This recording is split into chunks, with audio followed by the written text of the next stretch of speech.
And here we are live again with Dame Doria for Money and Leadership Talks. Welcome. Wow, it's just getting better. It's just getting better all the time.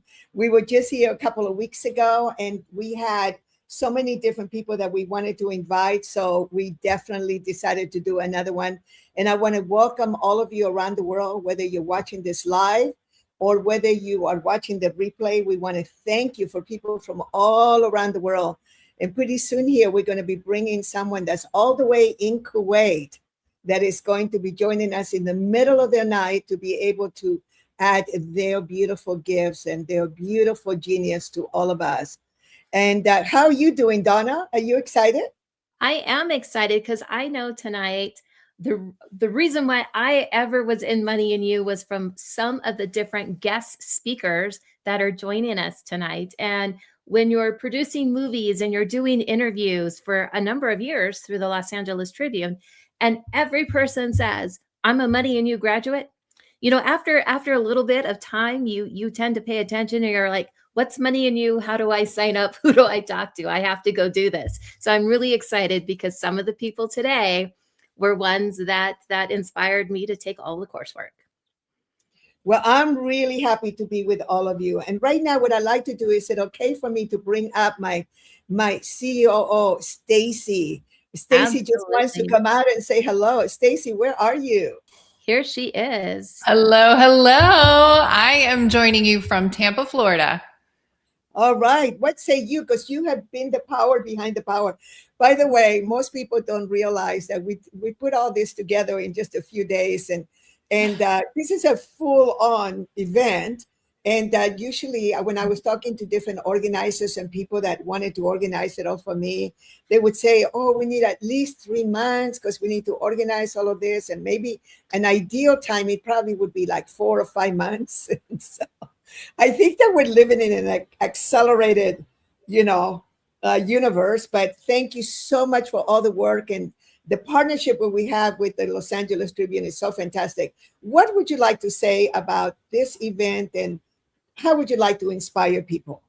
Yeah, absolutely. So it's always an honor to be a part of something so much bigger than each of us individually, that we can only give it the due service and care and thoughtfulness as collaborators in sharing the powerful message and impact around the teachings of Money and You. And obviously it's accelerated. I mean, it's accelerated business schools. I mean, come on. Everything that we do is about collapsing time, collapsing the amount of effort that it takes to scale and create the level of global impact that's possible. I think, if anything, I've noticed in this being the 5th one and the caliber of the people that are in the network, that how easy it is for us to make the choice to create in the world that we want, what we want, especially when it is for the greater good. And that absolutely, that amplifies when we work together. And so it's an honor to be a part of this. It's an honor to support both of you. And yeah, rock on. This is going to be such a fun time. Thank you. And that's what I feel like saying. So thank you. Thank you, Stacy. So Stacy, she will be joining the next guest at the Money and You, along with a beautiful group of people in 2 weeks' time in San Diego, California. And so we look forward to having you there, Stacy, and your beloved. And with that, thank you so much for being with us. And let's get ready to bring up our first guest. Okay, So, here we are. Go ahead and announce. Stacy. Aloha. All right. So let's go ahead and bring up Reem. Reem, coming up. Aloha. How are you? Hello. Hello from Kuwait. Wow. What is it like over there? Tell us. So we're in the Middle East, in the Gulf, and if you're seeing the news now, we have a little war going on, but we continue doing what we do. We continue working. We continue living, and it's beautiful. I hope we get to have you here when things calm down. Well, we definitely, I heard that there were a couple of airports that are opening up. So all of us out there, I want you all to visualize the Kuwait airport opening up. You know, it's like, let's just say 2 days less than 2 weeks from now. So our beautiful Reem will be able to get an airplane and come and be with us safely and lovingly. But Reem, let's talk about your mastery. And it was so fascinating that way that we met you. Our beautiful Aziza found you, and you had a program called Me and Money, or Money and no, Money and Me. Money and Me, which of course we've always. I've had a program called like that for about 40 years, and you know anybody else would have gone into major reaction, but no, we collaborate and we get together and we hang out together. And now you decided to fly all the way across the planet to come and attend Money and You and see the classic. So what are some of the things that you teach that we would love for the worldwide network to hear? So we all love money, of course. And we all have to love ourselves and love others. And like I've been taught by my mentors, where we have to love people and use money. We don't love money and use people. We have to have our priorities in order. And we also have to keep on learning. So I'm flying all over the world to you now to learn. So we always have to be a learned, and a learned person is a person that's going to learn, unlearn, and relearn. We have to be on top of our game and be willing to always learn and take the extra step to keep on growing, to master ourselves. That's the only way forward. So, Donna, you are such a good interviewer. Over to you. I love it. I love it. Well, first of all, Reem, welcome. And it's a pleasure to know you. And I know that you are where I feel some Ho'oponopono prayers are coming towards the Middle East and grateful, you know, everybody can make it over as well. But with the Money and You program, share with us your attraction to it and some things that you have learned along the way. So the way I got to meet Dame Doria was through Dr. Aziza, and she contacted me all the way from Singapore. So it's been like a triangle from Kuwait to Singapore to San Diego. This has been going on for a while, and it's been wonderful connecting with these amazing ladies. I'm really honored. And the first thing I did was I booked I reserved my spot in Money and You, and I ordered the book. So I'm studying the book every single day, like doing my notes, like really studying it, because I know I will be there in San Diego in a few weeks. Yes, it's right. This one. Yes, it lives on my desk. It's right here. I love it. I love it. Studying it, learning, and getting myself ready to continue my path, because that's my specialization. So I really specialize in money, and there's no end to studying about money. We're going to keep on studying, and I always have my wonderful infinity sign here. So we're always going to be learning. It's part of Yes. what we do. Absolutely, absolutely. And a person who looks at money, a person who's attending Money and You, and someone who's in a leadership position, what are some tips that you can share with what you already know in that leadership space? So I'll answer it in a different way. So my background is financial. So I studied finance back in the day, and I did work in that field for a while, and then I left it because what we learn here in this field is the real money world. Those are over there is just the numbers world, but here is our relationship with money. Here is how we continue to deal with it. We come in with our emotions, we come in with our network, with sharing it, with all the things that I know we're going to learn more in depth when we come to Money and You. So that's the real deal. That's where we really learn about money, not in the financial world. That's just numbers. I think you're absolutely right. Absolutely right with that, because it's the practical experience and all of this. There is a subconscious side to it with money as well. In Absolutely. addition to the doing, the accounting, the finance, the reports that come together. That's the easy work. Say that again. That's the easy work. That's the easy work. Absolutely, absolutely there. So With I that. have oh, sorry. Go ahead, Donna. No, we're good. We're good. Okay. So what is it like? What's it like in Kuwait? We don't know. A lot of us don't know a lot of people in Kuwait. So you speak Arabic. Tell us a little bit. And how does a regular middle class? Do you have a lot of middle class? You have what we call resource poor humans. Do you have a lot of wealth? You hear all these things about the Middle East, and in Kuwait, definitely back in the day was like a very charged word. So it's Yeah. so lovely to meet somebody like you from there. Tell us a little bit about that. So Kuwait is a small country. Everyone hears about Dubai because it's like our little New York here.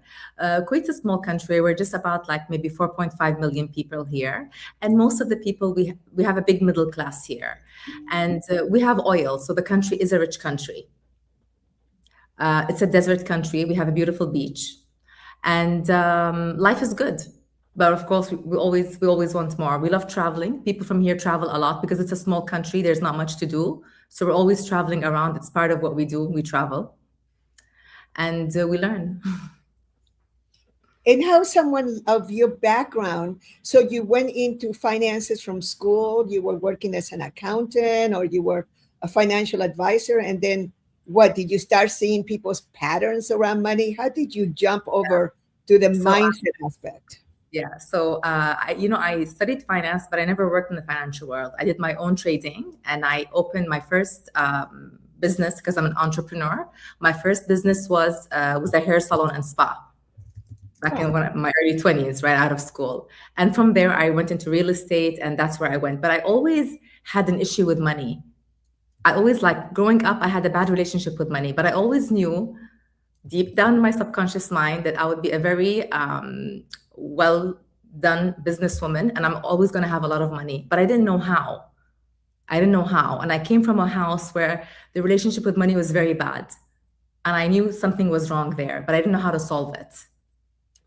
And then life took me to different mentors, and I learned how to solve it. And it's bringing me to you guys now to get it to a step higher too.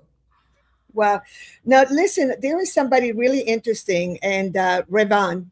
Hi, Revan. Can we bring Revan up? He is in a tight schedule, and he got here a little bit earlier. Hello, aloha. I did. What's happening? Wow. How are you? So nice to have Aloha. you here. I'm so glad that you got to the first hour. And have you been listening to Reem? I just barely signed on. I just barely got here. Oh, okay. Yeah, so I'm at an event right now. It's happening right over my shoulder here. So I just I wanted to stop in and spend some time with you guys. Well, thank you so much. Well, Reem is from Kuwait, and she's an entrepreneur, and she's in the financial world, and does mindset work with people around money. So, Revan, tell us a little bit about what you do. I do a lot of the same things. So I I teach people, one of the things that I do is I teach people how to fix their relationship with money in a way. I think people struggle with their money because their money is not in alignment with their values and beliefs. And one of the things that I am really passionate about educating people about is just the idea that there are no good or bad products in the financial world. I mean, like every product that is designed in the financial world was designed as a solution to a problem for somebody, somewhere, somehow. The challenge is just because it was made for somebody over here doesn't mean it's good for the person over here. And what may be good for me might not be good for you. And so I don't believe in good or bad. I believe in, is it aligned or misaligned with what you're trying to accomplish in your life? And I think the financial system as a whole has a lot of problems. I think a lot of the education is a top-down issue. I think, I teach this thing, what I call investor DNA, and I believe that everybody has their own unique investor DNA. I think everybody, and I kind of categorize it into 5 different hierarchies, if you will, of an investor DNA, of different types of styles and kind of different skill sets and nuances of people's abilities, gifts, skills, weaknesses. And if that's the case, well, the whole idea of like go to school, get a job, invest in a 401k, put money in a Roth IRA, like it just doesn't work for most people. And, if you look at the defined contribution system that we've been living in since I was born in 1980, effectively, the results are the worst that they've ever been in this country when it comes to people's personal finances, and people are retiring in a worse position than that they've ever had, and they're more exposed. And so what I do is I basically try to keep it simple, and I try to keep it more emotional than spreadsheet, because like spreadsheets matter and the math has to work, but the reality is life can impact the math, but math doesn't impact life. Life is going to happen, like no matter what. And I always say life doesn't exist on a spreadsheet, and everybody's trying to like plan for their future with spreadsheets, and that's not the way the world works. And so I teach a formula, it's called clarity plus alignment equals the life you desire. We call it the wealth formula. And it's really simple. You just got to get clear about the life that you want to create.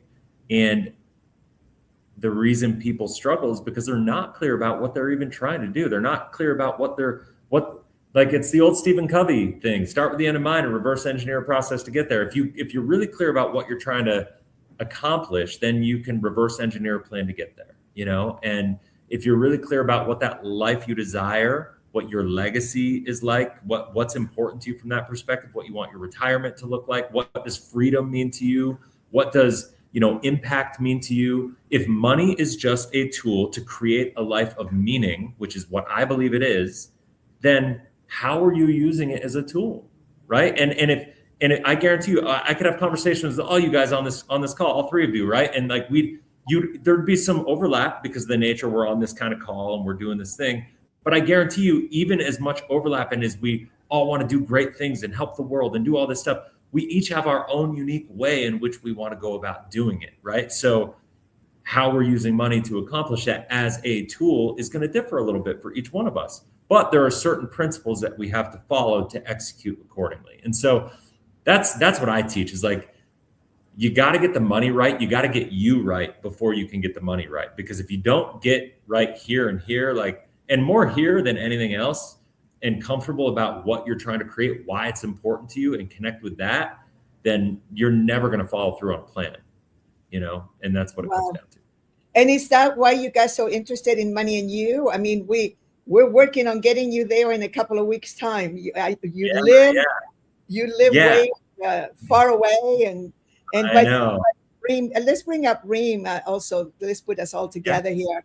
So Reem is all the way in Kuwait. So we are seeing the airport opening up. She's ready to come along. So you got your classmate here. So I don't want to go in an airport again. I slept for 2 hours on an airport floor last night traveling. It was such a nightmare in JFK. Oh my gosh. Wow. But she's really in the middle of a nightmare. So I know, that's crazy. Yeah. So Reem, according, here you had this beautiful man. He's a rock star in his field. He's actually, I think, in Utah. They fly him around because he's a keynote speaker to these huge organizations, and he inspires and goes into this whole financial literacy conversation, but also has this whole other consciousness like the rest of us. You know, we don't attract people that are not into consciousness. We are all into, you know, adding value, making a difference, making the world better. That's a given. So, Reem, in addition to what our beautiful Revan taught, what would you add to what he just said? I loved what you said. That's exactly where I come from. Like we're all, like you said, the same consciousness. We just need to spread the word more. We need more people getting into this. Take this all over the world and bring them in. That's what we need to do. Yeah, but yours is a little different, right? Your teachings is just give us a little bit more before we let you go on what would you like to share with our audience globally. I'd like to share that you can always have a better relationship with money if you decide to. Money isn't evil. It's not the root of all evil. And you can't want money and say bad things about it, because like money will always be, money has superpowers. It can hear what you say. So make peace with money. And money, like Revan said, money it's what you say about it. It's your relationship with it that's going to come back to you. And it's just a tool. That's it. Yes. One of the original books that I read back in the day was called Money is My Friend by Phil Loud. He's an angel now. And I really like that. That was the first time I ever heard something like that back in 1977. Money is my friend. It's like, wow, we didn't talk like that. Yeah. Revan, anything you'd like to share? Yeah, I mean, on that, it's a little different, I guess, but like I always say, like people, it's actually kind of like activating for me when I hear people say they have a bad relationship with money. It's like, you don't have a relationship with money. You can't have a relationship with money. You have a relationship with yourself. Money is just a tool. You can't have a relationship with a hammer, right? A hammer is just a tool. Money doesn't have an emotion. It doesn't have personality. It doesn't have a preference. It's literally just a tool. And so what I try to get people to see is you don't really have a relationship with money. You have a relationship with yourself and a lack of understanding about how money interfaces with your relationship with yourself. That's really what it comes down to. And so like that's what it comes down to is I think I teach this thing called the belief loop. It's and basically what it is everything rises and falls to our beliefs. So whatever you believe about money, whatever you believe about ultimately yourself is what the results in your life are going to reflect, right? So it's a really amazing exercise. It's really powerful to be able to go through and just find areas in your life, and we all have them, you know, more than we like to admit, areas in our life that we don't have the result that we want in this moment, right? Like, and the cool thing I love about this is it could be about relationship. It could be how I'm showing up as a dad right now, how I'm showing up as a husband, as a friend, as a business partner. It could be how I'm showing up with my money, like all of it. And the process is the same. We all have internal beliefs. And typically those beliefs lead to a narrative, like an internal dialogue that we have in our mind, right? And that narrative, that self-talk, if you will, creates an emotion. That emotion inside of us churns, and we act, because we're emotional beings, we act from that state of emotion. Fair? Yes. Right? And so then that action or inaction, because sometimes action is like shying away, it's shutting down, it's running, right? It's not doing the things that we know we need to do because we're avoiding it because of the emotion that we're feeling. Whatever action or inaction we're taking is going to lead to the actual result, right? The outcome in our life. And so all we have to do, the challenge is most of the time when people look at, oh, what's the outcome you're getting? They go, well, change your actions. It's not that simple, because I guarantee you whatever outcome that you have that is not in alignment with what you say you want, if you truly say you want it, you have to go back to your beliefs and find the self-limiting belief that is not true, because just because you believe it doesn't mean it's true.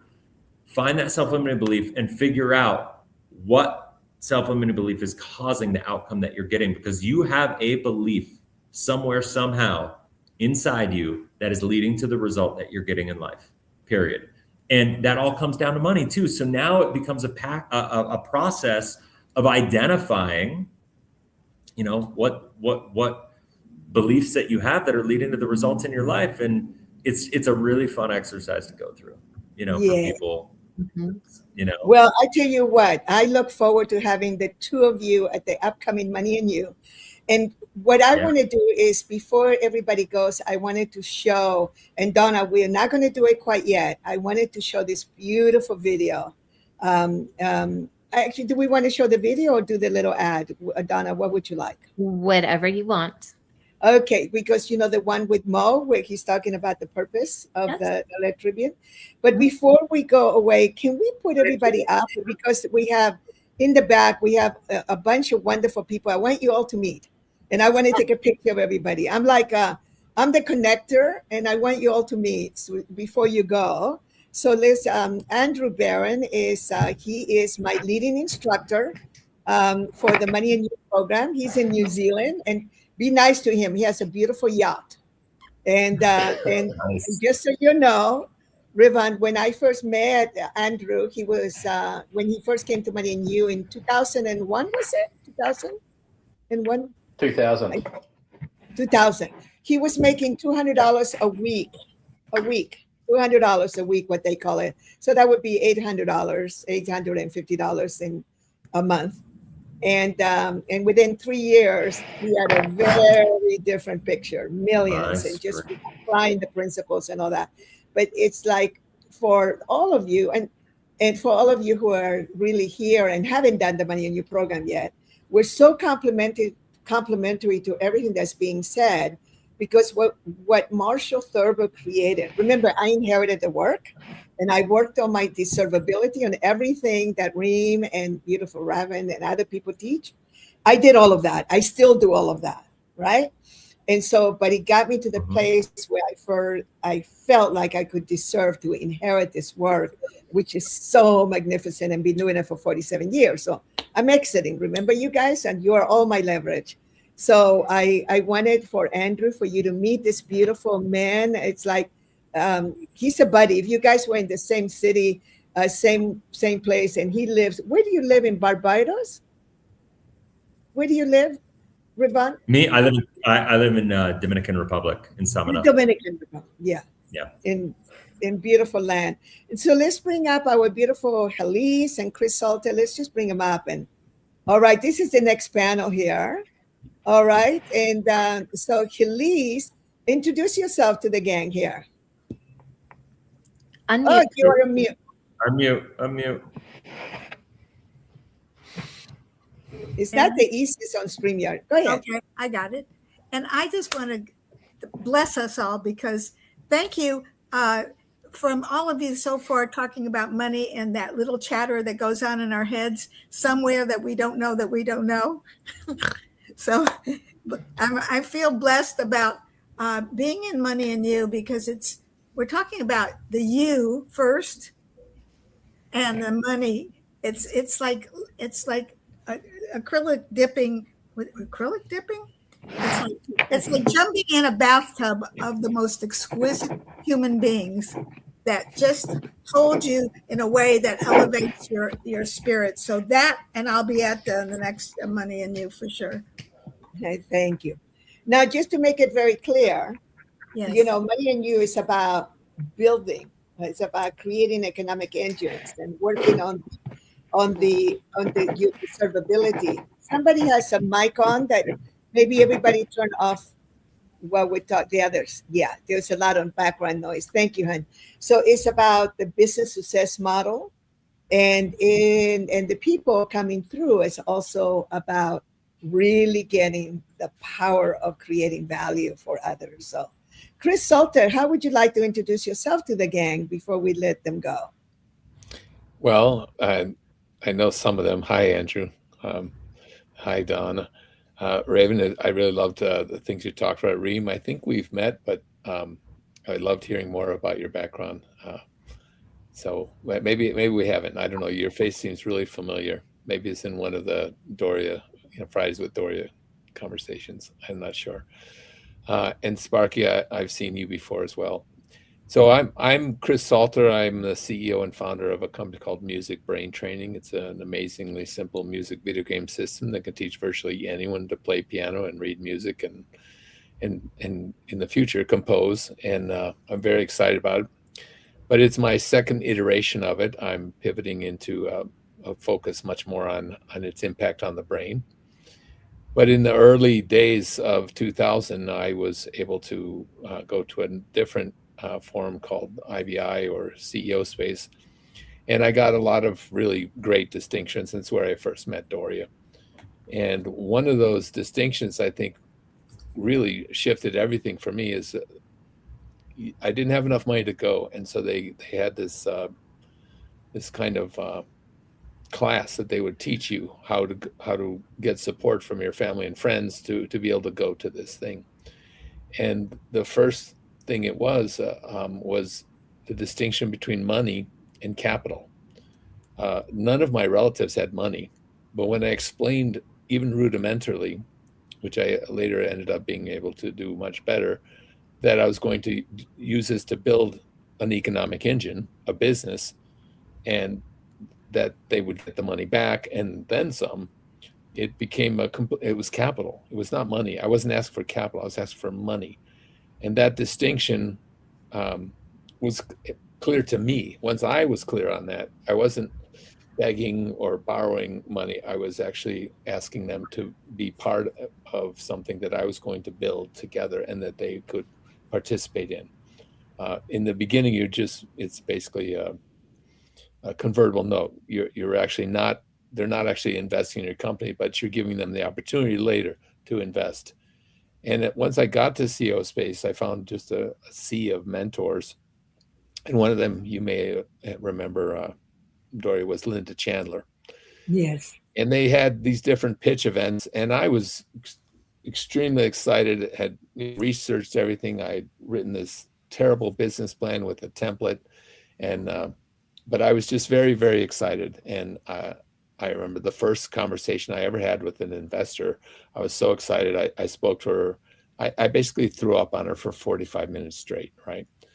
And I knew halfway through that this is going terribly, right? but I didn't know how to stop, and I didn't know what else to say. And I got to the end, and I said, "So what do you think?" And she said, she was so sweet, such a nice lady. She said, "I think no." And I actually later turned her on to a different company, and she did invest, and she was an investor. I just completely blown it. But I went looking for a mentor for how to do this right better. And there were many of them there. And one of them was Linda Chandler. And she taught me that I had to really speak directly to these people and not rely on a PowerPoint or a business plan or a prototype. I had to connect. And she challenged me to do a 5-minute pitch, right? And the first time I pitched to her, I went on for 17 minutes before she interrupted me and said, "No," right? And she basically challenged me that I had to memorize this. And I didn't know how to memorize it. So I thought of using my hand as a mnemonic, right? I thought, well, minute 1, I can do my thumb. And if I can remember that, remember my index finger. And so for my own sanity, I tried to use my hand as kind of this mnemonic device. Okay. And it ended up working, right? I ended up mastering this and perfecting this. And so I ended up sharing it with other people who said, "How did you do that?" Because I was coming off like just 100% different than I was before. And it became what I call a 5-finger pitch method. And then I wrote it down and I shared it with people. Then Bernie said, "Can you teach that?" You're going to share that with us later. This was just an introduction. Okay, you went right into teaching. Sorry. I didn't Which I love. I love, but I want to make sure. So then Money and You came much later, and I felt so silly having kind of not understood what you were up to. You were a little secretive because Bernie was a little paranoid, but Randy was telling me all about it. And when I finally got there, it was just such a joyful revelation about all these, like, many of you have said, these internal beliefs that we had and about money and scarcity and the nature of the universe, that we just kind of had inherited this contaminated view of the world and kind of reactive stuff, right? And so watching Money and You with these games just kind of very secretly and cleverly and joyfully unlock this stuff so we could see it and then reflect on it. I was really flabbergasted. I was like, where has this been? Where has this been? I wish love, Chris, that money. you have been around since some of the beginnings, it sounds like. Doria? Well, he's been here from the year 2000, 12. 12. Wow. We've known each other since 2001. So But I want to move yeah. on, Chris. We need to. I wanted you to just come in and say hello, and be able to have our beautiful Revan and to Reem to complete, and then you Mhm. guys are going to be sharing. Okay. Okay. So just give me a minute here. All right. So, Reem, anything you would like to say before you move on, and your final words to this whole global group? This will be watched by many. Yeah, just hold the image for me that I'll be with you in a couple of weeks in San Diego. I can't wait to be there to attend the Money and You. We're sending lots of love to Kuwait, and please tell everyone around there that American people absolutely just, love them. We love people. The American spirit is very, very giving. Yeah. I'm Chilean. I'm an immigrant. I came here when I was 12, and you've spent a lot of time in America. But just Yeah. keep reminding everyone, because I feel like there's this I always picture being do. I created of always us. No, we love the States and we love the American people. That's for sure. Okay. Just don't want us to be misunderstood over this. No. Okay, good. Thank you. And Thank you. Thank you, Revan, for coming in the middle of your big event. Anything you would like to say? No, I mean, it was great being here. I hope to do this more often. This is a great group of people, and I hope to be there. I'm really working hard to try to make it to the Money and You event, and so I definitely hope to see you there. Thank you. Do you know Garrett Gunderson? Do you Yeah, know of who course. he is? Garrett Gunderson? He's a buddy of mine. Yeah, he's a good buddy of mine. Okay. Call him up and ask him why he Okay. did Money and You and how much he loved it. He's so hard to find, but he wants to send his 2 sons. So maybe give him a call and just say, put your 2 Okay. sons there. He loved Money and You. He loved it. I'm actually going to see, I don't have to call Garrett. I'm going to see Garrett tomorrow. Oh, perfect. Perfect. And can you just perfect. video his testimonial again one more time? There you go. But, All right, you got it. His Sacred Cows. His book, that particular book, and Money Unmasked. This is all related. We are kind of like the fruit bowl. That's what right here, what you see. And it's like Marshall Thurber and Bobby D. Porter and Marshall's wife at the time, Patricia Thurber. That whole team of people created this container where all these different teachings, it was called prosperity consciousness at the time in the 70s, where all these teachings could be, it was like we became like the bridge from all the self-mastery work, the clearing, the consciousness and the beliefs, into applying it into real life and creating the environment for people to feel very safe. So it's a lot of music, there's a lot of food. We'll be hearing from Andrew next. We have instructors that have lived the principles, that have lived, what it took for them to create the life of their dreams. And so it is a contextualization for all these different work. So thank you so much, and give my love to Garrett. And yes, Reem, you wanted to say something? No, I was saying thank you. Okay. So the 2 of you can go, and the rest of you stay behind. And you want to watch, Reem, you may want to watch before you go. Just watch this beautiful, we'll go ahead and do the TED Talk. Is that okay? Okay, so a quick message from our CEO at the Los Angeles Tribune. Thank you.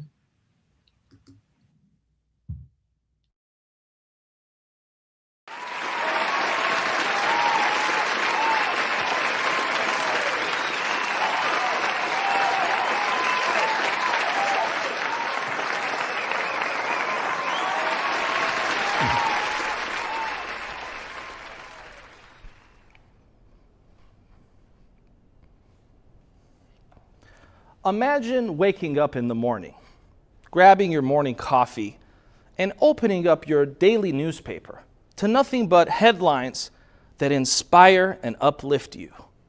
Headlines like, the Apollo 11 moon landing and how it inspired people in the 60s, or headlines like the Berlin Wall has collapsed, or even more recently, headlines like the miracle on the Hudson. What would that do to your day when you started off with just positive news?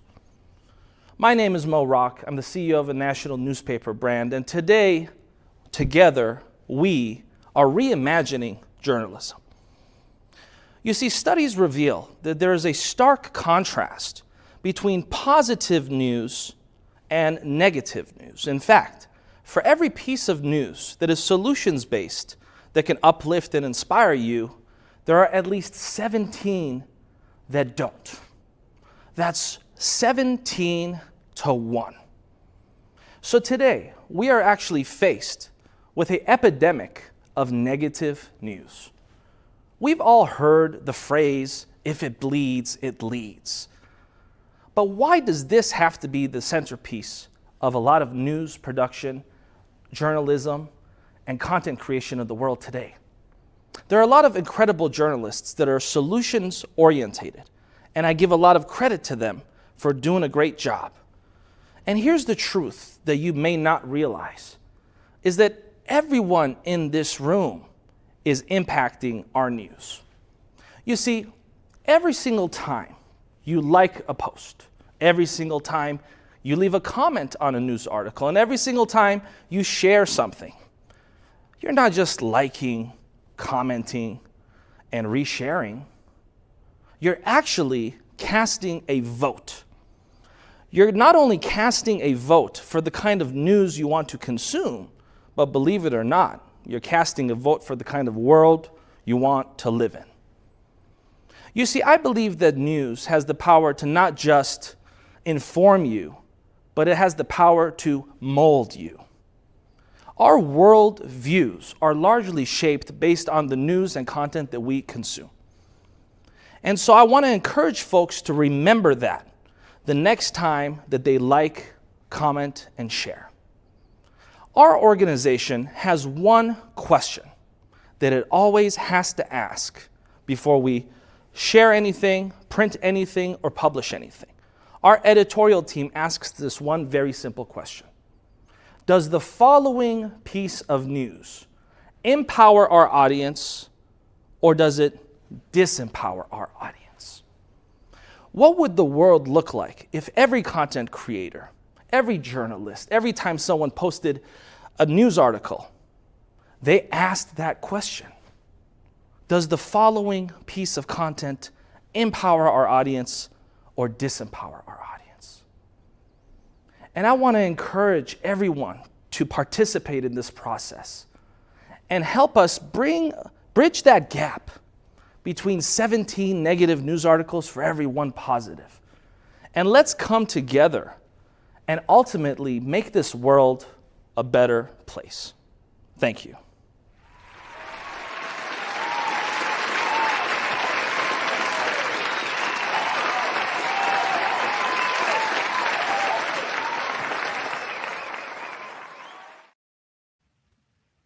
Wow. Wow. We love that. We love that. Donna, would you like to start the conversation with Andrew, your Yeah. business school instructor? What would you like to talk with Andrew about? You know, what I absolutely loved in getting to know you, Andrew, when we were in Thailand at the Accelerated Business School was your ability to navigate the room with all of us participating. And there was just so much that was going on. And this kind of was a question that came up in the previous talk panel that I started wondering about. They kind of talked around about this, but I wanted to know from you, how does a leader's relationship with money shape the way they lead?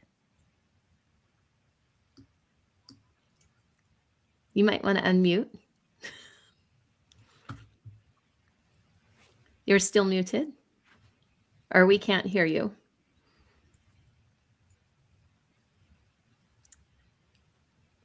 Okay, so while we figure that out, Chris, I'm going to ask you the exact same question and see here.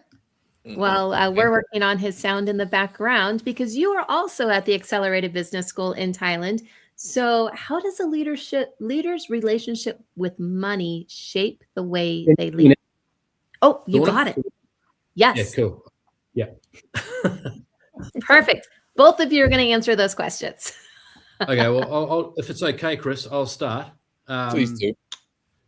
I think that and just specifically talking about leadership from a Money and You instructor or a business school instructor journey, like money is, the saying that money is makes the world go round. And really, like, I remember reading a book once, and Doria knows this book quite well. It's called The Trick to Money is Having Some. And Stuart Wilde. It's one of my favorite books about money, by the way. And he talks about, well, who do you want to take advice from? Do you want to take advice from the guru that's got no money, or the guru that's got lots of money? And in terms of like the society that we live in, well, with money as part of what Doria was talking about, the fruit bowl. It's part of like the system. The journey that you have as a leader around learning how to overcome whatever beliefs that you have about money that are keeping you stuck. And by the way, some people don't have those beliefs. Some people have them. Most people do. That journey is really a journey that you actually that I personally experienced with myself. And so by going on the journey of understanding that my relationship with money and how that part of the fruit bowl of our society works, I am then able to share that and really lead with an understanding of that part of our society, right? If you don't have that insight, then it's going to be harder. It's not impossible, but it's going to be harder. It's going to be harder to lead, given that we have money as part of our context.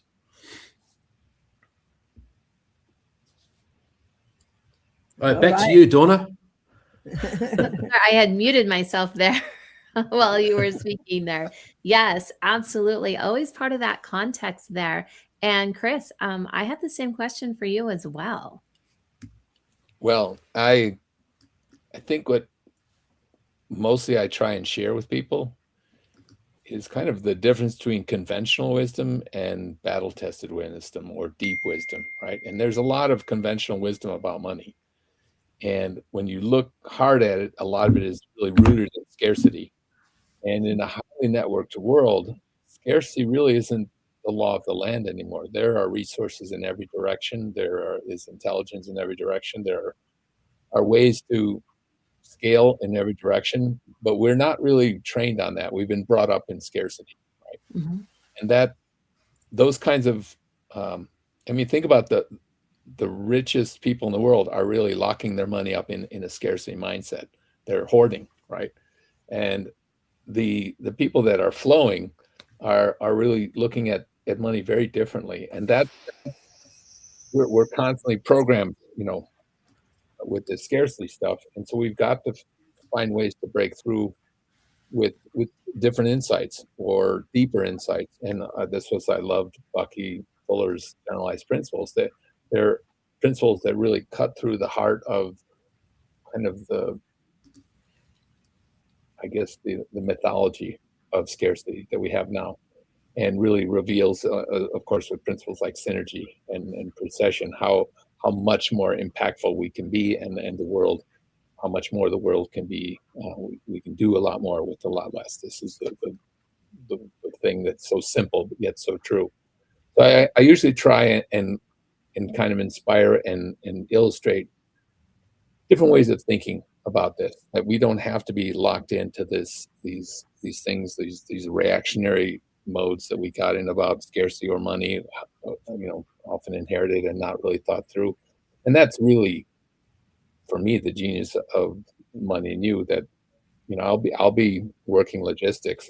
And the last two times, I just had more and more insights just kind of cascading down as I watched Gary go through the games. And you think, well, I know the game, so I'm not going to get any more insights. No, you see someone else go through something similar but different, and their reactions are different, and then you see things that she brought up maybe in the first time, but you just didn't catch. You weren't ready for them. You're a different person now every time you go through. So I really feel like I first I want to meet people where they are, but I want to help them kind of unlock that conventional wisdom and get deeper. I want to share battle tested wisdom that I have or that others have had. And I want them to be able to make their own choices in a way that is very freeing. They don't have to lock in on what was or what people think is. And they can actually start to kind of select the best of the best minds and move forward with a lot more freedom and a lot more happiness, right? The one thing I really loved about Bucky was his definitions of wealth, and it's not money. And once you get that, you look around. My wife, when I would go in and try and pitch and raise capital, I'd be all nervous and I'd have my throat be all tight. She would send me a couple of pictures of my kids and she'd say, "We're already billionaires." And I would just relax because that global, kind of universal understanding of what true wealth is. And you start looking around and you realize, oh, I'm already wealthy, but I can also try and figure out how to deal with this money thing from a completely different way. So thanks to Money and You, I was introduced to Soul of Money, Happy Money, all of these other great thinkers and Ken Honda is going to be here later. I mean, this is a very rich environment that just keeps giving and giving. So when I'm in that position to share, I'm really trying to help people kind of just get unglued, not be such barnacles on these conventional. Right. Absolutely there. And I love that. And the intertwining of some of the different principles within Money and You, because they've been tried and true generation from generation to generation. They're like the foundational principles. And I wanted to ask you, Grandma Sparky, I'm going to use that. For money and leadership and how people lead with money, listening to both Andrew and with Chris, how have you seen money shape our society over time? It's interesting because I was a millionaire. I went from nothing to, doing the work, and making millions of dollars and having everything. And I would just say something to Chris is that the truth of it is that I didn't feel good about myself. And I was in an environment that was negative and abusive. And that what I'm feeling and I'm knowing now is that what money is for me is, let me say what wealth is for me first. It's the roots of my knowing that I matter, that I'm loved, that I love myself, that I can feel it and I can love and love others. And I actually, when I was in Money and You, which started in 1984, and I'm still around in Money and You, by the way, for all of us that we're just champions for each other, is I found that everybody was in the same kind of boat that I was in at the time, but we were up to something. We all were there to matter and make a difference. I think wealth for me is being secure in who I am and being able to reach out and be in a safe, supportive, nurturing place. And I want to say something about Bucky when he said about the processional effect in Money and You. It was knocked me over. And it was talking about, you can help me on this in case I'm off a little bit, but said the bumblebee is going from flower to flower to collect nectar to bring back to the queen bee. But on a 90-degree angle, it's actually cross-pollinating. And I remember in that moment that I didn't know that I was cross-pollinating with the work that I was doing in teaching people how much they matter and made a difference. So wealth for me is this engine of knowing my self-worth, knowing that I'm hanging around people that in supportive, inspiring people like Money and You that remind me constantly that who I am makes a difference, that I'm being validated, and honored, and then money is attracted to me. A lot of times I won't even ask for it. I'll get called and somebody will hire me or tell me that they want me to do work for them, invite me to speak all over the world. So that's how I feel about the roots of wealth, is knowing first that I matter and being around great people that remind me, like Money and News, that we can all be up to bigger things. Mm-hmm. And that is a huge message, knowing that you matter. Tell us a little bit about your blue ribbons. Yeah, I'm 83 now. I'm going to be 84 in about 3 days. So, but in 1983, when I was wealthy and my husband and I, we acquired a lot of wealth. But he was an emotionally abusive gentleman, and we've since healed that, and he's since passed on. But what I decided when I left him, I left my $1 million career, I left the $1 million house, I gave away my Mercedes, I did everything, and I just didn't know who I was. But what I decided to do was to create a blue ribbon that says, "Who I am makes a difference." And I thought maybe people needed to be loved like me. And so I bought 1,000 ribbons. And I went up and I would tell my kids' teachers how much they mattered, and my kids and my neighbors. And I cheered them on for their dreams. And I said, "Can I place this ribbon above your heart? And I'm going to cheer you on for your dreams. And here's 2 more ribbons, and go honor others." I think people need to be loved. And 35,000 people were honored in the first 3 months that I started. Today, we estimate well over 50 million in 12 languages all over the world. But I found out that people were starving to be recognized, to be honored, because they never felt like me. They felt unseen, unloved, and unappreciated. And as soon as you tell somebody that they matter, they rise to the level of their innate greatness. Their confidence grows, their self-esteem grows, and they actually, and what teachers will say, that in kids in school, when they honor each other instead of bullying each other, the whole community in that school, 1,500, 2,000 kids, changes, and also everybody is empowering each other's dreams, and grades go up. That is beautiful. Dame Doria?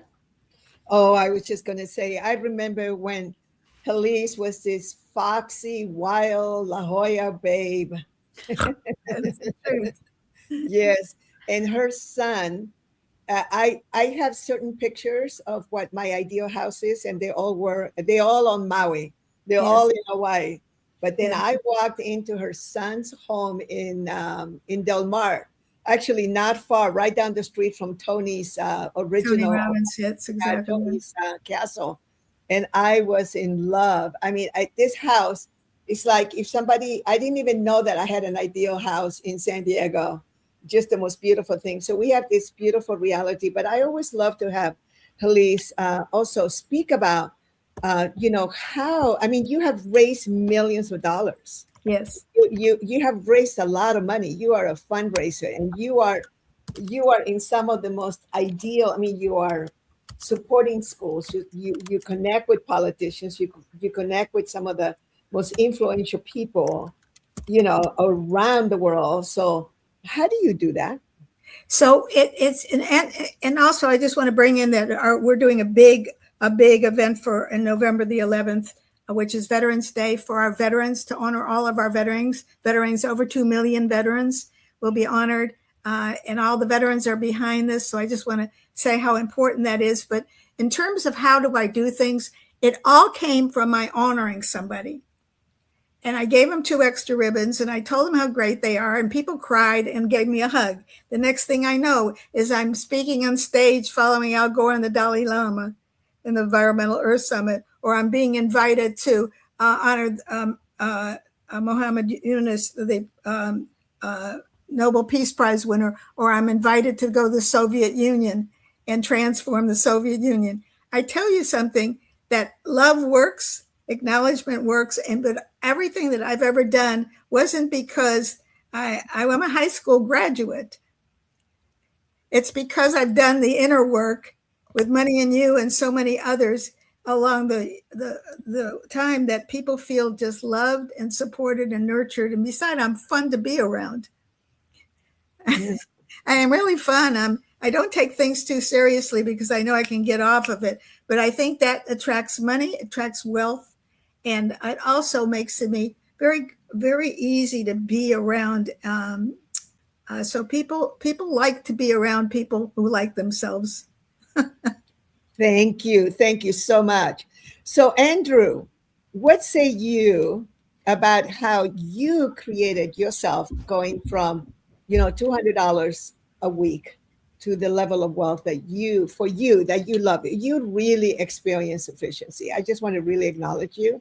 I think you experienced sufficiency even when you were had very little money. You were just this happy-go-lucky, New Zealand guy, and we used to take those walks and do our beautiful postulates. We just were feeding. I don't know what it was about him. He was like a little brother, and I just wanted to give him all these tools so that he could just get himself out of whatever mindset he had. But you took a lot of action. What were some of the things that you did that maybe can inspire people to do the work? Yeah, I remember the walks that we used to do. You called them a postulate walk, and I remember being with you, and you'd say, I now postulate that I am surrounded with love, and I have all the wealth that I need, and all my dreams are coming to me, and all the friends that I want, and you're just able to say what you wanted in life. And I, at that stage of my life, I actually couldn't say what I wanted. Very, very small reality box. I didn't want to say what I wanted because I was afraid I wouldn't be able to create it, or that people might judge me for wanting those things. And it was like, if I look back and I look back and I go, and I look at where I am now and where I was, just coming back to the question that Donna was asking before is, in my mind, the best instructors or facilitators are the ones that have actually have had to go through or rise above whatever it is that's holding them back. And that's what I hear when I heard both Chris and the Sparky grandma, which, by the way, I've had some of those blue ribbons at some stage. It's the journey. So I wasn't able to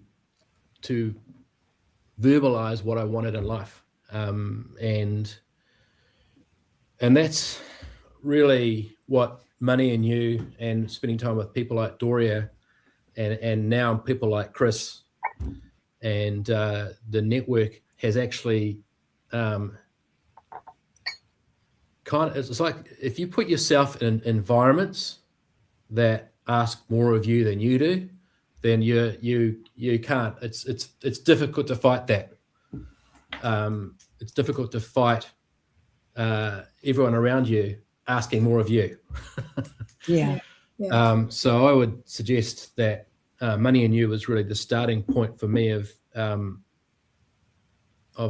being in environments that allowed me to become what I wanted. And at the time, like, I reflect now that, like, what I really wanted all the way along was family and connection. Mm-hmm. And and it's just taken me a long time to realize that that's what I really wanted. It's taken me to create to have my own family and to experience that, and then reconnect with my family, my actual original family, which at the time when I met Doria, I was disconnected from.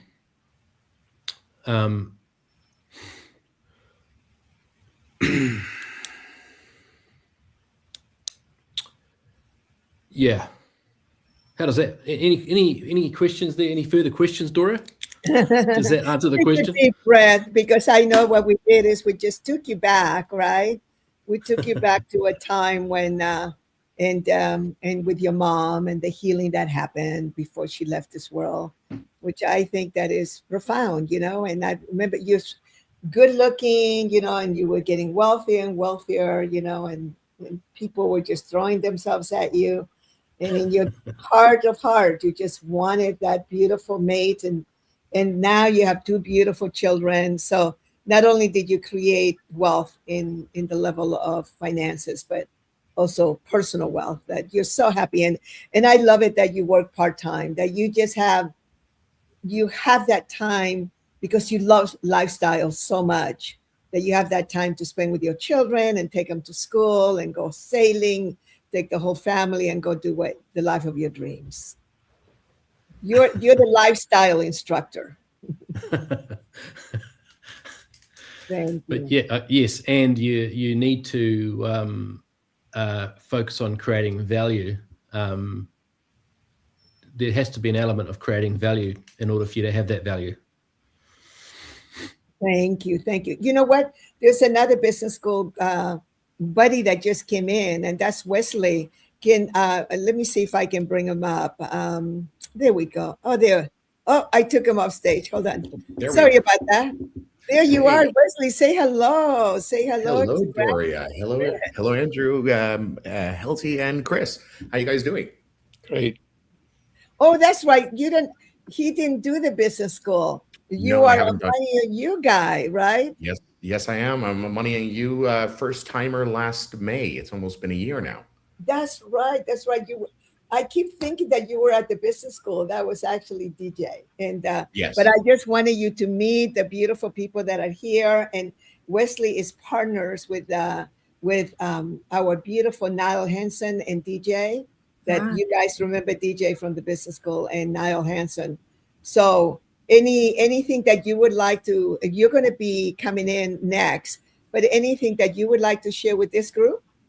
Oh no! I was hearing all your wonderful stories about how Money and You helped you, and I'm like with my case, Money and You, it was a recap because I've been working with Niall for so long. He was teaching me a lot of the things that were happening in Money and You, but it gave me a vocabulary when I was there. It gave me more structure, and what was really interesting after doing the Money and You course is it prepared me for what was coming in my life. Especially, do you know, in the course, they talk about the times when Bucky talked about being hit like a Mack truck. There's sometimes that there's those little taps on the shoulder and then you get those hits. Well, post Money and You, I got those hits, but it was because of Money and You and a lot of the teachings there, it actually helped me to get through them very, very fast and understand that this is part of the cycle that you need to go through to get ready for a fuller cup. Wow. Thank you so much. Woo! All right. Well, you're going to be coming in next. And so let me just see here. Any final words, Chris Salter? What would you like to say? What say you to the group? I think something that Andrew touched on, he talked about, you kind of pushed out of your comfort shell. Obviously, you guys do that and intentionally, but there's also another part of it where you're coming into such a rich, fertile environment for growth that all that desire that you've had and maybe kept under wraps is now allowed out, right? So it's not just that you're kind of pushed, but you're also allowed to expand into a very rich environment full of a lot of big thinkers and beautiful heart-centered people, and you're allowed to kind of break out of something that maybe in a conventional business environment you wouldn't feel comfortable sharing, right? Some of the shares that people have there are so inspiring, so moving, and then you go through your own stuff. But I think it's because we're allowed. Again, you talk about that container. It carries a master of keeping that container safe, yet not so safe that it doesn't perturb you a little bit, right? But there's that mixture, and I think that the fertility and the richness of the environment and the people there, I just felt such relief. I felt like I found my tribe, right? that I could actually be more open, more expressive, more honest about my dreams, right? So I think that I would just say that and Andrew, you really managed that really well as an instructor. I just loved your very soft touch, but that unconditional love, but cut the shit when you need to, right? But you're a master at that, and I really loved how you conducted that orchestra of an accelerated business school through the week. Thank you. Wow. Anything you'd like to say, Andrew, before you all go? Oh, it's been absolutely great to meet one of the OGs over here, Grandma Sparky. One thing I really like is about Money and You. When you come back, especially in San Diego, I've noticed, or in California, there's always one or two of you. And I love the stories, the old stories of, when Money and You started and all that stuff that you crazy stuff that you guys used to get up to. So thank you for coming back. I really appreciate it. Wow. Thank you so much. Oh, you mean like when we used to dance on tables when tables were really strong? Yeah. They wanted to make from 1981, I think, until 1985, late 84. We had a whole group of top Hollywood people, and we're going to start transitioning now because Wesley is in that environment, and I'm going to bring beautiful Donna because I want to move into media, a conversation that you and Donna could just like really go to town with this one. But in those days, we had some of the top people, the guy that had put Panavision on the map. Yes. Jack Holzman. And then we had beautiful directors, and we had these people, and they wanted to make a movie like the movie Fame. I don't know if you guys remember Fame, but they wanted a movie like that of Money and You. And then we ended up going into a different direction, but it was incredible group of people that we partied a lot, Andrew. It was the early 80s. What can I tell you? It was Michael Jackson time. That's right. The Wall. Thank you so much. So thank you, Andrew. Thank you, Chris Salter. Thank you, Elise. We're going to let you go. And oh, by the way, you may want to come back around 7:00. Watch. You don't need to come back in the background here, but you may want to watch it. What's coming up?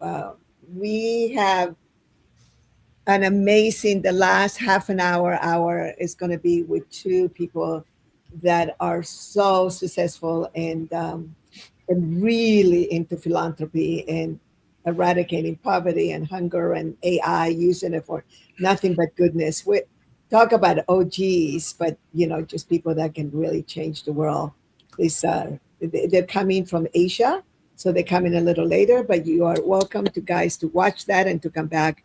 If we have room, we'll let you in, but if not, it's the after party. So thank you, everybody. I have 30 seconds to say thank you to all of you, and thank you to Mo with the TED Talk, because we need this kind of positive communication, and all of us together can make that happen. So I just want to give a shout out to all of us that we have that vision together. Amen. Thank you. Thank you. And that's why we keep doing these. We keep doing this because they're going in the waves, and they go, it's in YouTube, and it's in, they're going to be uploaded to LinkedIn, and they're in Facebook. They're everywhere, and then different. You guys go and share it because you've been here. And so with that, Donna and Wesley, tell us about the power of media. To just really educate us on that. I'll step away and let you cut loose. All right, here we go. Are you ready, Wesley? Of course, Donna, always ready. We're always ready. We are co-graduates of the Money and You program from last May. So that's where we got to first know each other. But you were actually the president of Technotainment. Yes. And that was like a title I got just after that, actually. So Technotainment, so I work with Niall Henson. Niall was part of the whole Money and You organization from the early days. And Niall was actually a student of Bucky's. Basically, Niall has been a media conglomerate since the late 70s. He was involved with the first interactive television project called Cube, QUBE, that basically was so early for its time, but it allowed people to interact with what was happening on television. They had a box and everything where you could vote on your favorite singer, like American Idol. What was happening in American Idol in the 2000s, they were doing back in the 70s. It was just too early for its time. And a number of things that Niall created following that project were, I mean, literally changed the media landscape, starting with Nickelodeon, which was the first cable television channel to go out there and sort of monetize what cable television was. That was one of the projects that he rolled out of Cube. Later came with Michael Nesmith, built the whole concept of MTV, and then picked the founding teams and got that launched out there. And then he saw live events and he said, how can we make a live event even bigger? Well, what if we broadcast it to a whole bunch of people and we make them pay for it with pay-per-view, a technology that didn't exist, but he actually helped bring it to fruition. Then over the years, he went on to do more things like country music television, a genre which everybody thought was old, dead, and buried. And now today is, I think, the biggest genre of music in the United States of America as we stand. So he had a whole history of this, but he always believed there's more. He believed there's new things that were coming. And I met Niall about 4 years ago when down in Austin, Texas.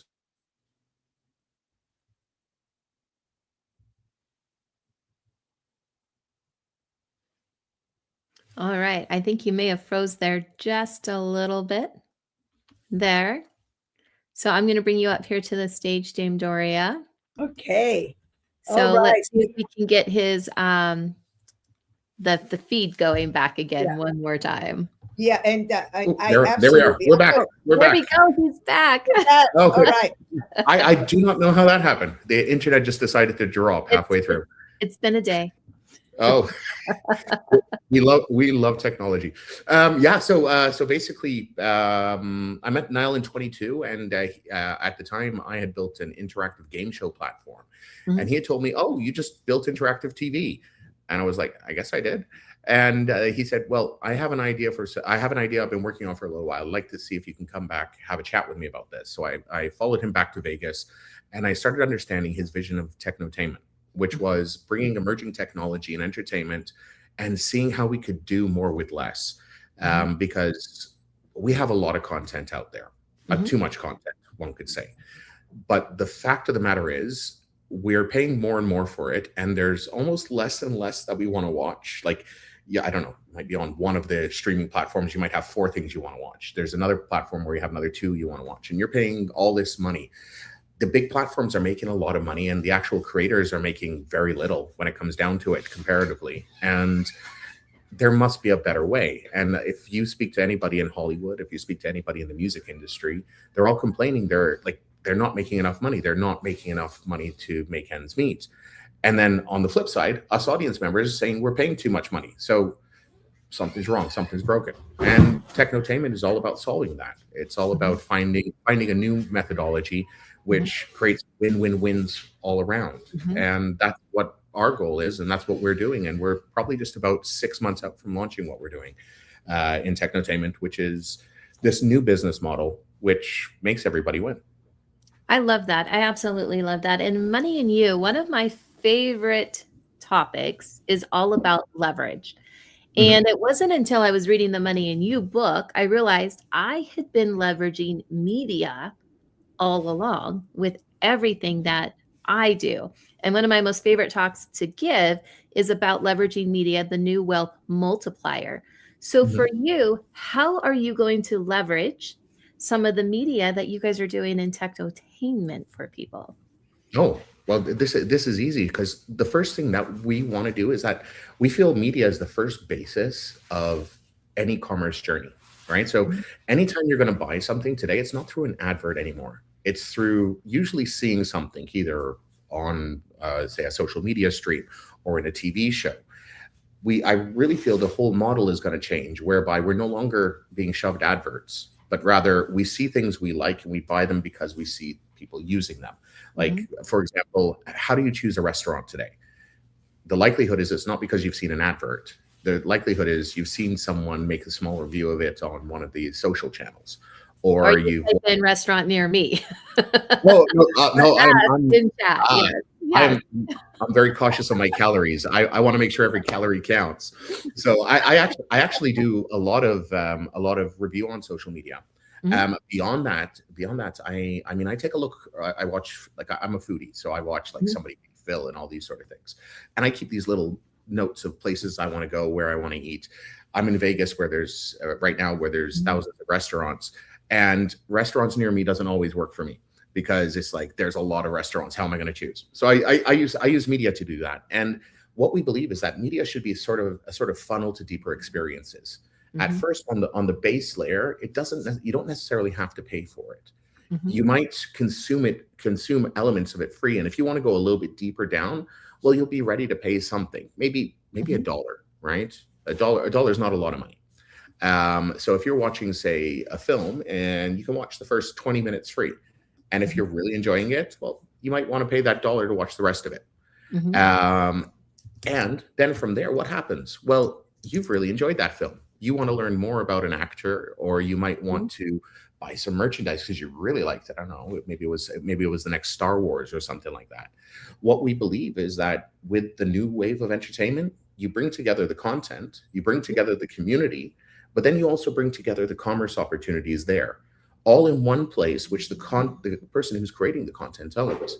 So now we have these little worlds where communities can thrive. So in our view, we could have a Money and You, what we call a microcast channel, which starts with the basic content and then funnels them into deeper, more focused lessons. Can also allow them to buy their tickets to come to Money and You or later business school, get their hotels, have one-on-one coaching sessions with some of the team. Now, what this does is it allows the free content and the content inside to become revenue generators for the rest of the enterprise, and in this case. But this will work for any form of media, any form of chef, any form of restaurant.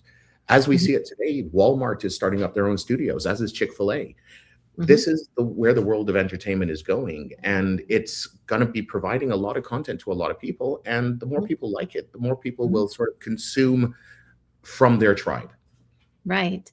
And you say the world of entertainment, but yet some of it is information seeking to know where to be driven to. And we see that also as media. So it's really kind of revolutionizing how media is coming for the future. That's almost in the here and now.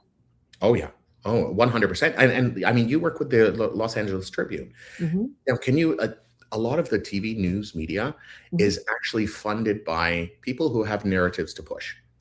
The one beautiful thing about the way we see this actually is going to allow people to actually consume news, and it's the consumer who's going to make the difference in how the media gets funded, not the other way around.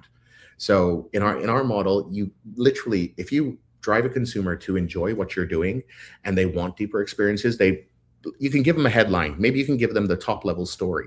But if you want the in-depth interview, you're going to have to pay a little something for that. And I know a lot of people don't like paying for their news. We've seen that time and time again. But if you're giving them value, if they're finding something which they can get a little bit deeper than the thing, people will go for that. Or you can just always sell them the Wordle game, like the N-word that the New York Times does. But there's multiple ways to actually create more revenue for a media source. And this is all by creating community right in the same space where the content lies. Absolutely. And I know here at the premise at the Los Angeles Tribune is all about changing the status quo. It's putting out the positive news leadership, those heart-centered stories, because right now there's 17 negative pieces of news to one piece of positive news. Talking about media and the future and where things are going, do you think people are getting tired of we'll say the negativity or the low vibrational news media, and that they would want to be on a platform where they can actually choose the media they're listening to, that they're watching, that they're paying attention to? I'm not sure about everybody. I know I am. Like I know I've tuned out a lot of the sort of negativity in my life and in my world. My newsfeed doesn't have a lot of what's going on, except I mean maybe because I travel a lot, I'm getting a little bit of the airport cues that are happening right now. But beyond that, I'm not actually seeing a lot of that. You'll have a big news day when something huge is happening. My algorithm tunes it out. Is everybody getting that? So. There are some people who actually enjoy the negativity, and unfortunately, I know family members of mine who they're always sort of up for, they want to share the latest sort of gossip on things.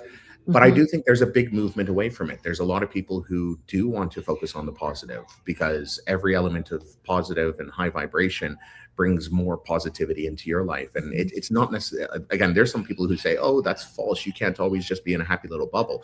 And that's true. There are realities out there, but it's how we approach them and the mindset we approach them from, really, which makes the difference. I remember it wasn't too long ago, I was traveling home from some events and made it home, and it was like 2 days later, and then I see something on a feed going, oh my gosh, what did I miss? Because it was like all of this chaos going around in the world, and I had no concept of what was happening around me. It was like totally zeroed out from every screen, from every piece of media that I could have been bombarded with. And I was really, really surprised about that. So I think a lot of what we take in really influences our world into a concept that I now write about called conscious media, being responsible for the content that you are consuming, knowing that things are going to lift your vibration or lower your vibration, and that you have the power to choose. And listening to this platform here that's coming with Technotainment, it seems like that power is in your hands. Oh, 100%. Yeah, the way Technotainment is going to work is every content creator is going to own their own mini streaming service. So that's step one. And that means you, as a content creator, so as the LA Tribune, you can have your own little world, and you have full reign of what you say in there. You're going to have some tools which also can monitor the comments to keep things positive, should you want to as well. Not positive in the sense of you can't have negative feedback, but sort of always steer the conversation in a great way. But what's more, then we have a secondary layer, which we call a metascape. Now, the idea is any individual can start curating content based on what they love. So if you're a person who loves, let's just say, musicals, you can create a metascape of the musical content that you like, and send people to the various different pieces, microcast channels that exist within this. So we're creating this decentralized network and allowing those people who have the metascapes to become promoters of content and also share in the revenue that these people actually make by sending audience members there. We're creating an entire new business model that allows even the smallest community member to start having a voice, creating content about the content, and then creating their own little world on top of that. This is the way we see the future, which is very collaborative, and it allows tribes to be built. And these tribes can be very passionate, and they can literally take care of themselves, be self-sustaining, where they don't need external sources to actually say this is good for us or this is not good for us. They're adults who can choose. So this is the way that we see the future. I love that, because there is just so much that we can really truly do and embrace to move forward in so many different ways. Now, I'm going to have to circle back around to this. Both of us are Money and You graduates. How have you been taking what you have learned in Money and You and have applied it into this new company structure? Wow. So I took a lot of, so there were a lot of things that I realized I hadn't set for myself. For example, like little things like boundaries, right? I was always the person pleaser. I remember in Money and You, the idea of you have to find a win-win. Giving yourself away for someone to win and you to lose. I do remember that lesson very clearly when I was over there. Because I think we were in the same group. Yes, we were in the same group. It was Carrie. I can't remember. I was having a bit of an argument with her that time. But I remember, like I was always sort of, greater good, keep the peace and whatever. But then I was understanding through it, you do have to put your life mask on first, and setting certain boundaries and understanding that this has to be a win-win when it's mutually beneficial. These were all the great things I learned, and this helped me a lot with negotiations, both externally and internally. Because again, within a company structure, we're always gonna pull what we think is best. But sometimes, if you're not feeling it, and if you feel like you're being let down, you're not gonna do well for the company. So when you literally set your own boundaries, you set the place within which you're going to work, and you help create a landscape where everybody understands it. It is that context, it's that fruit bowl, so to speak. And that's what that taught me. It taught me a lot about setting context, a lot about structure, also a lot about taking the risks that you sometimes need to take, and those processional 90-degree angles. Because since Money and You, I've had a lot of them, even within the company. Like, we did have a vision where we were. The processional 90-degree angles just helped us articulate exactly what we were doing in a much clearer fashion. In fact, there's these little eureka moments, which we're literally not doing anything different. It was just, oh wait, we need to add a picture to this. And when you just add that little picture, everybody suddenly gets it. Yes. I just remember some of the different exercises that we went through, the different games that we played. And what I really appreciated about Money and You is that it simulated really the real world environment. And I learned so much from all of that. And then taking it back into the Los Angeles Tribune, applying some of the different principles like you. These are life-changing ways that it's not just for one particular industry or another. It applies to every single person to take this course. Across the board.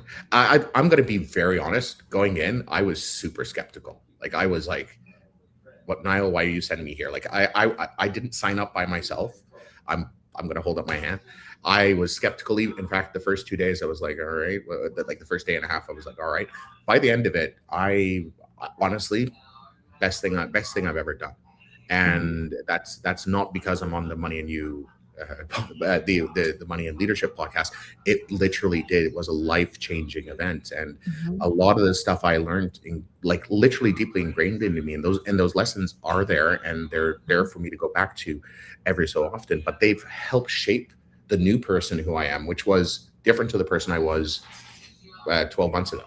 It's all a knock-on effect. And I'm honest, like, hand on heart, probably if not for Money and You, a lot of the things that had happened in the last 12 months, I probably wouldn't have been able to handle. But it gave me the tools to sort of move forward, stay strong, and understand what's coming. I remember when I first heard about Money and You, and it was several years ago, I'll be honest. And then from that moment forward, because I also produce movies and films, and every single person I started interviewing, which we have a teaser clip that we'll share here in a couple of minutes, but every single person I interviewed, well, I'm a Money and You graduate. Well, I'm a Money and You graduate. And you're going to hear a couple of these people that I interviewed for this movie later today. And after a while, you're like, all of these people that I have studied, that I have watched since 2000, 2005, 2007, and really, really studied, they were all Money and You graduates. And then next thing I know, I meet Dame Doria, which if she's good, I'm going to bring you back up onto stage here. Yes.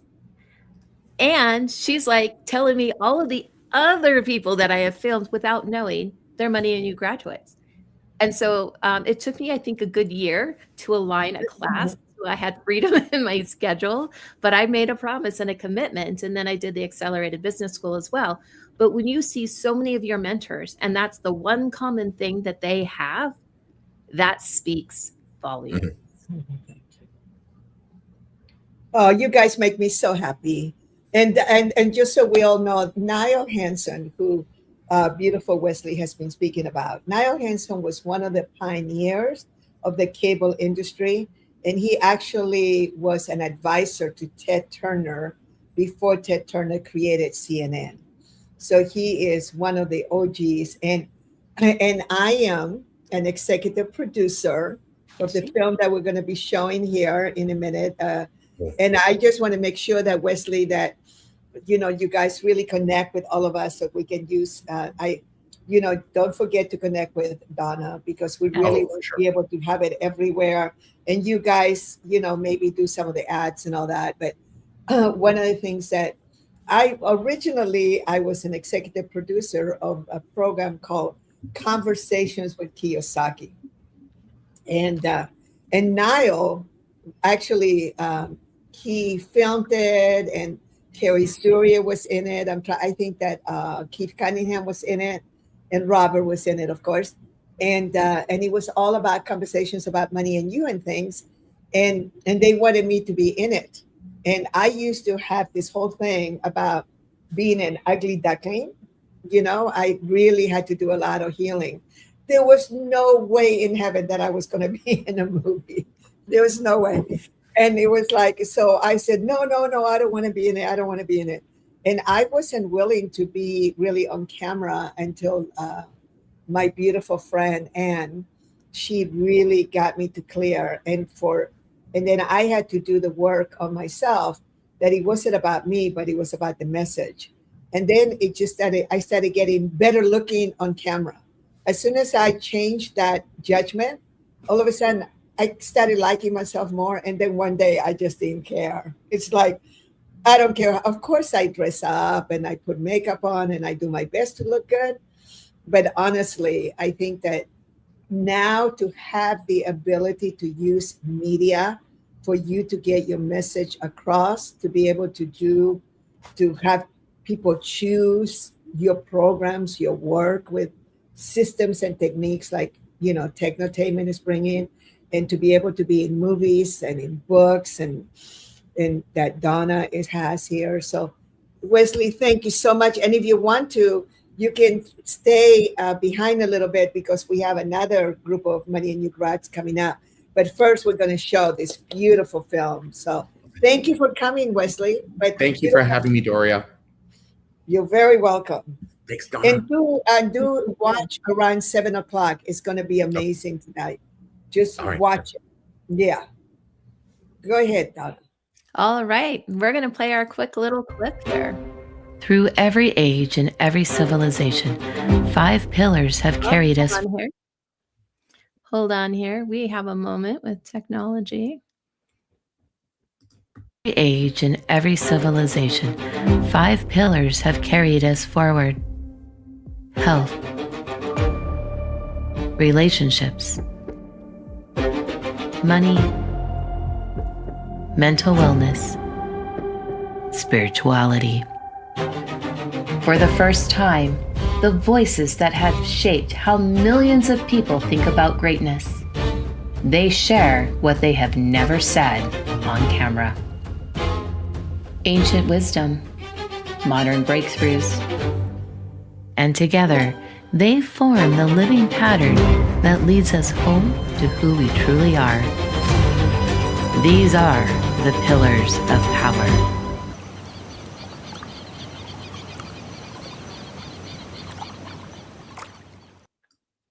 So much fun. So much fun. And to see that like the majority of them are Money and You grads, that thrills me. Totally thrills me. Yes. And Donna, you have beautiful voice. Oh, thank you. Thank you. Yeah, I you actually have to recorded hide that here at home, just so you know. I recorded that here on my podcasting microphone. Wow. They do Wow. a great job on the back You end. didn't have to spend a fortune on a voiceover. No, they said it's Wow. you. I said, okay. Well, let's bring up the next batch of wonderful people. Oh my God. Oh my God. And it's so interesting the way that it all just kind of fell together on who was going to be with whom. And so let's bring Absolutely. them up. I know that you're really good with technology, so I'm going to let you bring them up. All right. Here we go. Oh, The other, as soon as you turn on your camera and come back, Kamal, welcome. Marja, and Hey. welcome. now is Annie going to come? I'm right here. Oh, there you are, Annie. Thank you so much. Well, first, I got to make sure that I take a picture. Let's all smile. We want to be. Did Wesley leave already? Yeah, Yes. he left. Oh, I wanted him to stay behind and get a picture. But here we go. Smile. Yay. These mean a lot. So the first thing I want to make sure that you all know that you definitely want to come back into, go to Facebook or wherever you are. Well, we are on Facebook, we're on YouTube, right? What are the different places that where people are watching us right now, right? We have a live stream on a LinkedIn. There's a couple of YouTube channels. There's one connected to an Instagram. So Yeah. definitely Los Angeles Tribune on YouTube and Facebook are the main channels.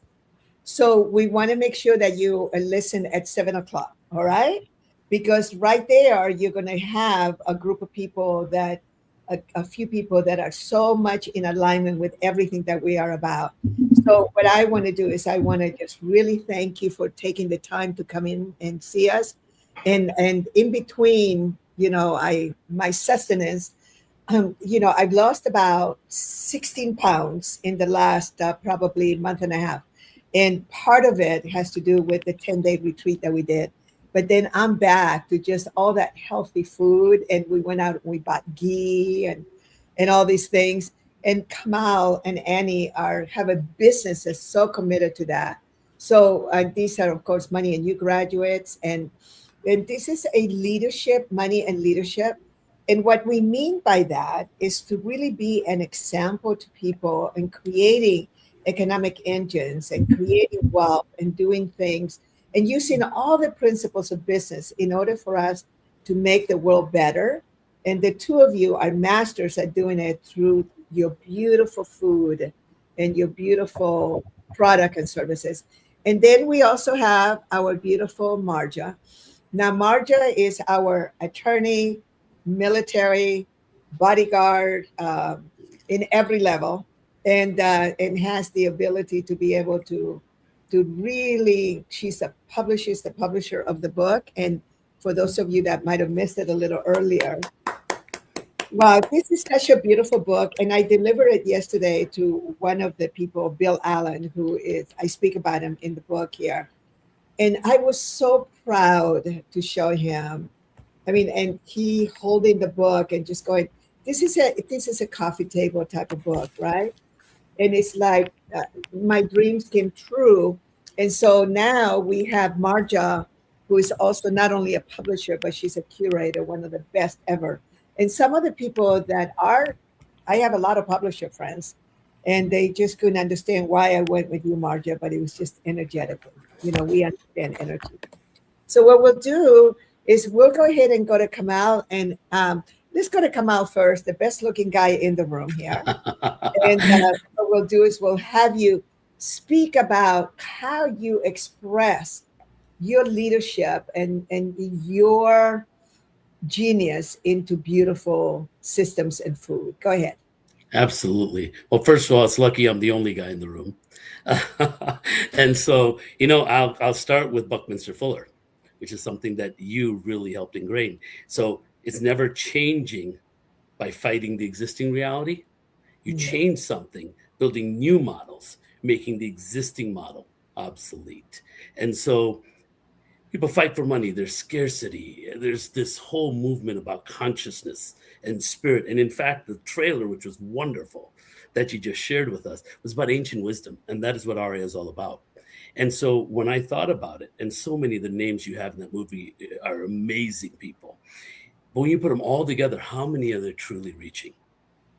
10% of the global population, how many do they reach? And so we looked at it, we said, okay, what are people really looking for? How do they connect? Well, they connect through their stomachs. They connect through their culture. You can't preach spirit to people that aren't willing to receive.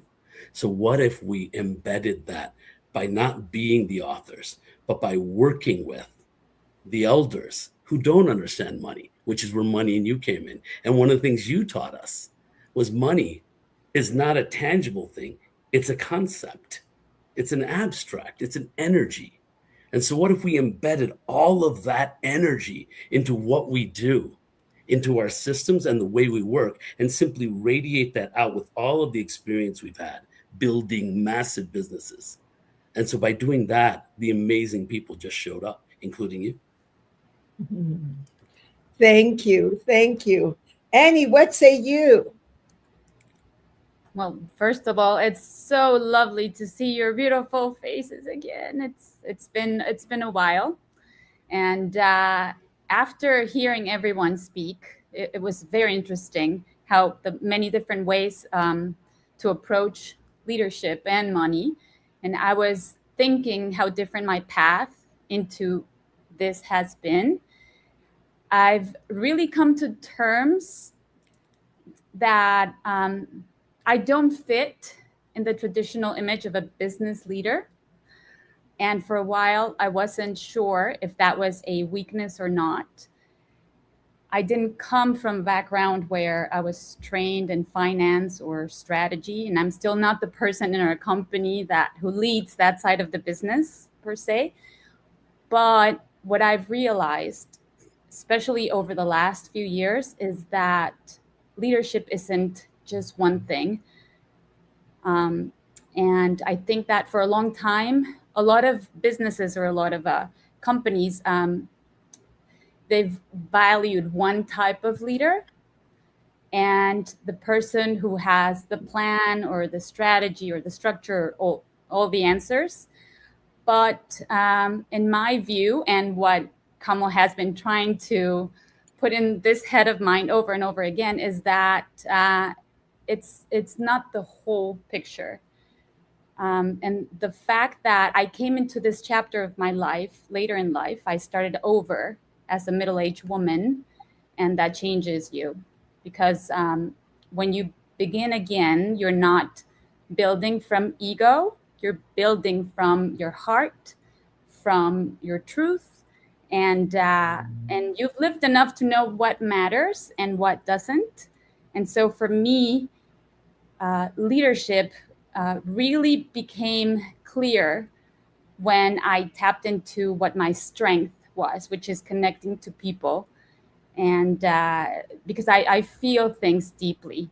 I notice energy. I'm very in touch with energy. I'm not just from me, but from the business itself and from people that we relate to.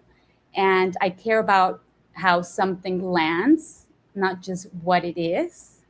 And I've seen how much that actually matters in businesses. So people don't just respond to products or brands.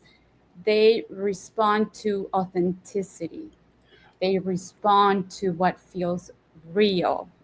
And that's been a huge part of my role in Arya.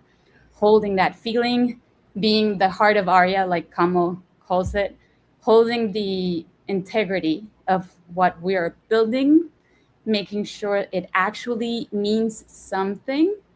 And I think for a while I underestimated that, the power of my heart, because it's not measurable as other things. You can't put it into a spreadsheet. But I've come to see that that is just as important, because it's what really creates trust, and trust is what everything else is built on.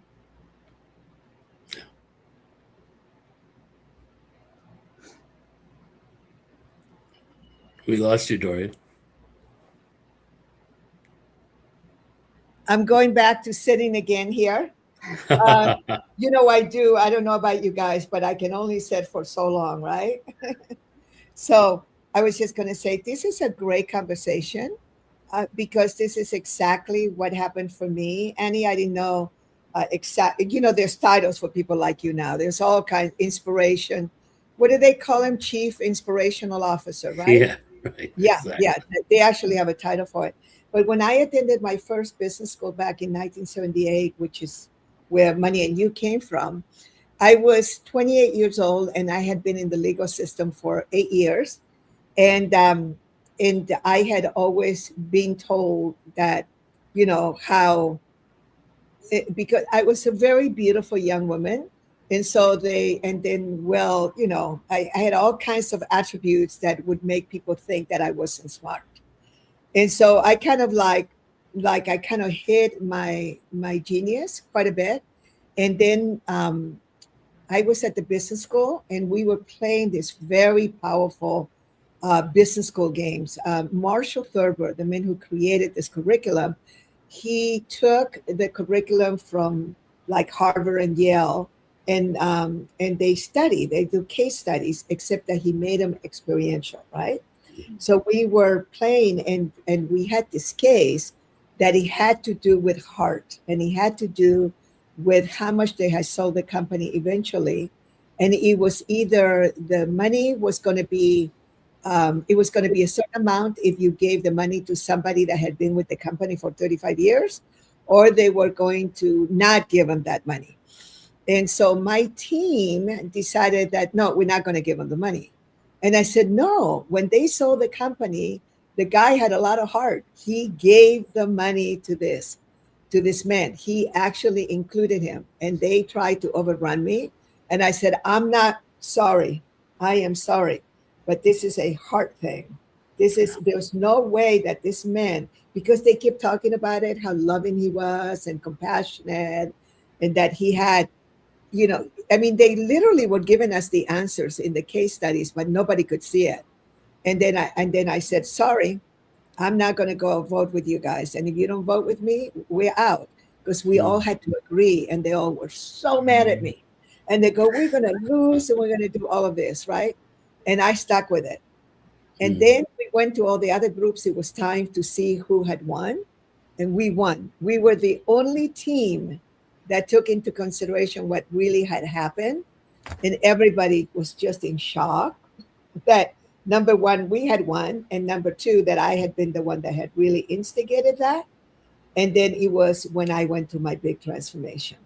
That was when I said, I'm only 28 years old, but I learned a lot already from being in the court system, in the legal system for 8 years. And to be honest with you, it isn't that I had my heart completely open yet, because I was still working on it quite a bit, but it was because I had learned so much that in many legal cases, they do take into consideration the person's feelings and what they're about. So congratulations, because there's tremendous worth in heart, and that's what people are finding out. And you must watch at 7:00 when you see these guests. And of course, we also have, everybody here has so much heart, but there's particularly one gentleman who has created so much success around being heart oriented. You'll see it. And I like it that it is a man that has that level of influence using his heart, right? So speaking of hearts, Marja, what say you about all of this? Your superpower, right? Go ahead. You're muted, sweetheart.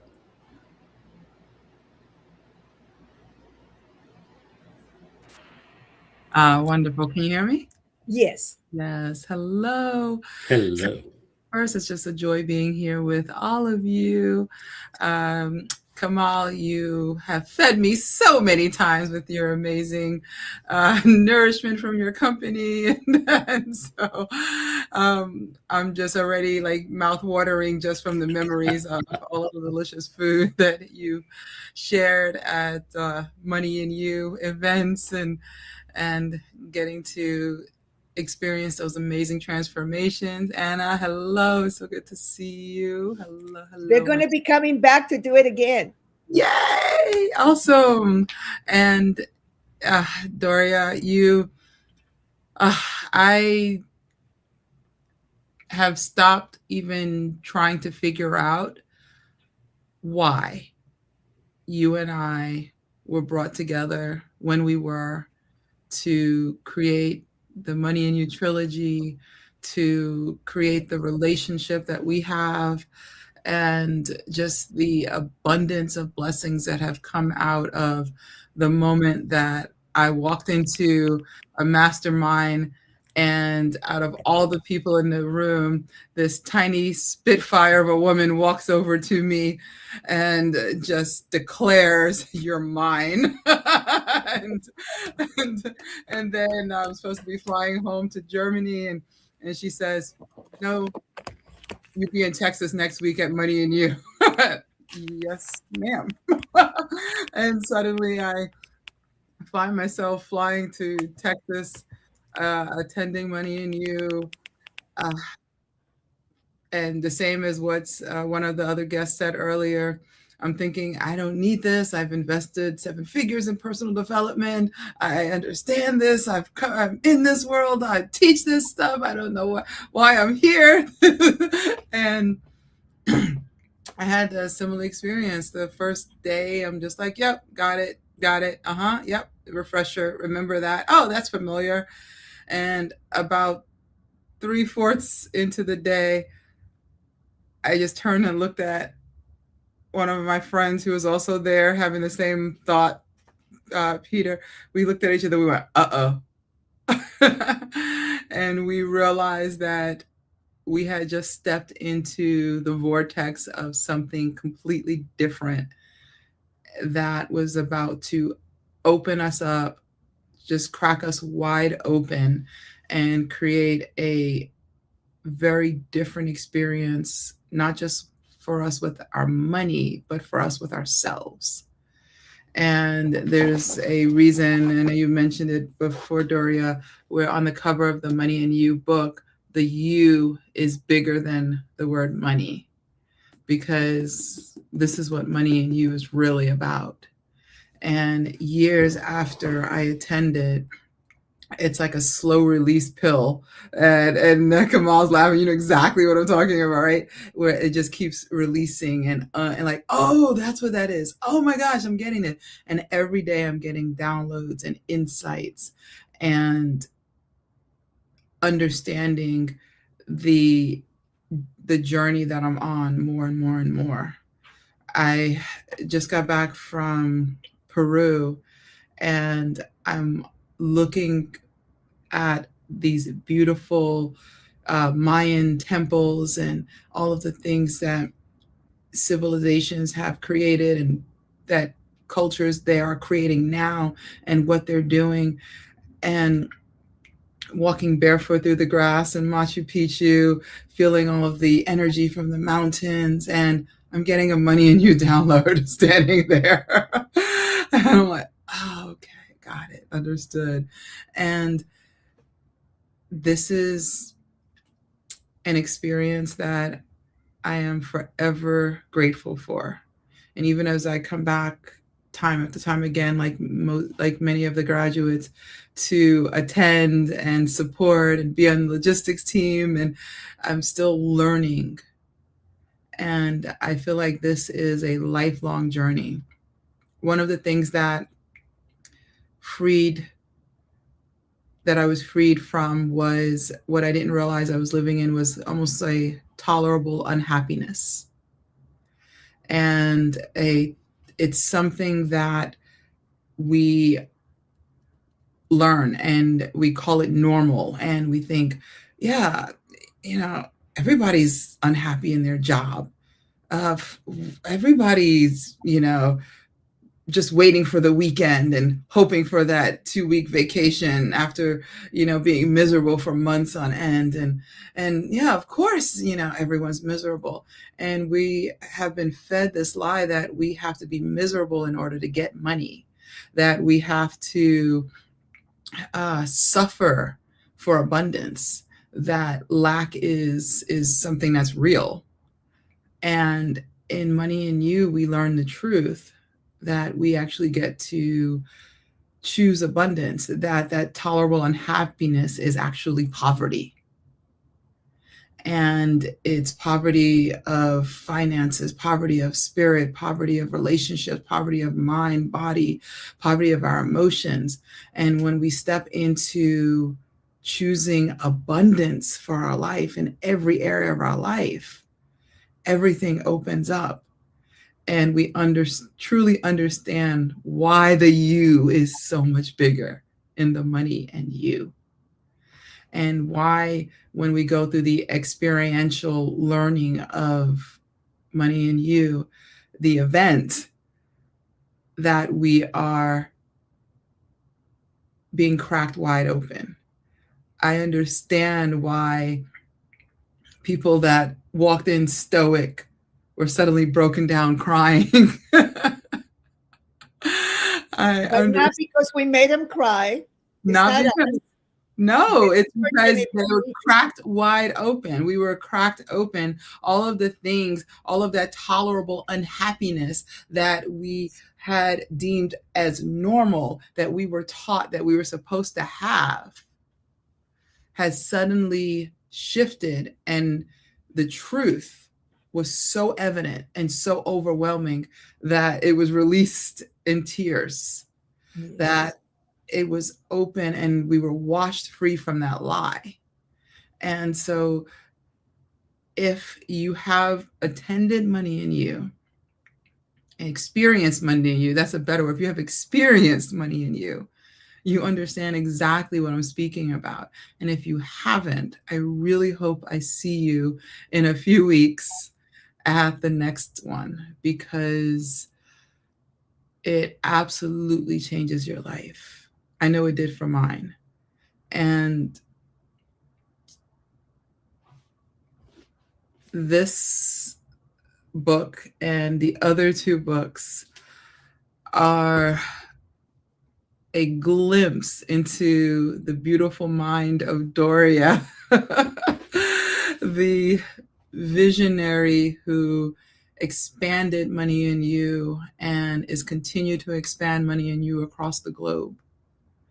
I feel so honored to take this journey with you, Doria, and with all of the instructors, with all of the program directors, with all of the volunteers, with all of my co-graduates around the world. And there's something really, really beautiful when it's not just a bumper sticker that says choose abundance, but it's a daily habit, a daily lifestyle, a internal belief that's moving us forward day after day, moment after moment. So that's what I feel like saying. Well, thank you, you guys. I mean, the thing is that, and remember, I'm a Money in You graduate. I really, people forget this. People forget this. I did not create this. Of course, I created the organization around it and have held it together and spent millions of dollars of my own money for me for this work to continue. And then, of course, the next people, one of our beautiful partners, Wendy Tan, who's going to be coming to share in a little bit. A very successful woman from Malaysia. You know, people like her that for the last 26 years, she created a company so that Money in You could continue the English programs in that part of the world. I mean, there's a whole team of people. There's a whole team of people. And there was a great book in the 1980s, and I wish I could remember the name of it. I don't remember the name of it, but this particular book was all about that organizations have spirits, that an organization, when you get a group of people together with a high intention, there is this energy that gets created and is forever everlasting if you have people that will continue holding the vision and creating good things with it. In those days, we didn't know about precessional effects. We didn't know about ripple effects. And we didn't know we kind of knew what the law of attraction was, but not quite at the level that we know it now. But that is what attracts people that are interested to really love you and support you and create.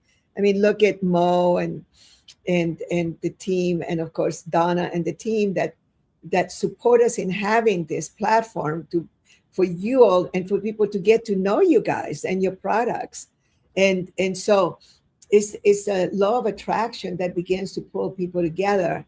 And if every single human being, like Buckminster Fuller taught us, did what they were meant to do, we would have no world problems, because people would not allow for hunger. They would not allow for starvation. They would not allow for poverty.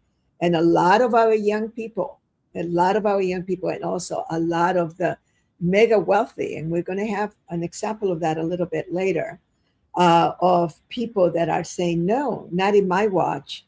I'm going to solve that problem. And by the way, there's such riches in solving that problem. But these people are not doing it because of the riches. They're doing it because their heart calls them on it. There is a global paradigm shift that has already occurred.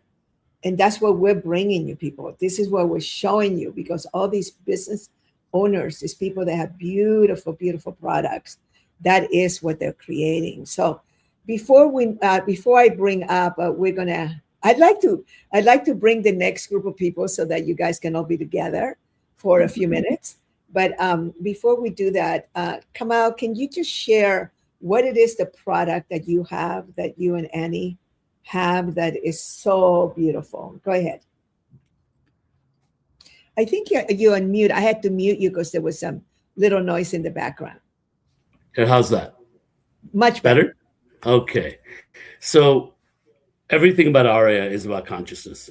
Consciousness in everything we do. So we start with enhanced superfoods. And then we said there's a lot of systems out there. But those systems without soul or without consciousness, they lose their soul. And consciousness without systems never scale. And so what if we combine the two? So what we built, one of the things we built this detox system. And there's a lot of those, right? People detox, but they don't detox their mind, body, and spirit. So we invited masters in. And Doria, you said that you're going to join us for the next one as one of the masters on money and spirit and energy. And so we've had these global masters, Peter Swain being one of them, who've come in and talked about the various aspects that you deal with when you are detoxing. How do you detox your brain, your mind, your spirit, and connect it all? So the food is the food that's beautiful. And the body recovers because your emotions, your spirit, your energy recover. And it's all guided, it's facilitated. It's starting April 27th for our next seasonal cleanse. Go to ariaorganic.com. How do you spell that? Say it out loud. ARYAA, organic, ORGANIC.com. So you're going to go and put it on the different platforms so that we can. How about you guys? Why don't we help them out for those of you who have access to the beautiful chat in all the different places? Let's support them and just put it out there, because I think it'll be good. Oh, there we are. Thank you, Laura. Yes.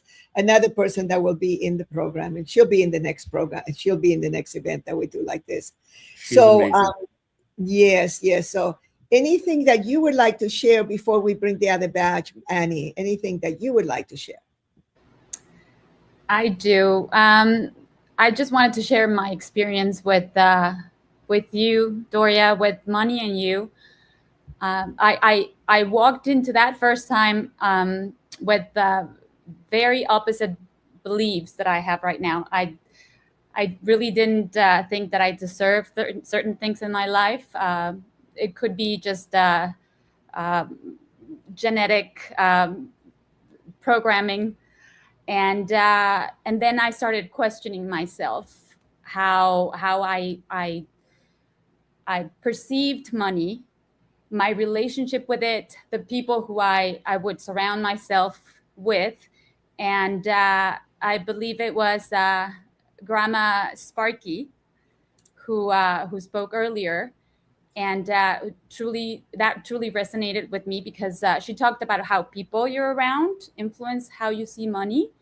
And when I was around you guys at the event and the people that we've been connecting to, I look back at my own life and I can see how much of my perspective came from how I grew up, and then how it's been shifting. And because money back then felt limited. It felt something that I always had to worry about or hold on tightly. And I didn't realize that was also influencing our business in Aria. And instead of allowing the universe or divine energies to enter the world and just continue this expansion of the amazing products that we carry, I was carrying the programming from the past. And so that has helped me tremendously in the process of co-creating Aria, and how I relate to money, how I relate to the people that I hang out with, and it's also how I relate to my own worth, because nothing is separate from business. It actually, it shapes it. And that has been huge for me.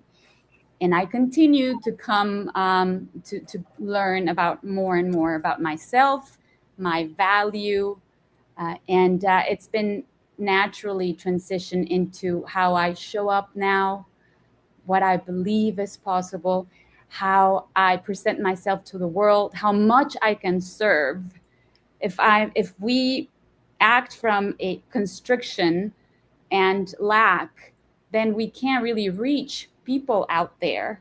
And so if you have a mindset where you have a mission to change the world or to serve more than one person, then you need to realize that the more that you expand yourself and the more that you leave that lack behind, then you'll be able to reach more and more people. And that is such a huge gift that we can give ourselves. And that has shifted my reality in so many ways. So thank you. You're welcome. So then that means that you can come back and actually redo the program. You know, okay, so as a graduate, you all have a lifetime membership to go to any program in any language and go sit in the back, right? You can sit in the back. But some of you, and there is a couple of people that I know, they're coming because they did the program 10 years ago, whatever. They're actually going to participate again. And the agreement is that you know, they don't give away some of the things that they, you know, some of the games, and nobody really does. They're not going to play that way because they have tremendous integrity. And so really consider in a couple of weeks for you to really sit in the room and participate fully again and full on. Because I tell you right now, I mean, 47 years later, I still have breakthroughs. I still have something out of somebody sharing something. I will go, wow. So with that, what we're going to do, Margie, any last words before I bring in our beautiful next set of graduates and partners? Anything else? Just attend Money in You, have your own breakthroughs and distinctions, grab your book, and get ready to change your life. Yeah. Just go to Amazon and search for Money Doria. Doria Money. And you'll go, and I did not make that up, you guys. That was the Amazon algorithms. Can you believe it? That's awesome. Yes, I believe it. Absolutely, I believe it. It's like, what? It's like, what else could it be? Yeah. Chris says all they have to do is just put Doria Money and go straight to the page. And remember, you guys, whenever you don't want to give, for those of you authors out there, and connect, of course, with Marja, best publisher ever.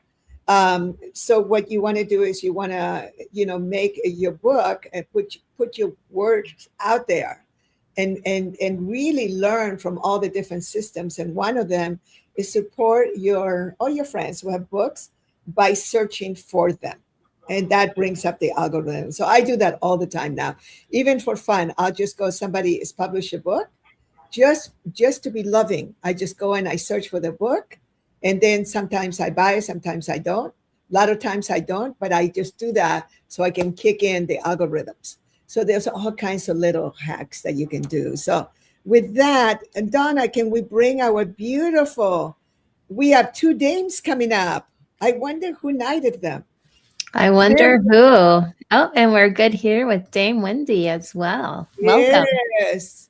Hi. Hello. We're going to talk to Dame Wendy first. She can't help herself. She is in the back of her beautiful car with my favorite driver in the whole universe, right? Dean, is Dean there? Yes. Would you tell Dean that I still love him so much 24 years later? It's already 27 years, Dorian, not 24. Oh my God, 27 years. 27 years. Yeah. Dean has been her driver, and he's absolutely beautiful, and her car is so gorgeous, and she's like the queen in the back of her fancy car, and she does everything from there. She's the top female engineering fire protection entrepreneur in Malaysia and probably the region, because Believe me, women do not do that in that business, but this is one loving woman that absolutely loves to empower human beings and brings in all these healers. She has all her teams. She patches them up with LifeWay patches. She has them all do all this work and just so committed to the betterment of humanity. Wendy Tan, what would you like to say? Well, I've known Doria for 27 years. How it come about is very interesting, and how I got involved with bringing Money and You to this part of the world, it just happened because the last promoter just wanted to stop promoting, and I told Doria, let me do it. You know, I'm in the contracting business. How to do it, I don't know, but I just put up my hand. Let me do it. And so I did more than 25 years, Money and You in this part of Asia. Wow.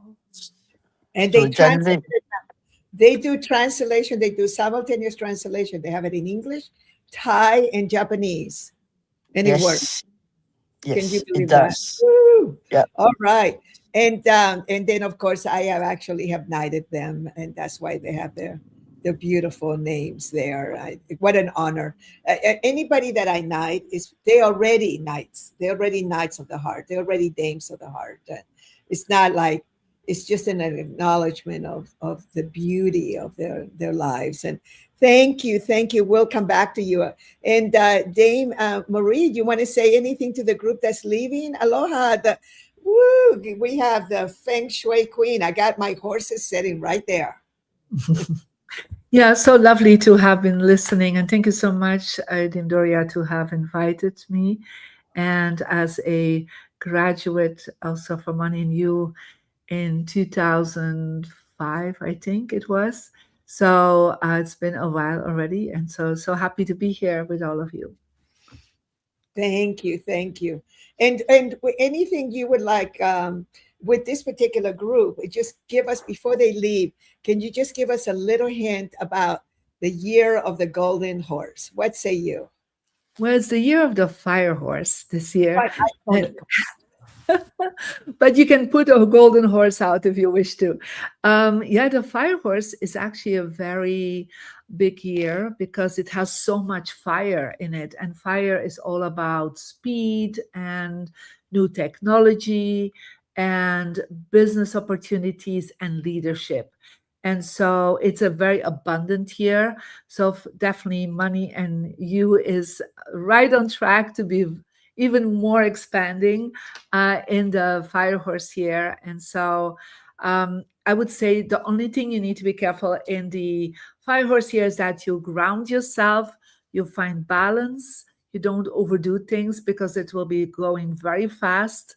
There's a lot of momentum, a lot of beautiful energy. But at the same time, it can create a lot of conflicts, as we've seen already, that have been occurring. So take time for yourself, for your heart, for your loved ones, for your community. And therefore, it's so important that we come together regularly to support each other. Thank you. Woo! Okay, so I go to the wild in Malaysia. There's a Feng Shui shop that Marie, you have got to go and see it. Right, Dame Wendy. I go there straight there. It is at this place. Yep. One of my favorite shopping centers, and I swear to God, I save money just to get there. It's like I just freaking love it. And with the ox in their system is our golden horse year in the ox, just for the ox. So I forgot that it's just for us oxes. And 1949, right? And so I just wanted to say thank you so much. I wanted to thank you, Kamal, and then of course my beautiful Marja. And so we're going to let you go, and we're just going to focus a little bit on bye everyone. So before the next ones, we're bringing you right into the big kahunas here, because next we have Ken Honda will be coming in, and we want to make sure that you stay behind and for just a few minutes to say hello to them. But it was, as it turned out, it's the two of you and Donna. We're going to let Donna ask some of the questions. Oh Go my ahead. goodness. Oh my goodness. Thank you, Miss Dame Doria. There, I was not expecting that. So Donna, Dame, your speaker is not on. my Yeah, speaker's not on? yeah, it is. Oh, mine Can is. hear Yeah. you. Yes. Yeah. Dame, there we go. So Dame Wendy, you have been around so long throughout the years with Money and You. What is one of your most favorite principles out of the Money and You program?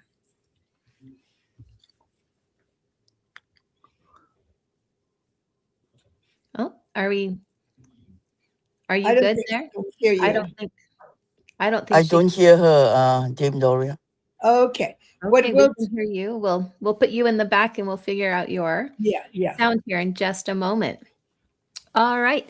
Dame Marie Diamond, welcome for being here with us today as well. I'll just ask you the same question because you're a Money and You graduate. And I'm going to say a lot of the people that I put into the Pillars of Power were Money and You graduates, which I did not know until people were telling me their stories. And then every time I turned around, Dame Doria was telling me they were a Money and You graduate. So eventually I went through all the programs because I have studied and read so many, and now I had the opportunity to film everybody for Pillars of Power.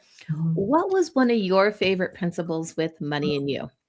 Well, I don't remember the exact, principle, how they named it, but it was, for me, it was like how to create abundance we always think about big ideas, but how you can multiply with small ideas. So I don't know the exact thing, but I see still It's called leverage. It's leverage. leverage. Thank you. Yeah, I was thinking about it. Thank you so much. It was about creating leverage, and I still remember the exercise, so won't give it away. And that was for me such an aha moment.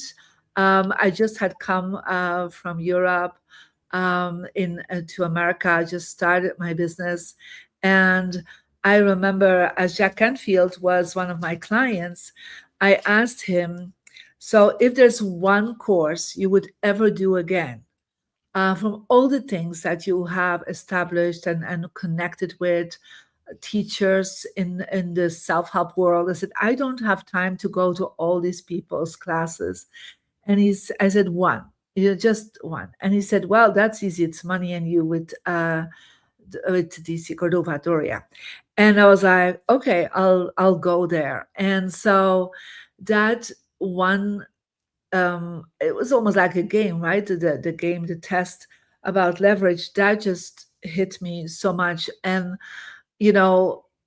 I do believe that all the opportunities I had, like from being in The Secret, that came after that meeting, from building an online business with more than 2 million online students, having 10 global bestsellers, and different businesses I created, and now even for social media, I've always practiced that principle of leverage. And because I felt like the more leverage I could create, the more impact I made. I really felt leverage and impact was connected. And I always say, if there's one thing that I would always suggest to people to take is Money and You, because it just really changed my total abundance mindset from coming from a family that was definitely having a poverty mindset into business, and then practicing that. I do believe leverage is always the one thing that I'm always thinking about. How can I create more leverage? And because of that, create more impact. Beautifully, beautifully said there. Dame Wendy, can you hear us now? She cannot. She can only hear me. Okay. She can only hear me, and she's gonna come back. She's gonna try to come back. She has another meeting to go to, but the one question was yes, but I can answer the question for Wendy because I know her so well. And it was, what was the one thing that you got the most out of Money and You? But for Wendy, I truly believe, because she's so successful and she has money handled, let's just say it that way, it was the healing aspect of it. It was the healing environment. It was that her being from such a successful, being already such a successful human being in an environment that clearly she was mastering, but the emotion, she couldn't be herself, her beautiful, loving self. She kind of had to be a different way. And I think that when she stepped into the Money and You and the business school and all the different programs in that environment, it gave her permission that she could be in her heart and she could actually be loving and being giving, and it was still going to be coming in. This is a woman that really stepped into sufficiency.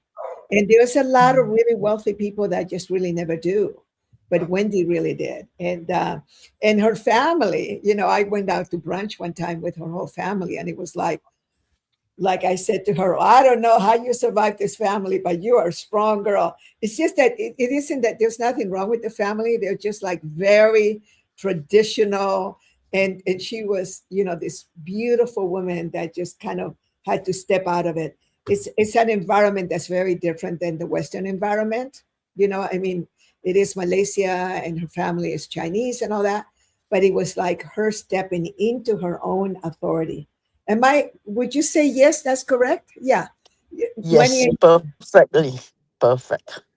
Okay. She was able to stand in her own authority. And a lot of the really wealthy people that have come to Money and You, that is what has happened for them. For them, is the healing. One of the richest men that attended the business school in Taiwan, he was in magazine covers. You don't know because people don't, they don't tell you this is one of the wealthiest men in Taiwan. I just really like the guy. He spoke perfect English, perfect Chinese, and his whole thing was about running. It was like, because we have running and dancing.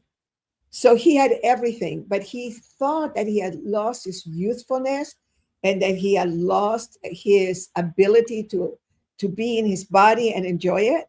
And then he gets into these groups where you do exercise and we do a lot of dancing. As for those of you that haven't done Money and You, we love music, we love to dance, because that's where do you think Tony Robbins got it from? But I mean, Tony loved that part of the program. And so what happened for him was he got his body back, he got his youthfulness back.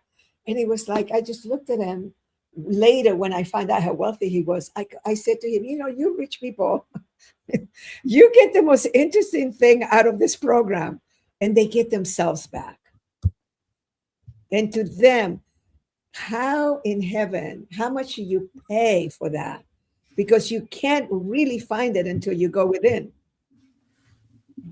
Right? So Wendy, you go ahead and go to your meeting, and we'd love to. I'll let you know about the after party. I'll keep you posted. All right? Thank you. Thank you so much. See you all later. Bye. Aloha. Bye-bye. So Bye. Dame Marie, we're going to be bringing some other wonderful people we want you to meet. But tell us, give us some teaching of your own genius. What are some of the things that, out of the things that you are a master of, what would you like the audience to hear around leadership and money? Yeah.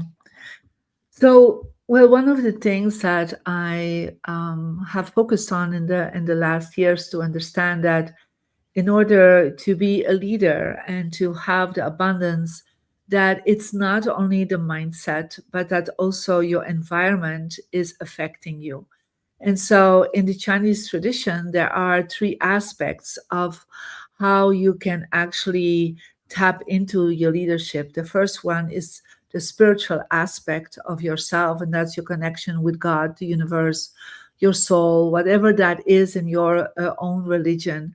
Connecting with that will help you to tap into the abundance that is present for all of us. And the second aspect is your mindset, your behavior, your actions, how you as a human being, your human potential is unfolding, and you're working on that aspect And definitely, in Money and You, that is such a big shift that we're working on, both mindset, behavior, and actions. And I feel like that's the only program I've ever seen that really brings all three together, like not only the behavior, the mindset, but also the actions, like how you then embody it, because action is also embodiment.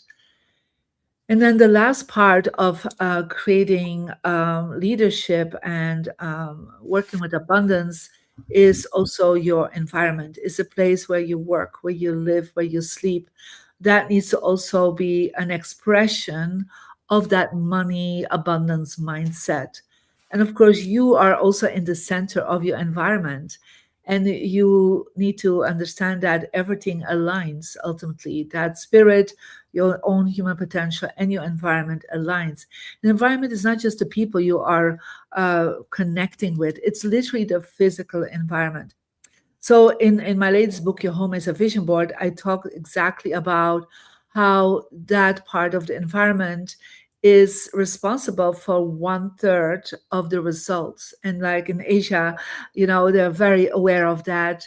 Doria, as you know, you've been working with Feng Shui for a long time.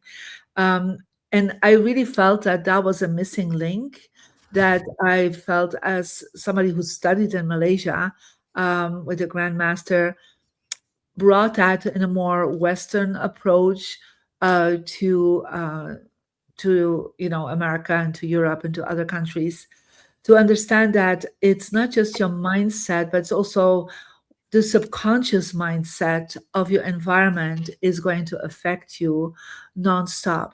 Each time you walk into a room, each time you're sitting in a space, each time you're having conversations in your living room or being together with your partner in the bedroom, you always are affected through the colors, through the positioning of your furniture, through the images that are around you. And I always love, Doria, that you have the beautiful principles of Money and You behind you. I think that's always so powerful.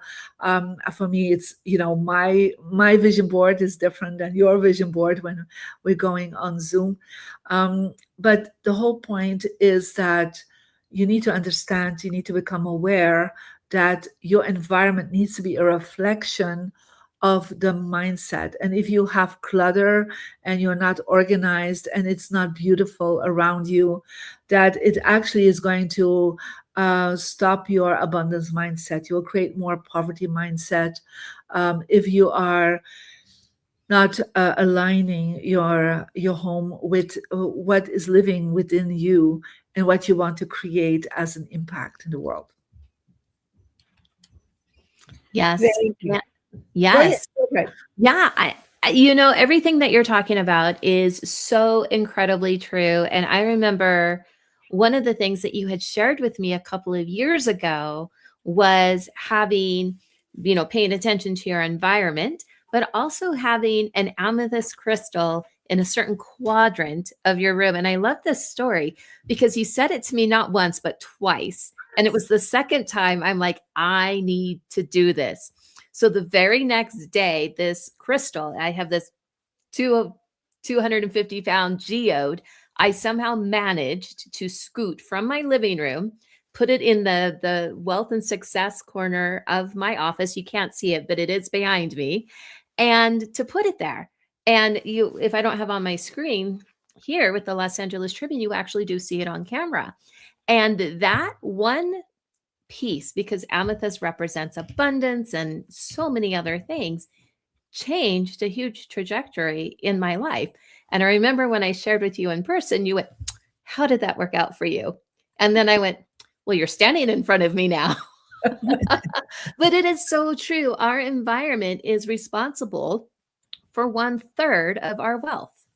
Yeah, and it's something that I would say in Asian traditions they're more aware of, that in the Western traditions they are less knowledgeable about it. And I really felt that that was my leverage to the world, to bring that to the self-help world, to the spiritual world here in the Western society, so that they become more aware of that, they could really enhance their abundance by certain things. And for you, that was very personal. I mean, it was based on your birthday and so on. Yes.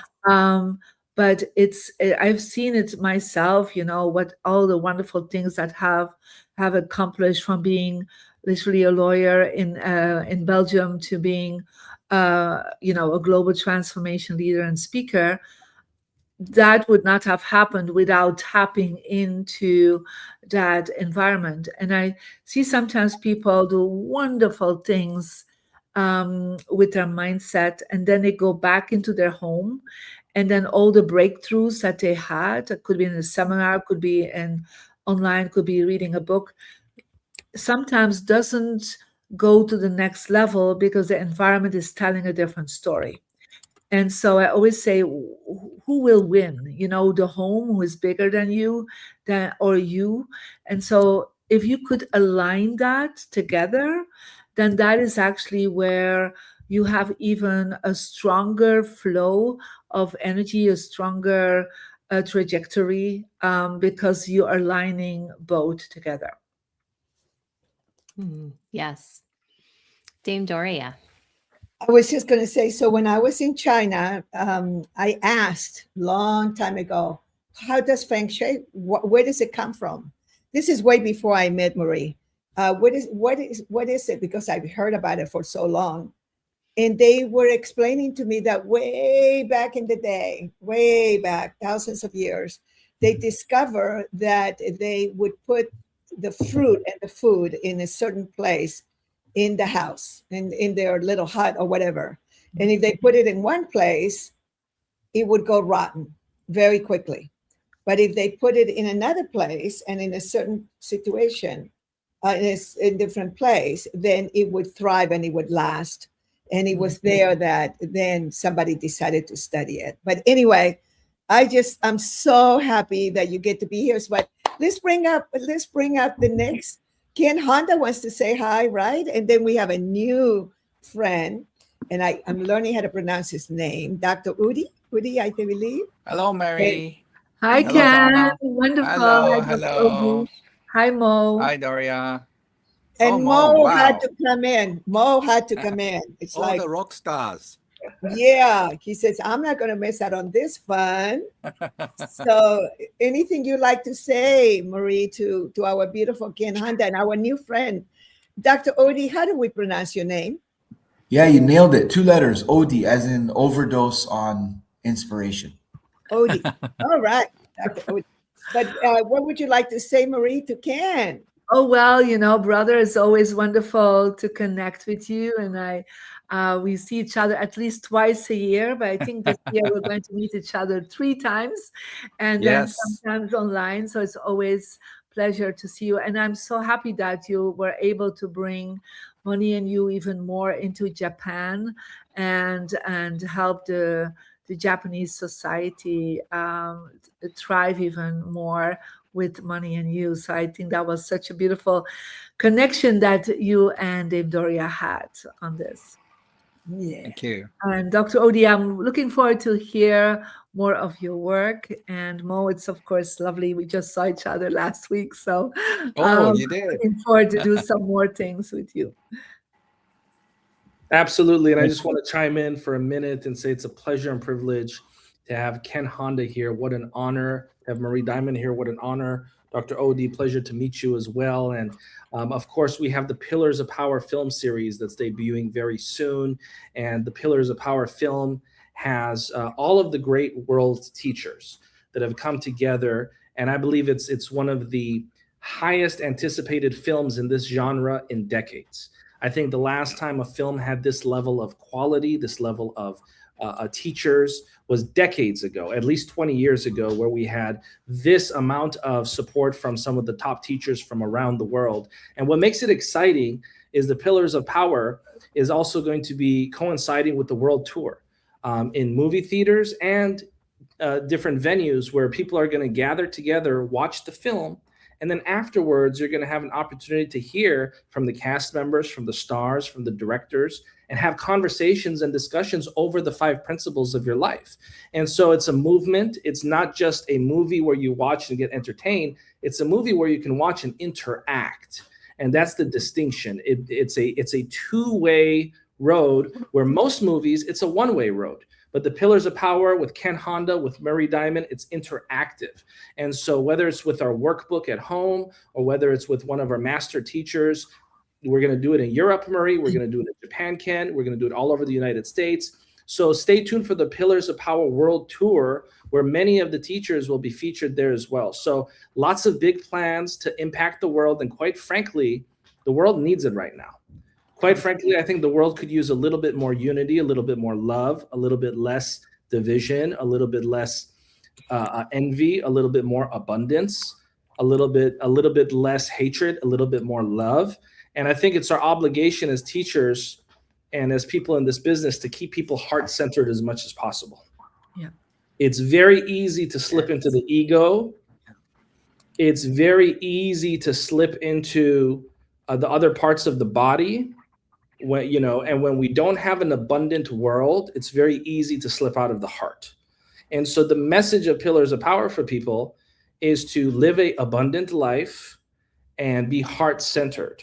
And the mentality of you having more, me having less, that needs to be removed from consciousness.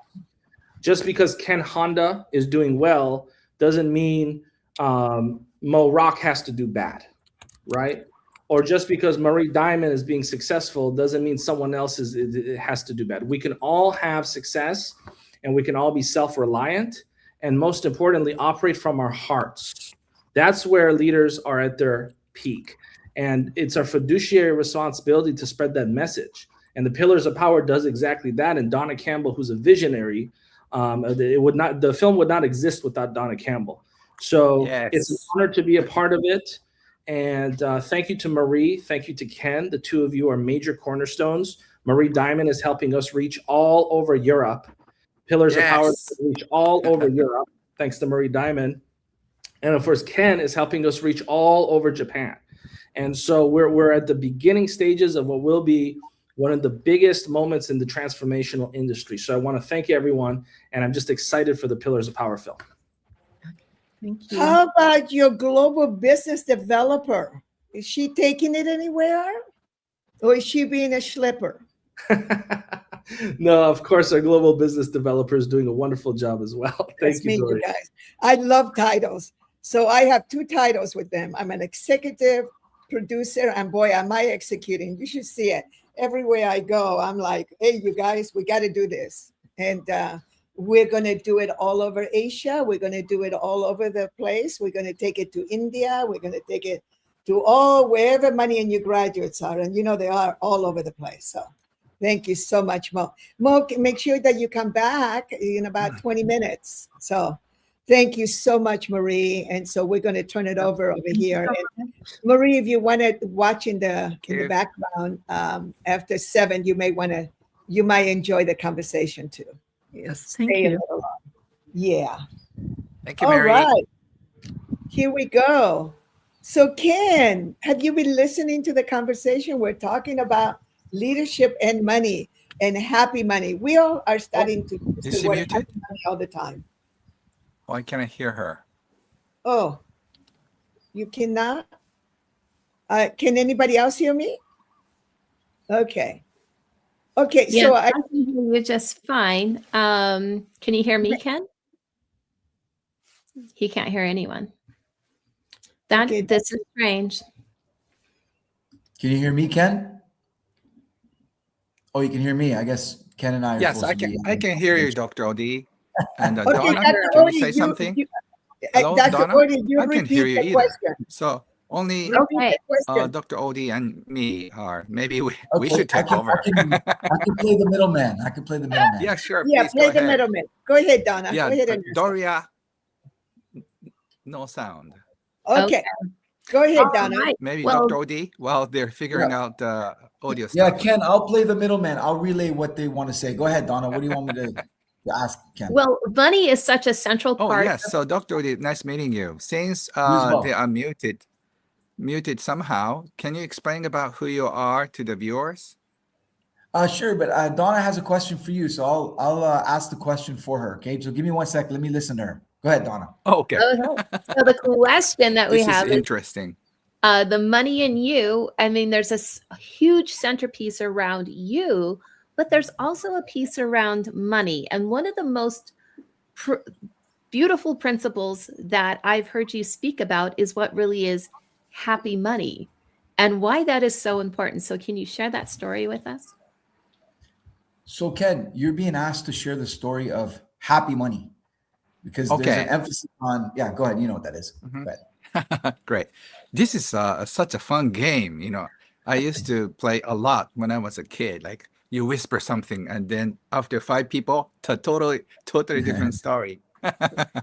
Thank you, Dr. Odie, and I'm so excited to be here.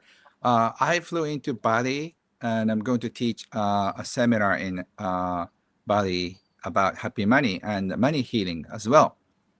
So I was lucky enough to attend Money and You a few years ago before COVID. That was also very beautiful. Money has been a very strong draw for me since I was 4 or 5. My father was a tax accountant, and he started teaching me about money. So all the things I learned over the years were taught in a very unique way in Money and You. That's why I'm promoting Money and You heavily in Japan.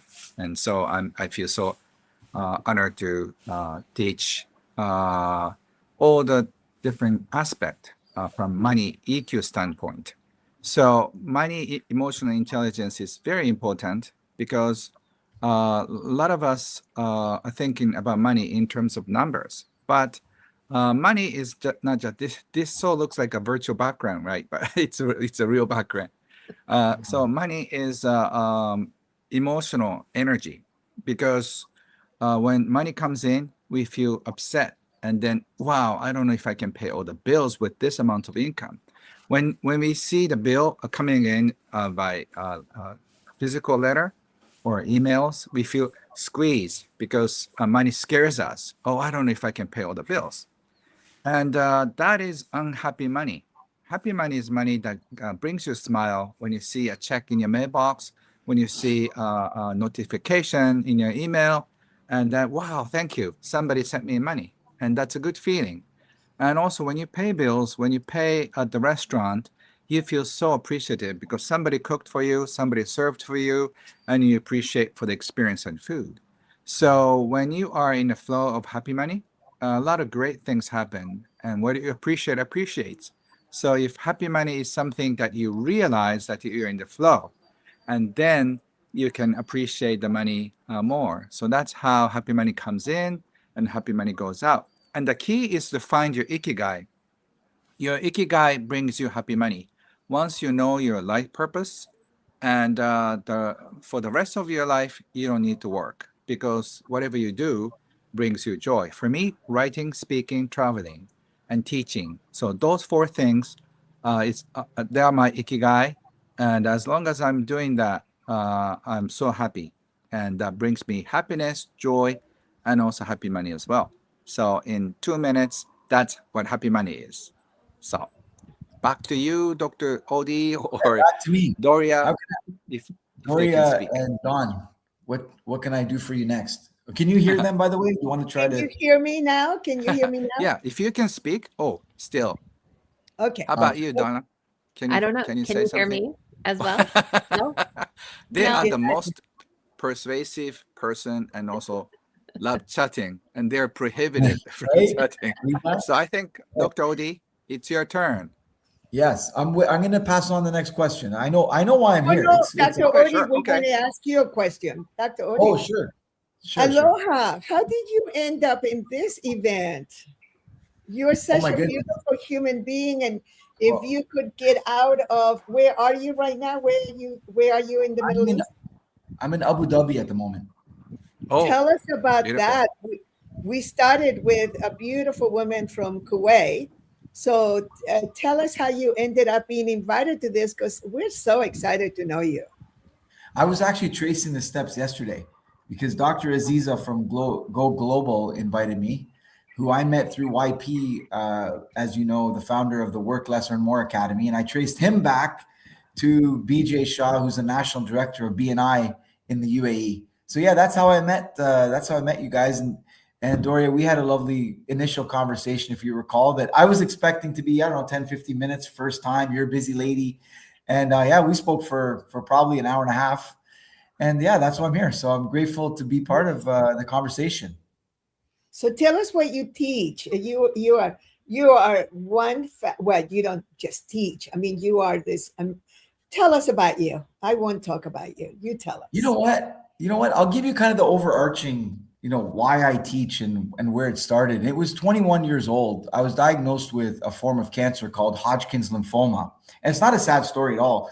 I was in my bedroom, and I remember getting the diagnosis and staring at the ceiling. And then I was moved by a lyric from Bob Marley. And I don't know if you guys know this song, but it's not one of his popular ones. But the lyric was, live for yourself and you live in vain. Live for others and you live again. And my brain at 21, I was a sports guy. I hated university. For me, university was a fancy word for more school. I failed all my classes in grade 11 except PE. But this lyric, I couldn't shake. And then finally one day, probably after, a week or so, I realized what it really meant. And I thought, you know what, if I'm going to go down, if I'm going to die, because I didn't know, whether this was going to be a serious thing or not. And, my sister's a medical doctor. She said, you'll be fine, which is sister talk, I thought, for, don't self-destruct, kid. And, I wasn't going to be in a library. There was no internet. So I said, you know what, if I'm going to die, then how about I leave a gift for my family? And that gift would be straight A's on my final exams, because they'd never believe it. And so I racked my brain. I eventually got the A's, to my great surprise and to the surprise of my family. And I realized this life lesson, and that is that if you want to get an A in life, if you want to finish first, not better than anybody else, but the best version of yourself, right? If you want to finish first, put yourself second. And so, because I couldn't get the A's for me, I tried, but it was almost too easy when I thought of doing it for my family. And that's kind of where it started. That's when my mindset of service started.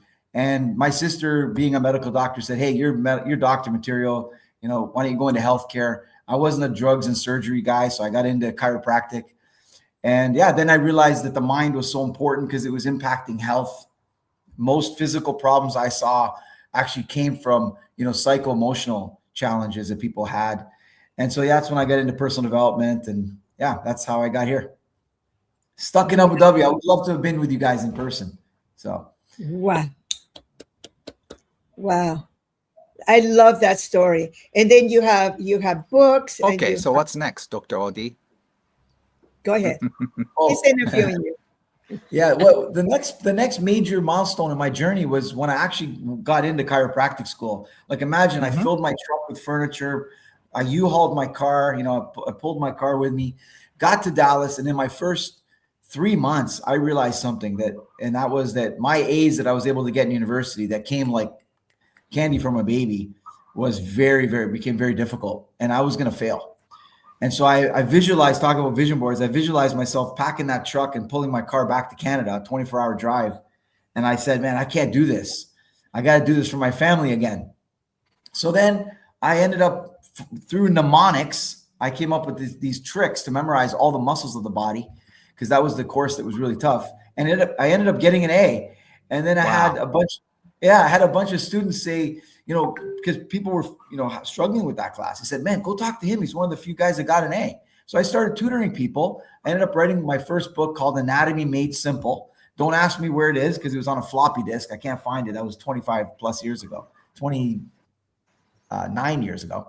And I remember the professor, I started teaching classes as well. I was so nervous teaching people how to pass the class. I had one lady come up to me and say, you if it wasn't for you, I would have failed. I'm a single mom, and I would never pass my courses. I'm so grateful for you. And that's when I realized the power of teaching, how much I loved it. I was told that the gross anatomy professor would start the class with, my name is Dr. G, and I want to let you know from day one that if you buy Dr. Odi's book, I was 4 months into my education, you calling me doctor, you buy Dr. Odi's book, it's cheating, because people were getting A's left, right, and center. Wow, that's amazing. tell Ken that I'm going to make a little comment about cheating. Tell him. Let's see how. Donna, still you're muted too. Yeah. I don't know why you can't Maybe hear if me. you go out while we're chatting and come back, maybe that'll solve the problem. Tell him that she can't do that. So, Dr. Yeah, Audi, she can't leave and come back. She can't leave and come back. She's going to be here with us. Yeah. Tell him Oh, we I'm want to sorry. ask him questions. We want to ask him all right, questions. this is Yeah, they're going to ask you usually- questions, Ken, and I'll relay them. Go ahead. Who has the first question, ladies? Donna, go ahead. Oh, this is such a I fun don't game. find the background that yes. looks very bally. I'm not able to leave because I'm actually hosting the show. So Dr. Ken, Odie? she can't leave. She's the host. Mm-hmm. So, But one she of has a the question. Yeah, sure. with all of the topics I've been asking many of our different speakers today about money and you, what is your most favorite topic or principle that you learned from Money and You, and why? Great. So Ken, what's the greatest lesson you've learned from money regarding money and you, and why? Is that right, Donna? Yeah. Dr. Audi, thank you so much for translating. I feel like I'm chatting with an angel that I cannot see, but okay, what is my angel talking to me? So money and you is such a blessing. You know, the hardest one is I cannot really talk about what we do in the 4 days. So without spoiling the fun. So I cannot without talking about all the details of what you do, but we play a lot of games, and games are so much fun. And in the process of playing the games, you see your pattern. And this from now, this is my interpretation. So I always find it fascinating to observe people, how they behave according to their money blueprint. Some people just try to win at the cost of others, and some people try to lose because they don't want to put anybody in sacrifice. So while we're playing the game, we see a lot of patterns inside us, and a lot of people cry, laugh, and just so irritated because the way that we were so used to may not necessarily work. And then boom, the biggest surprise, is there. So I don't want to spoil all the fun, but I realized that I thought I healed so much pain around money and scarcity mindset, and I thought by then I believed in abundance mentality, but I realized I was stuck in a small world.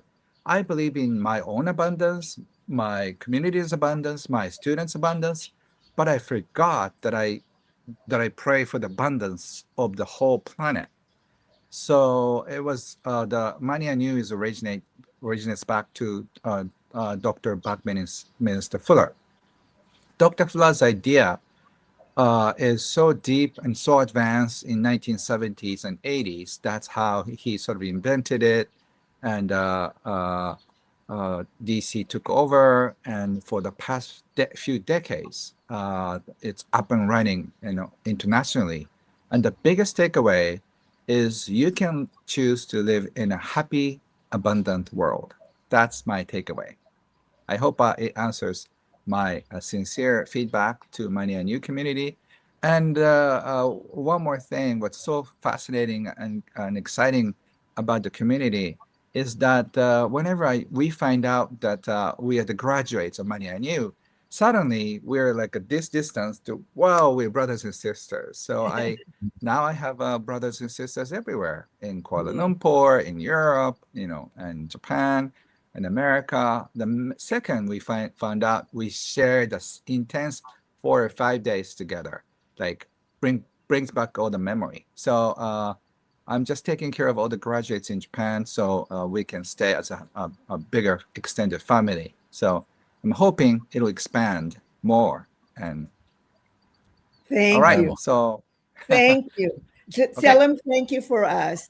So Yeah, they're great. Dr. Say thank you. yes, say domo arigato. Domo arigato. Domo arigato. So for the people that are listening in the back, in the So I backstage, hope my they'll beautiful do Ken okay Wonder without cannot us. hear us, you guys.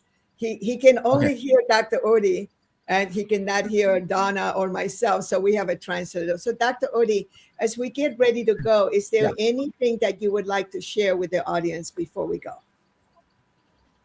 Oh, I mean, my goodness. I mean, I think it comes down really to just to circle back to my message, and that is, if I'm going to just share one thing, that is, when you live for yourself, it's a tough life. You will it'll be a challenge getting past yourself. But when you live for others, it's the WD-40. It's the lubrication that makes the process of life just flow. So I think that would be my takeaway for today, since that's kind of the message that I started with. Yeah. So I'm grateful that I got a chance to share that with people. Thank you. Now, I just want to Beautiful. make Thank you so much for your would sharing. you tell Ken that I want to make sure that he listens to the next speakers, and just in case he cannot hear them, you can go to Facebook or to YouTube and watch this, so that I don't want him to miss the next speakers. Okay. Sure. So Ken, there's a message from Doria, and that is that she doesn't want you to miss the next speakers. So if you can't, if you still can't hear them, you can go to Facebook or YouTube. I believe, Doria, is that correct? Yes. Okay. The Los Angeles Now Tribune. stay tuned. Yeah. The Los Angeles Tribune. Yes. But stay and Dr. behind, because I Small, want to right? take a Yeah, picture. he rocks. Yeah, tell him to stay behind, because I want him to take a picture with the next speakers that we're going to have. And so let's bring up our friend Annie. First, we got to bring Annie. Whoa, Annie. They want to take a picture with you. Hi, everyone. Hold on. Now just, yes. But hold on. Tell Ken to hold on. Hi, Ken, Annie. How don't are leave. you doing? Yes. I'm doing well. I'm so excited I got to join the party tonight. Oh, it's a party. All Well, right. let's bring Dr. Manaf up. Let's bring Dr. Manaf up. Let's bring him up. Oh. Aloha, Okay, got it. Doctor. Yeah, I'll Dr. stay here. Manaf, how are you? I'm okay, doing good. How about you? Oh, we're Hello. so Everybody happy. else can speak, but these two angels cannot speak. They're angels on mute. Yeah, Well, this maybe is amazing. Dr. Odie, you may need to stay here as their interpreter. No problem. Well, I know why I'm here. The universe sent me here. I get it. 5:30 in the morning, I'm up, and I am in the middleman. I got Yes. you. Yes, We're going you're to a let the godsend. two of you So I'll go. be here until they kick me out. So Just tell them we're going to put him in the backstage right now. I just wanted to take a picture. okay, But Dr. let me Abdu, bring up. and They nice said meeting they're you. going to put you in the back of the car and then drive really fast in circles around Los Angeles the next time you're there. I'm just kidding. They said they're going to just keep you on in backstage for a bit, but just stay where you are. Yes, Yeah. I will. Okay. Yeah, Donna, see you in Kyoto very soon. We're going to do a premiere in Kyoto. So hold on just a second, just for 1 second. I want to bring up Niall. Niall will be coming in later today, but I just wanted all of you to meet Niall. Niall is, and Niall will have you a little bit later, but Niall is one of the pioneers of the actually cable industry. And Niall was a consultant to Ted Turner back in the 70s when Ted Turner was thinking about doing CNN. So this is one of the OGs. So any one of you that has ever had cable, ever heard of cable, the first programming and the first programs that he ever did. So I just wanted us to take a picture with all of us. Niall Hansen, we love you so much. And this is a man that has started my business school of Money and You Graduate, and he's the one that gets his team to come and do the program because it makes his life so much easier.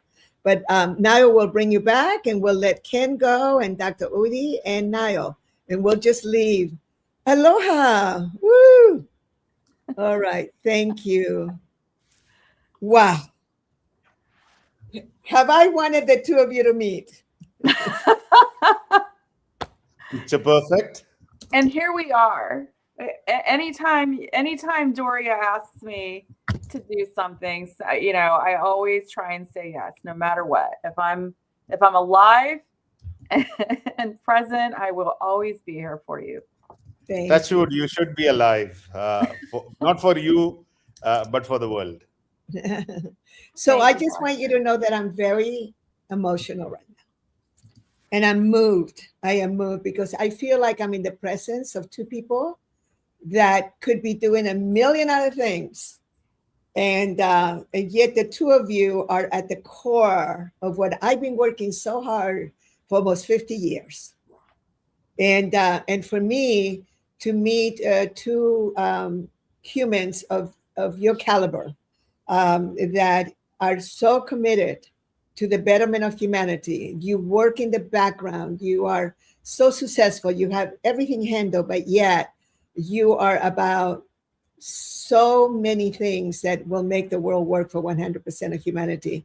And I think you remember, Dr. Manaf, I immediately started mentioning Annie. You remember that? Yes. Yeah, I kept saying, you got to meet Annie. You got to keep Exactly. And then Annie, the same thing. As soon as I hung up, I said, our beautiful Aziza just brought us an angel. And so what I want to do is I just want to go ahead and have you introduce yourselves first. And then literally the two of you could have a conversation. I mean, I can ask some other questions, but Donna, these are the two beautiful humans that I've been talking about. I think the way that it all turned out today was just perfect. And so anything you would like to share? You know, it has been amazing, and I have always learned so much. And Ani, I think I've listened to you. I think you came in virtually into our business school in Thailand that I was at. And Dr. Abdul, I'm excited to hear what you have to share. Thank you. Great, So, great Annie, to see you again, Donna. Introduce yourself, Annie, and tell us what you are all about. Oh my goodness. Well, and Doria, I have to say, you know, it takes one to know one. And you are, I tell everyone, you are the OG. You know, you really are. You are, you know, before people were talking about conscious business, you know, mastery of what matters inside ourselves. And, you know, while we're making money, you are, you know, we all bow down to you because you are the queen. And so, you know, and here you are still with everything you've done, the 85 countries. Now I'm saying everything about Doria because I mean it. And what you've done for the world, you inspire me to be here and keep doing what we're doing. So I am Annie Chahal Honan, and I am founder and managing partner of an ecosystem that is called Imagine. We are just starting to share what Imagine is about. We've been working on what we're doing through a different incubator group called Unity. And what we're up to is very simple. We help creators, communities, and investors and help empower them to create better solutions that have human and societal and planetary benefit. And how we do that is we bring a tremendous amount of innovation to everything we do. And I have the honor of being part of the largest coalition of AI scientists outside of big tech that are building the next stages of intelligence, general intelligence. And I get to work with some of the big pioneers of cognitive AI, as well as a lot of areas in deep tech. So that's it. That's what we're up to. And you attended Money and You 12 years ago, right? Oh my God. It wasn't 12 years ago. Sometimes it feels like yesterday. And then I think, was it another life? You know, I was so, you were so kind, Doria. You and I were part of an initiative with a friend as godmothers. That's why I say you're the original godmother too, because you are. And I had heard about you and you invited us down to Tulum, and oh my goodness, nothing could have prepared me for that week and weekend. It was extraordinary. And I just thought, who is this amazing woman? And also, you know, Buckminster Fuller had spoken to me for so many years. And so I had no idea that you were really embodying those teachings, you know, took over and really brought this to the world. It was incredible. Thank you. Thank you so much. Thank you. Well, let's bring Dr. Manaf up and you share a little bit about you, and then I'll ask some questions. Thank you, Doria, for that one. Right after our meeting last time, literally have had less sleep because there was quite a lot of things which was going on. Though we initially thought of having a 45-minute session, which went into 2.5 hours actually. So that was great. In fact, that's the time where I came to know more about you and understood that I'm not alone in this world.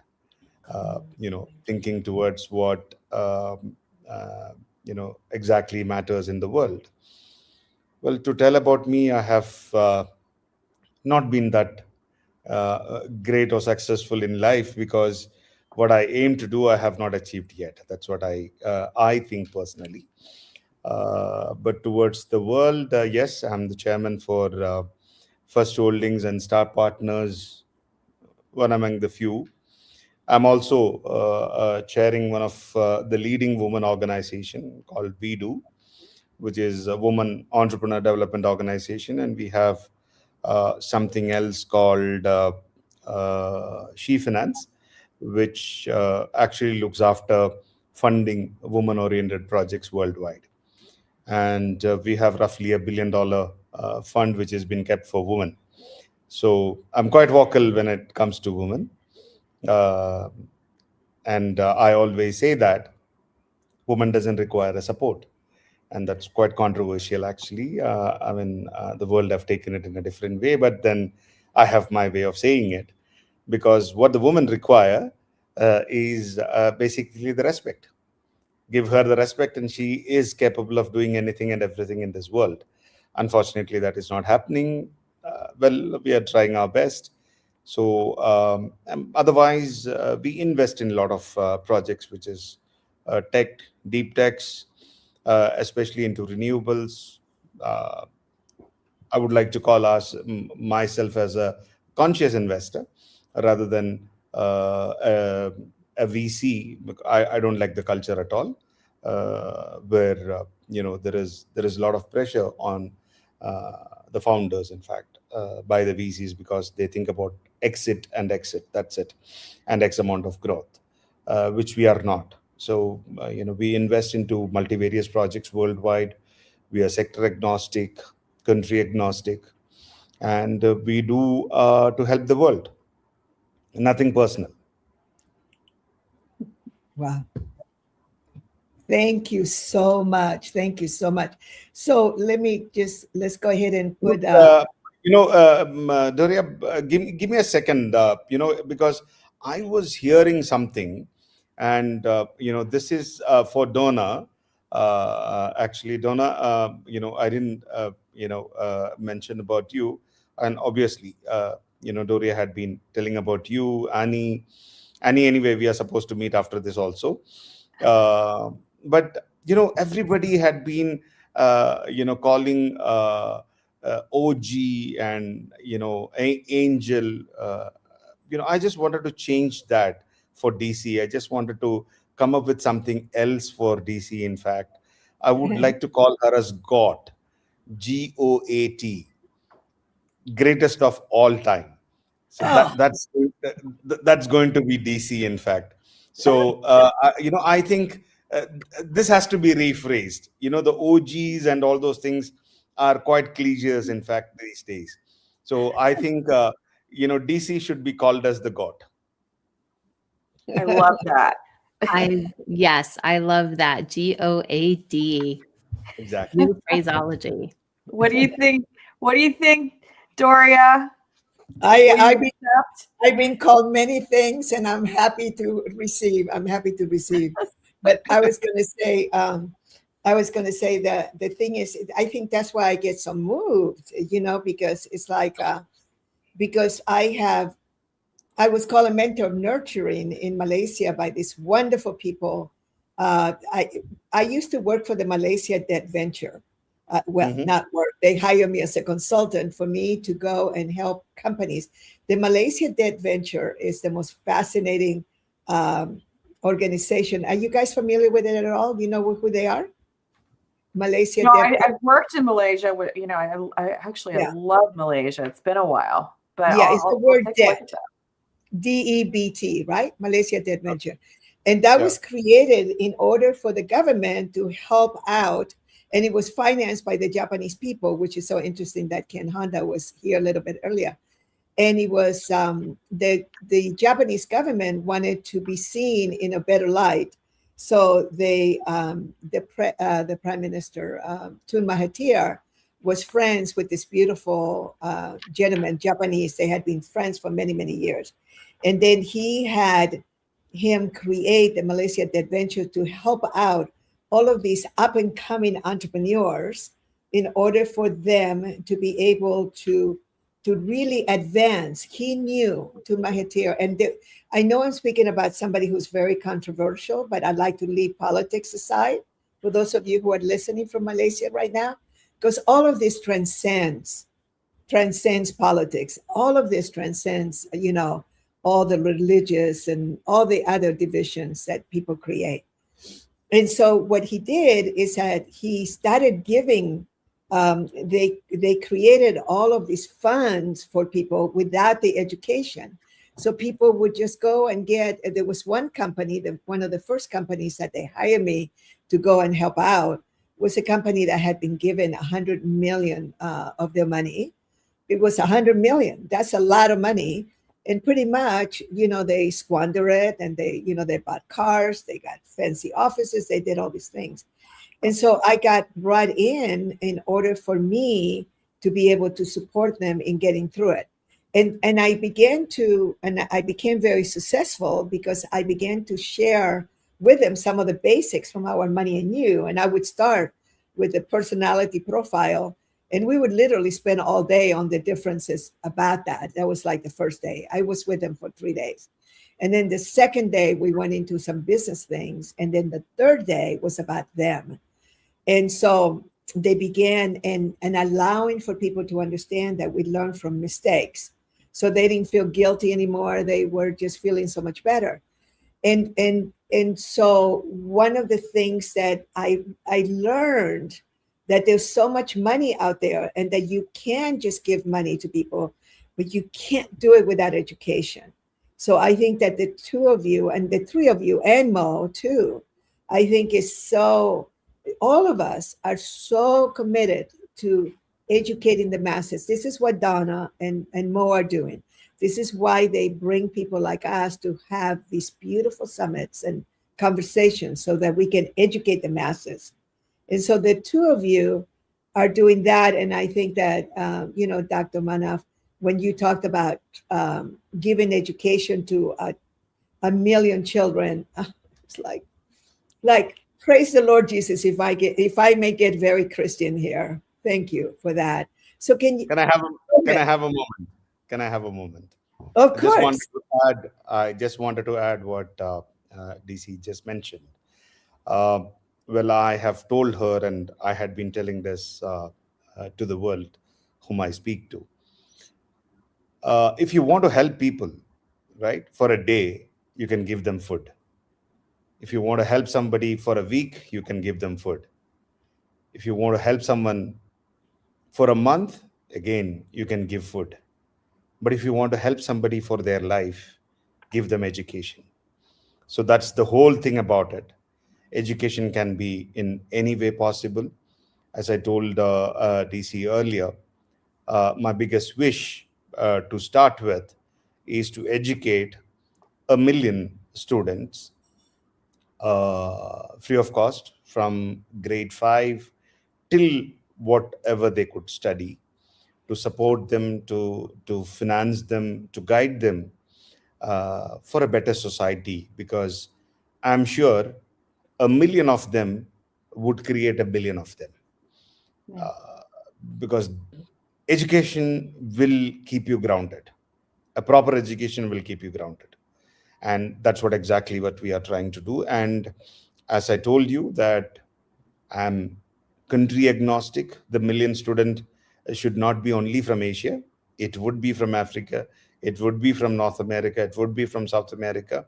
Anywhere and everywhere possible. So that's what it is. Thank you, DC. Annie, tell us about some of the projects that you involve in. Oh my goodness. I'm so inspired here. So a big area that I've spent most of my career in is in deep tech and the startup world.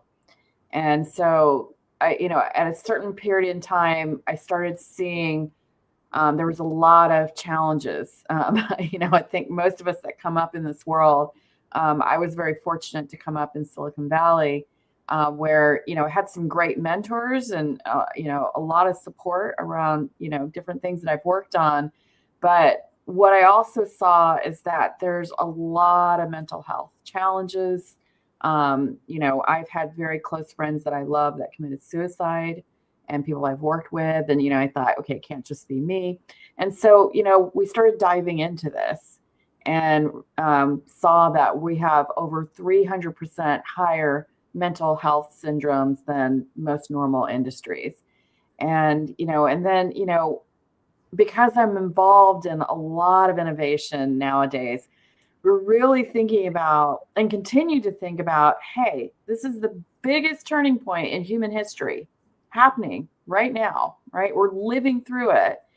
And what I've seen over and over again is that too many people are on the outside looking in, and not enough people are actually involved in what is transforming our entire society and our world. And so if innovation is really here to help most of humanity, why isn't more humanity involved in what we're doing? And so a lot of what we've been focused on is how can we get many more people, not just my friends, because we've been fortunate to come up in Silicon Valley, or just a few places in the world. But how can we get many more people around the world involved in innovation from the inside being uplifted?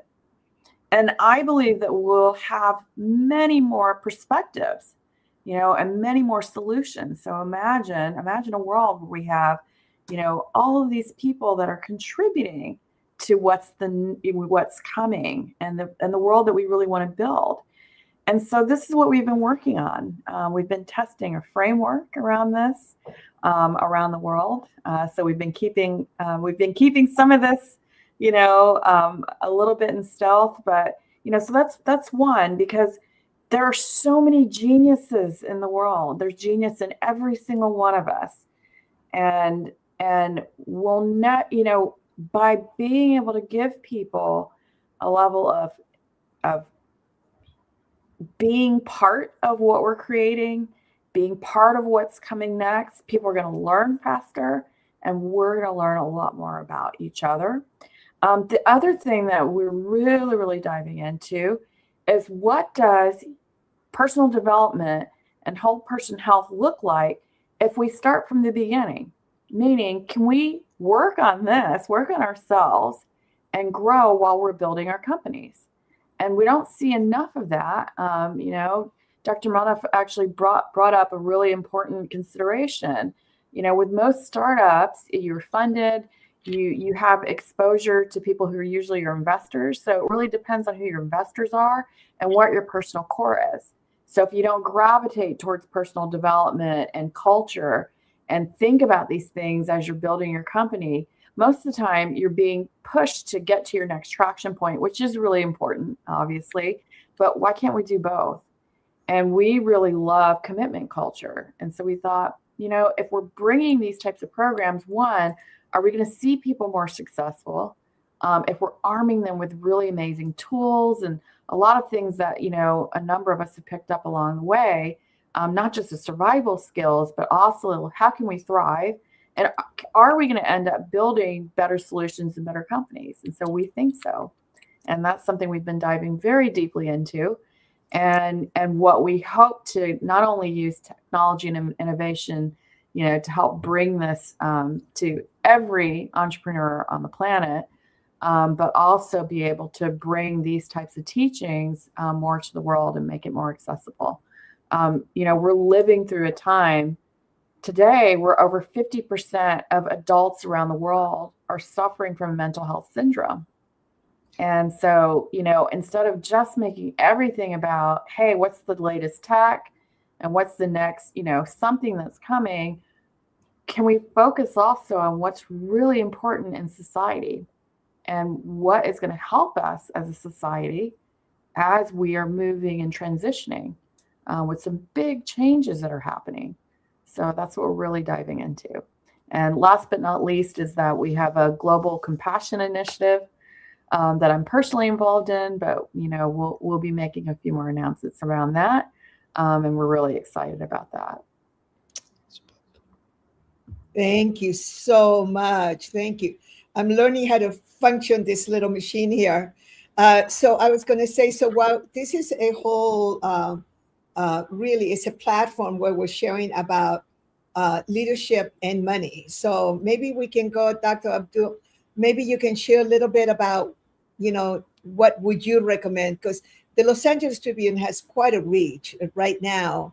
This will stay and it will be in all the major platforms. I think they're in 9 platforms by the time it gets spread around through all of them. And right now it's mostly being seen in Facebook and YouTube and a few others, but it will be, so a lot of people will be seeing this around the world. So what is it that you would like to share first, Dr. Manaf, about money and leadership? All right. Okay. Let me start with something which is very uncomfortable actually, because most capital today is not building the future. It's extracting from it actually. We always celebrate valuations, exits, and speed, but rarely do we stop it and ask a deeper question. What are we actually leaving behind? Because the truth is, money moves faster than ever before, but meaning is lagging behind.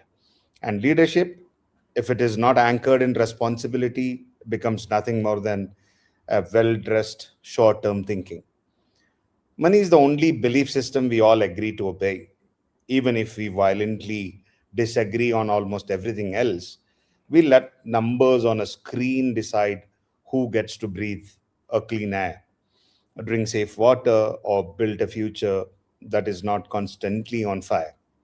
We call that neutral, but it's not neutral, it is design. If there is one idea I want to challenge at the very beginning, it is this. Uh, we have been taught that money is personal achievement. In truth, money is a collective design tool. And whoever designs the flow of money designs the future. Capital is not just what you own, but it is what you are quietly voting for every single day. That's why I'm honored to join you all for Money and Leadership Talks. Obviously, a person who have inspired me in the past, Dame Doria Cordova, we call her as DC. And, thanks to the Los Angeles Tribune, who's, streaming this. My own journey with capital has taken me from polished boardrooms and financial centers to cabinet offices in national governments, to family offices in quiet corners of the world, and to entrepreneurs in villages where a single investment changes not just a business, but a destiny. In the boardrooms, I have seen how a shift in an allocation model can rewire an entire industry's behavior in a matter of quarters. In government, I have watched how budget lines can either entrench inequality or unlock entirely new ladders of opportunity. Same again in family offices, I have listened to the tensions between preserving the wealth and preserving the meaning. On the ground, I have seen what it looks like when a woman founder receives her first serious term sheet, or when a regenerative farmer is finally financed, not as a charity case, but as a central part of national food security. Across all of these spaces, one question has followed me, and it refuses to leave. How do we build inclusive prosperity that endures? not prosperity that peaks with one generation and collapses in the next, not the prosperity that looks good in a quarterly report and leaves behind broken communities and a damaged planet, but the prosperity that is broad, deep, and capable of surviving us for generations to come. We use many labels now: ESG, impact, sustainable, responsible. Some are useful, many are cosmetic. Let me offer you a simple and direct definition. Conscious investing is the deliberate practice of directing capital in ways that align financial returns with human dignity and planetary stability over the time. It is not sentimentality, it is not charity, it is a design.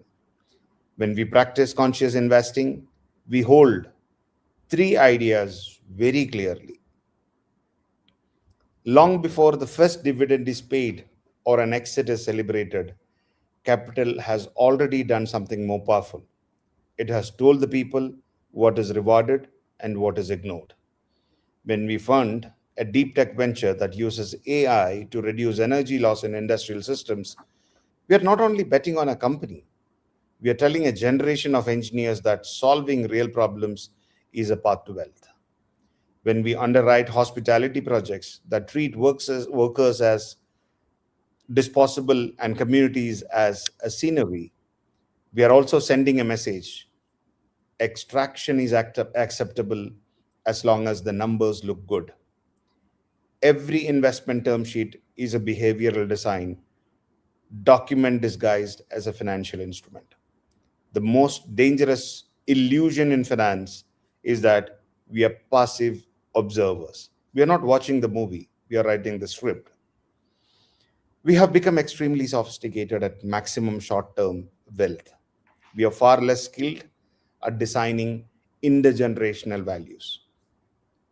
We always think, how fast can this grow? Intergenerational value asks, who will still be standing when the music stops? Short-term wealth optimizes tax, leverage, and exit. But intergenerational value optimizes resilience, trust, and reputation. If your grandchildren inherit more money, but a burning planet, brittle institutions, and communities that no longer trust each other, have you really left them wealth? Or have you left them a very expensive problem? For 2 centuries, the dominant playbook have been extraction. Take resources out faster than you put value back in, whether those resources are minerals, forests, people's labor, or their attention. Regeneration is a different logic. It asks, does this investment leave the underlying system stronger or weaker in 10 years or in 50? A regenerative agriculture investment does not just look at yield per acre this season. It looks at soil health, water cycles, farmers' livelihood, and the resilience of food system. A regenerative fintech play does not just chase transaction volume. It examines whether families are actually building buffers, businesses, and options, not just more debt. True wealth is not what we extract from a system, but what we empower that system to keep generating long after we are gone.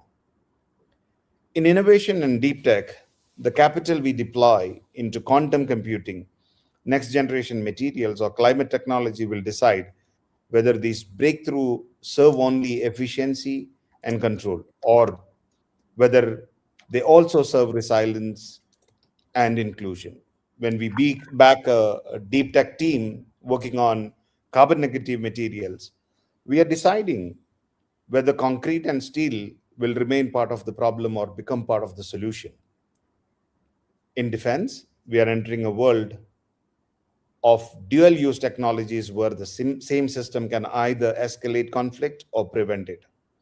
Conscious investing in defense asks, are we funding tools that increase transparency, reduce collateral harm, and strengthen deterrence rather than simply expanding the capacity to destroy. I could go on, but then, need to talk about leadership. And that brings us to the leadership part. We all know that capital alone does not build the future, but leaders do, through the questions they ask, the horizons they hold, and the courage they practice when nobody is watching. The future belongs to leaders who think in systems, not in silos. If you are investing in climate technology but ignoring the policy, culture, and community, you're not investing, you're gambling. System thinkers ask, how does this venture interact with regulation, behavior, supply chains, and social norms?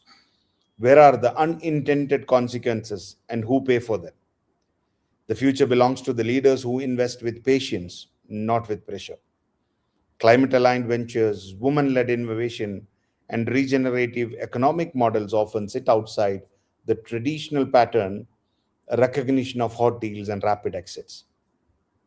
They require time to prove that new model of ownerships, governance, and distribution can be both just and profitable. The future belongs to leaders who build ecosystem, not just companies. If your investment committee is still rewarded only on financial IRR, then impact is a story, not a strategy. If your climate risk is a single line in a report while your entire portfolio is exposed to physical, regulatory, and reputational shocks, then you are not managing risk, but you are decorating it. Neutrality is a luxury the future cannot afford. You can choose to treat these externalities for few more years, but they will not remain external.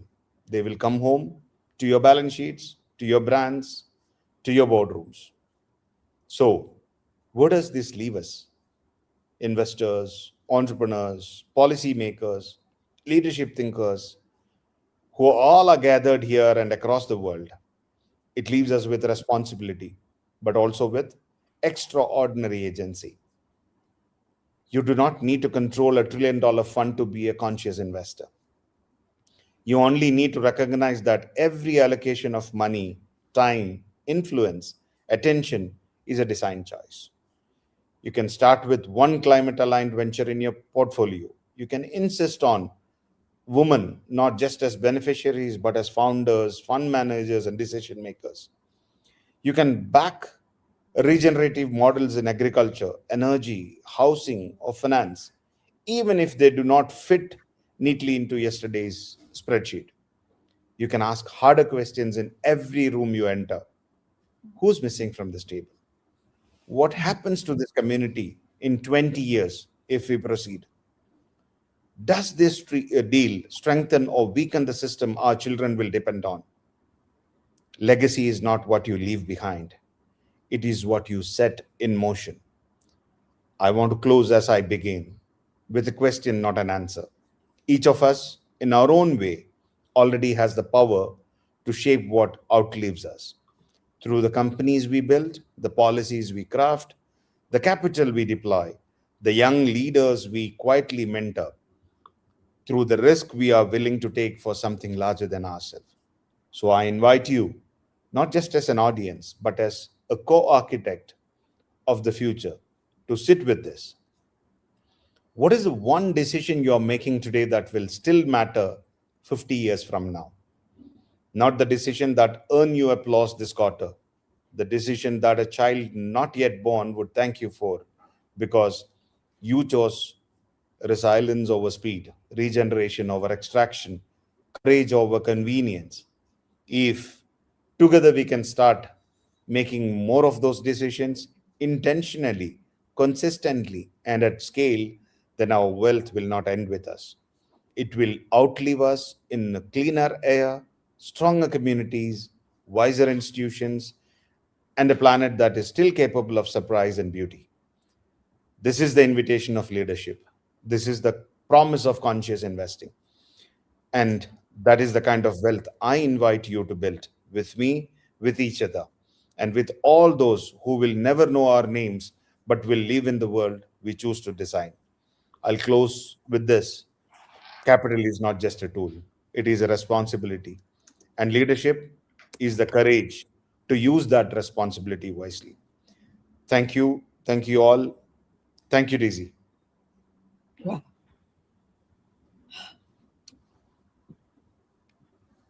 Annie, are you just going to say ditto? You would just say ditto, right?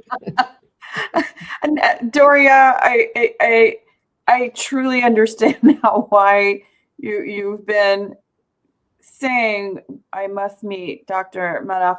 I'm just speechless and so inspired. Thank you, thank you, thank you. Really, what inspiring words. And I can tell that your heart's in it. Not only your heart, but what your actions. Right? Actions speak much louder than words. And so I really appreciate everything that you're sharing. And ditto. I don't even know what the question is, Doria, but what is your sharing about money and leadership? And he covered so much of it. And I was just going to say the one thing is that I keep getting moved. I do this. I get very moved around people who are living the frequency, the energy is they're living it. And I just have to say, Dr. Manaf, Buckminster Fuller would have loved you. He would have loved you. And if you were born after 1983, I think that you might be him. But that's another story. So anything, Annie, anything you'd like to say about this is a money and leadership, conversation, and then we'll bring up, I want to make sure that you bring, I want you to meet Niall. I'm sure Niall is loving every minute. And then we want to just Aziza to come in for a minute, who introduced us to Dr. Manaf, but anything, Annie? Well, I wholeheartedly echo what Dr. Manaf has said. And I will say this, wealth without wellness, it's empty, right? It's an empire and no one's home. And, our wealth is our wellness in many ways. Money is incredibly important, as we know, especially for what we're doing to enable what we're trying to accomplish in the world. I look at money as just fuel and a tool. But when I look today at the current world that we're living in, we're really living in what many consider an AI arms race. And, it's being led by a handful of private companies. I've been part of a startup funded by one of them that we had a very quick exit. And it's interesting because I do get to work with the big pioneers where a lot of these concepts come from these scientists.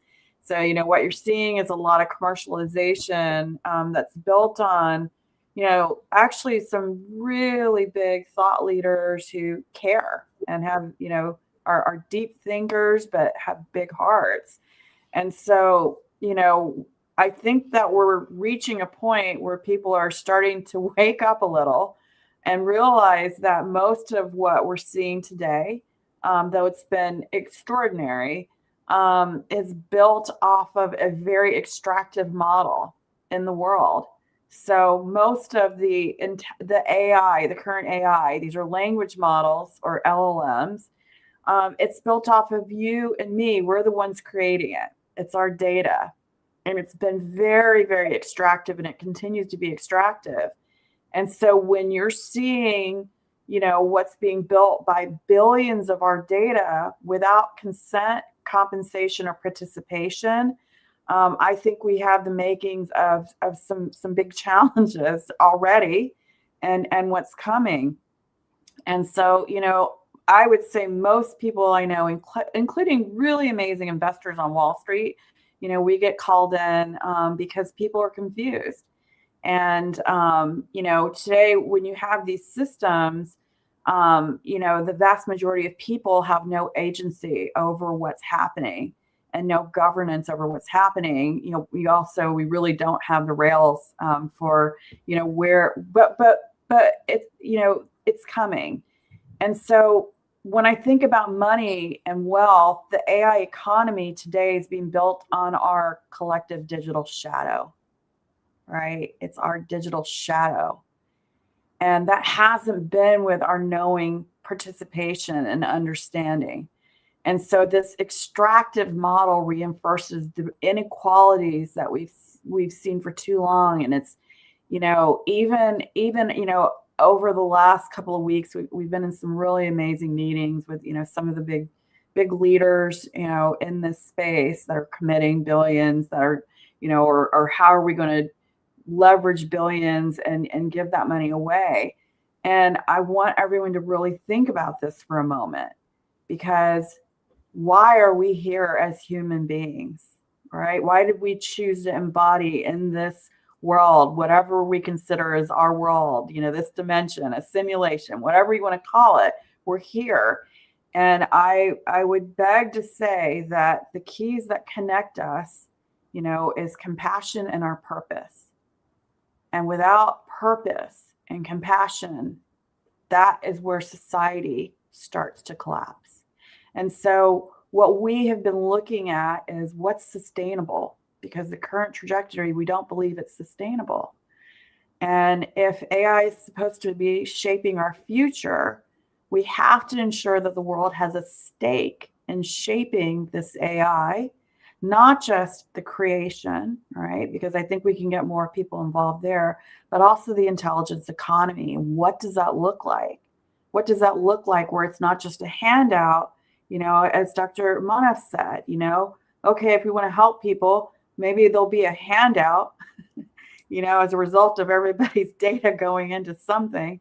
And then that'll be a handout for what, a day, a week, a month, and the compute continues to extract more and more energy because it's not real intelligence, right? It's just a bunch of data. And here's the thing, there are many better models that are here, that are coming. And, part of what we're looking at is not only how we get more and more people involved, but the money behind this, that framework.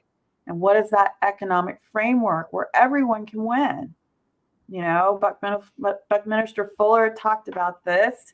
Doria teaches and has amazing programs. And I would say I think about that every single week with the brilliant minds that we have here, that are all coming together to say, what is this new economic framework for the world? Because we have to shift and we have to change. And that's part of what we've been experimenting with. And we'll be talking a lot more about. I think communities are very important. And so our goal is, we have a couple of goals. One is, can we build 50 hubs around the world, 50 innovation hubs around the world? We have a lot of demand because of some of who we are. But imagine these hubs working together, not only where people are creating new solutions, but we can work on global projects together. And then from those hubs, our goal is, can we reach 10,000 communities? Initially I thought 150, and how are we going to get there? And then I had more and more communities and people reaching out to us and saying, go bigger. And can we reach 10,000 communities that are involved? And what does that look like? So, we're just at the beginning of what's possible, but can you imagine communities around the world jumping in and being part of this together? And what we've been working on is what that economic framework can look like. Not an extractive framework, where people are being fooled into using someone's AI and giving all their data away, for one day. That doesn't do anything. But what does co-ownership look like? So there's a lot of things that we've been thinking about.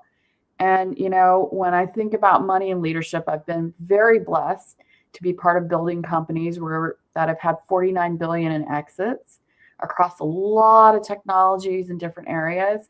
I have met so many amazing people, women and men, along the way. And I would absolutely agree that we need balance. We need a balanced approach to how we're looking at things and how we build things. And today, less than 2% of founders that are funded are women, which makes no sense. That's not balance. and less than 2% of the VCs in the world are women. Go figure. So, we did some tests, some of the folks that are brilliant scientists and, part of our ecosystem. And over 4 years with 2,000 investors that don't really get to talk to each other, but participated in an experiment with investing in companies and teams that no one has heard anything about. They're university incubators. It's one of the hardest ways to invest because you don't know the team. You've never met them. They don't have exits. They don't have anything. And what's great is using intelligence of 2,000 investors that didn't get to influence each other. Guess what we saw? Over 85% of what this intelligence, it's a new model, predicted teams that went on to get the next level of traction and funding. The best VCs in the world are less than 10% at choosing those teams. And being able to get the collective intelligence of a lot of people who didn't influence each other, we saw over 85% success in choosing the teams. And guess how many women were there? Over 45%. So, a lot of what we've been really playing at and really experimenting is let's throw the labels away, right? Triple bottom line, ESG. I agree with you, Doctor. These are overused terms, and the vast majority of startups, let me tell you, they're not thinking about this because they're just trying to get funded and then get to the next traction point. And so what we've been saying is that these teams, these incredible creators, it doesn't have to just be VC funded startups, but creators are all over the world. Entrepreneurs are all over the world. There's an incredible model for everyone that has a more sustainable future for our world. This is what over 85% of the future, meaning millennials and Gen Z, and most of us really want these better companies. So we just have to expand access to capital, and we have to help people understand what does that model look like without making it overly complicated, right? It's simple. And so these are some of the things we've been testing. We're really excited by the results, but more importantly, where we can go. And we want to do this together, not just Silicon Valley, not just, one place or another, but the world. We need the world getting involved. So that's what we're up to. And that to me is the key for money and leadership in our future. It's how do we bring more of us to the table? How do we ensure that this very important turning point in humanity, that all of us are building towards that future together? And let's build the world that we want to create, right? Let's imagine it. That's why we're called Imagine. And let's imagine together what these possibilities are around money, around leadership, around balance, and where we can go. Woo! We do this in our programs instead of applauding. Wow. Now, Donna, didn't I tell you? Yes, powerhouses. And it was so good. So many universal truths. And it just shows you all things are always possible. I said I wanted you at the end so that you didn't have any constraint. And this is how we can spend hours and hours talking. And Dr. Manaf started canceling, appointments. And I'm going to throw a really big name here. And I said, well, Fidel Castro started, he also started canceling appointments when we were talking. So if I can get Castro to cancel appointments, I can certainly get Dr. Manaf, right? But he was so interested in education. That's a whole other story. I wasn't a fan, you guys, not a fan. But when you are a diplomat, a citizen, I was taught by my mentor, who's an angel now, Bill Galt, to be very young, to be a citizen diplomat, and he's the one that taught me, you choose whoever it is that you feel that you need to influence. And I teach this, and in my masterminds and in my advanced courses, I give people the idea for them to go and find that one person, that one leader that you don't think that you could ever reach, and you find them and you just give them your heart and give them a new way of being. And Please let me bring in Niall. I got to bring in Niall. There is my Niall. So Niall is like, we were texting and it's like, he is enjoying this so much. And this is another person that moves me so much because I've known Niall for over 30 years, 35 years. And he has always, everything that you kind of are mentioning, he is like into it in regards to technology, including how he started, with the cable industry back in the 70s. But I just, Niall, are you enjoying this conversation? I am knocked out. I am so impressed. Can you hear me okay? Yes, we can hear you. Okay, great. I had it on mute and I want to make sure it was up. No, I was totally knocked out. I was so impressed and I'm glad I was able to listen in, but great presentation from all of you. And I'm totally impressed and knocked out. So Niall, can you just like in just a couple of minutes tell us about Technotainment?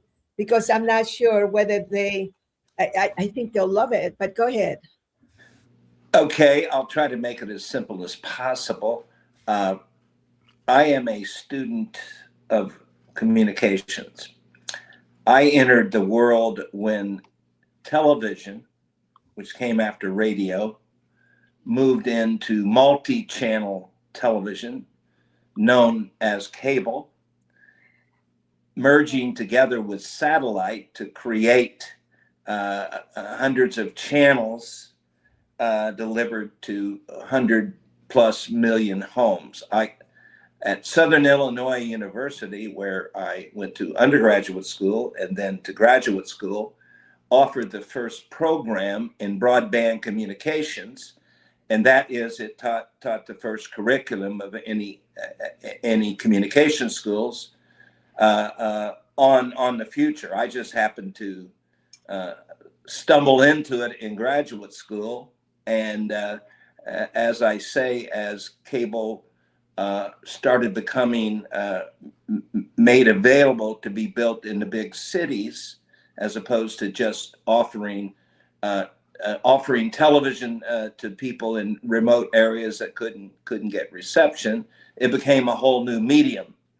And certainly, as you probably all know, the environment that this little school in Southern Illinois, not too far from my farm where I grew up, had a lot of major influencers, and one of my biggest influencers, of course, was Bucky.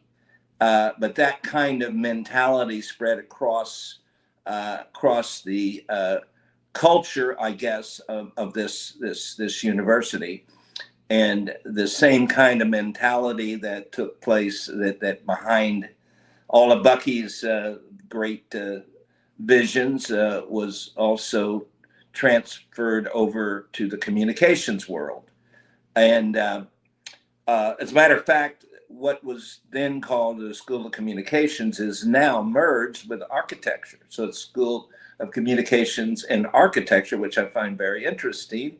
And I will be in Carbondale for the big Bucky Festival in the week of the 22nd in Carbondale.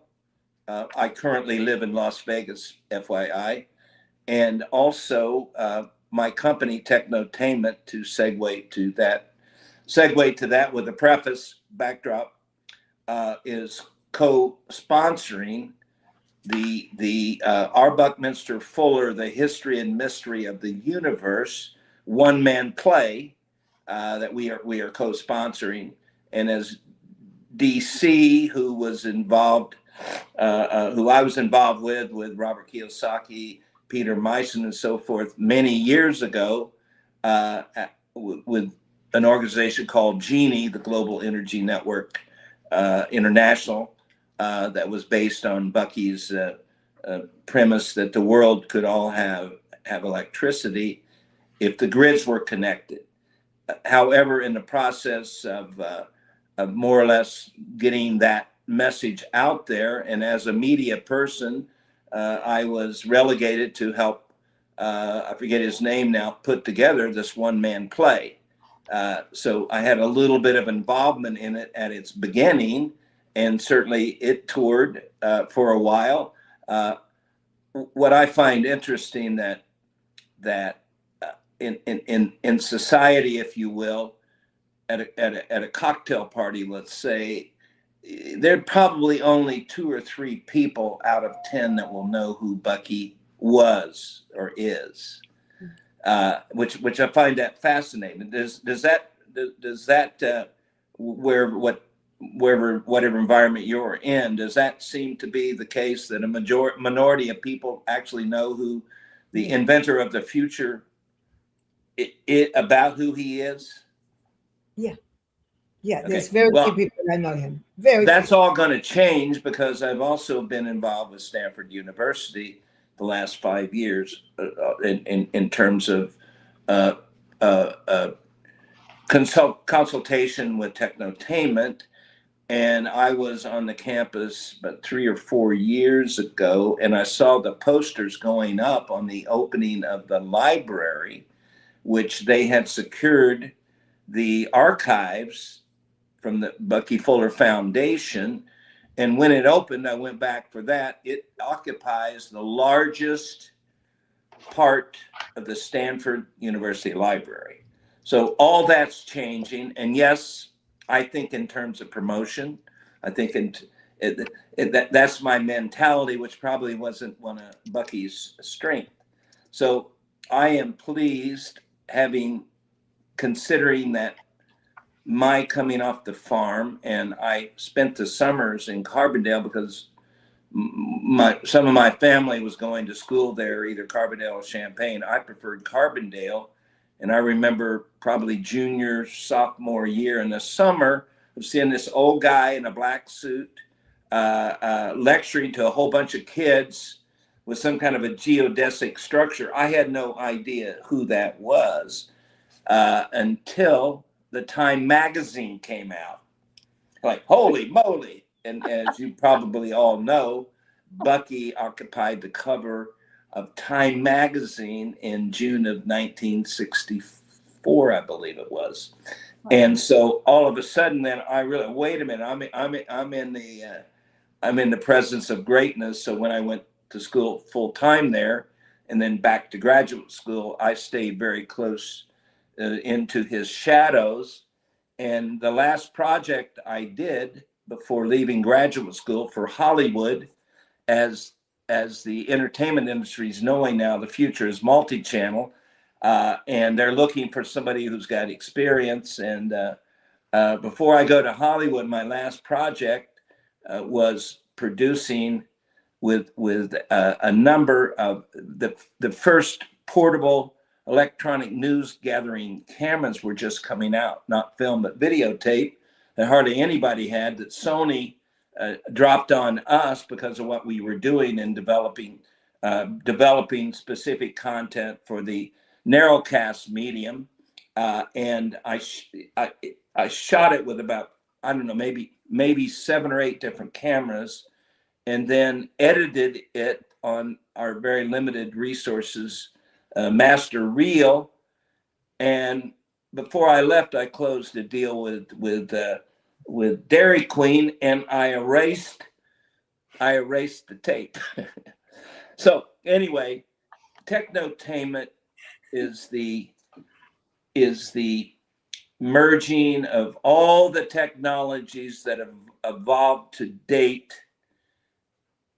from AR to AI and cryptocurrency, merging that with creating a whole new art form, if you will, of electronic programming. And together, Technotainment really says what it is. We happen to be the surviving only company that is strictly developed from scratch to become the new medium for this, what PricewaterhouseCoopers projects in 28 to be $3.4 trillion. So we are developing content, integrating it with, and we're doing pilots all over the place before we launch. We're also raising $50 million, and are going to go out and really learn what this new medium is as it relates to the consumer. There's a saying in advertising: you can make the dog food, you can market it, but until you put it in front of the dogs, you don't really know what's going to happen there. So I, however, have done a great deal, or there's 40-some people involved, very, very smart people, and a management team and a senior team. I kind of try to remain in the quote unquote visionary, with the ultimate responsibility of meshing the content, with the technology, and knowing the value of brand names. We are currently working with a brand name called the Moody Blues. We're working with a brand name called Journey. We're working on something that was out of my understanding, having to do with the chess. If cable was narrowcast, Technotainment is microcast. And a project was brought to us. A movie has been made, hold on. Not out yet. So Niall, I just want to make sure that we start to wrap it up, and just complete it soon. Thank you. Thank you. No, keep going. Just complete it. Okay, well, just as to close on the ultimate example of something that would not have been in the realm of broadcasters or our current cable world, chess. Well, chess has 200 million members of chess.com. There's a movie just about completed that's real, the adventuresome side of chess, which nobody knew about. And these are the kind of things we're doing. And thank you all for letting me take your time here. Oh. And DC, as usual, keep up the good work. Thank you so much. We're talking brilliance here now, right? Hold on a second. There we go. This is such a brilliant, brilliant man. And I'm just so glad that you had an opportunity to connect and to meet. And you know what? I wanted to bring Aziza up only because Aziza was the one that actually connected with Dr. Manoff. And thank you so much, Aziza. We can't help but, bring you up with gratitude and in our hearts for all the things that you've done. And I've known her for about 22 years. And see her, no matter what happens, she just keeps going, and she has this beautiful vision. So I don't think you met Annie before. Can you just very, very concisely tell her your vision?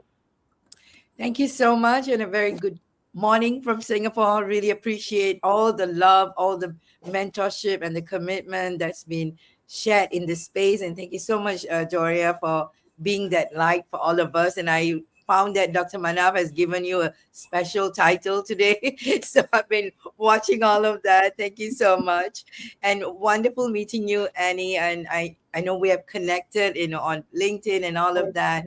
But it's really, when you say this term that when the student is ready, teacher appears. But, my life has been full of teachers and full of mentors who have been just holding me step by step. And Doria definitely leads that space with me.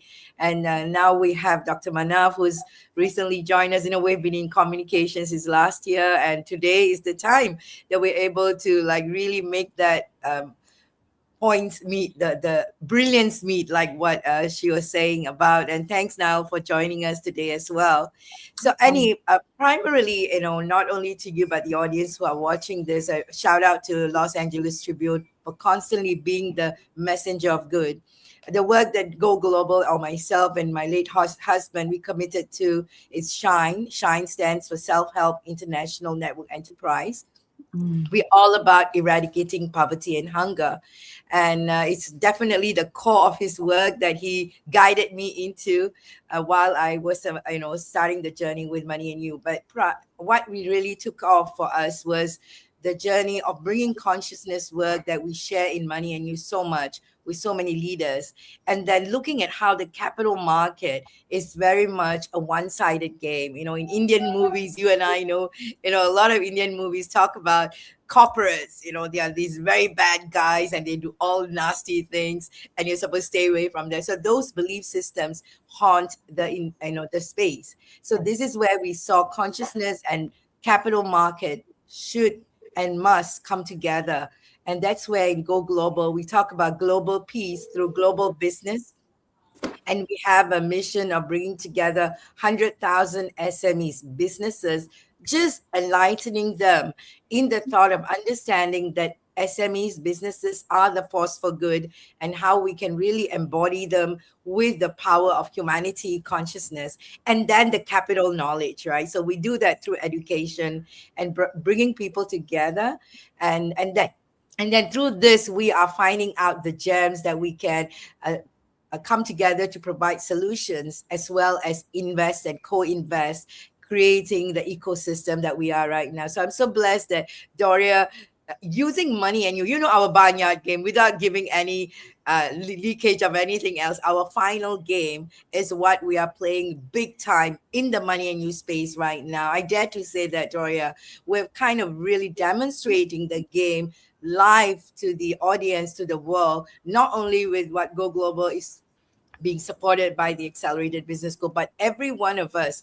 are coming together. There's so much of brilliance from the Australian team that we met in the business school. And then there's all these things that's happening. So Go Global is really blessed to play a small role in this mission, and from Asia. So we're looking forward to all the love and support in moving this forward.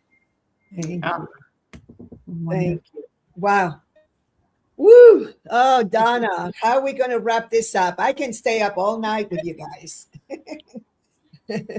Donna, I think you are on mute. You're muted. I am muted there. I was going to say, I have been up since your 6:30 a.m. So I don't know that I want to stay up all night, but it is a party.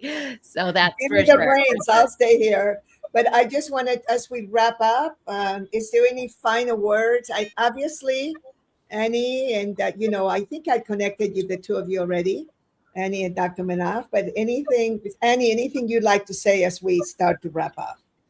Oh my goodness. Well, I mean, and Aziza, I would love to talk to you further. I love everything you just said, by the way, and the work that you're doing. How absolutely amazing. And we definitely plan to spend a bit more time in Singapore this next year. So I hope to see you, and also Niall. That was really wonderful. So just wanted to acknowledge that. And for me, Doria, thank you so much to you, Donna, Dr. Manaf. I mean, I'm so honored to be here, and thanks also to the Los Angeles Tribune. And most importantly, thinking, we are talking about money and leadership, and so much of what is happening in the world today.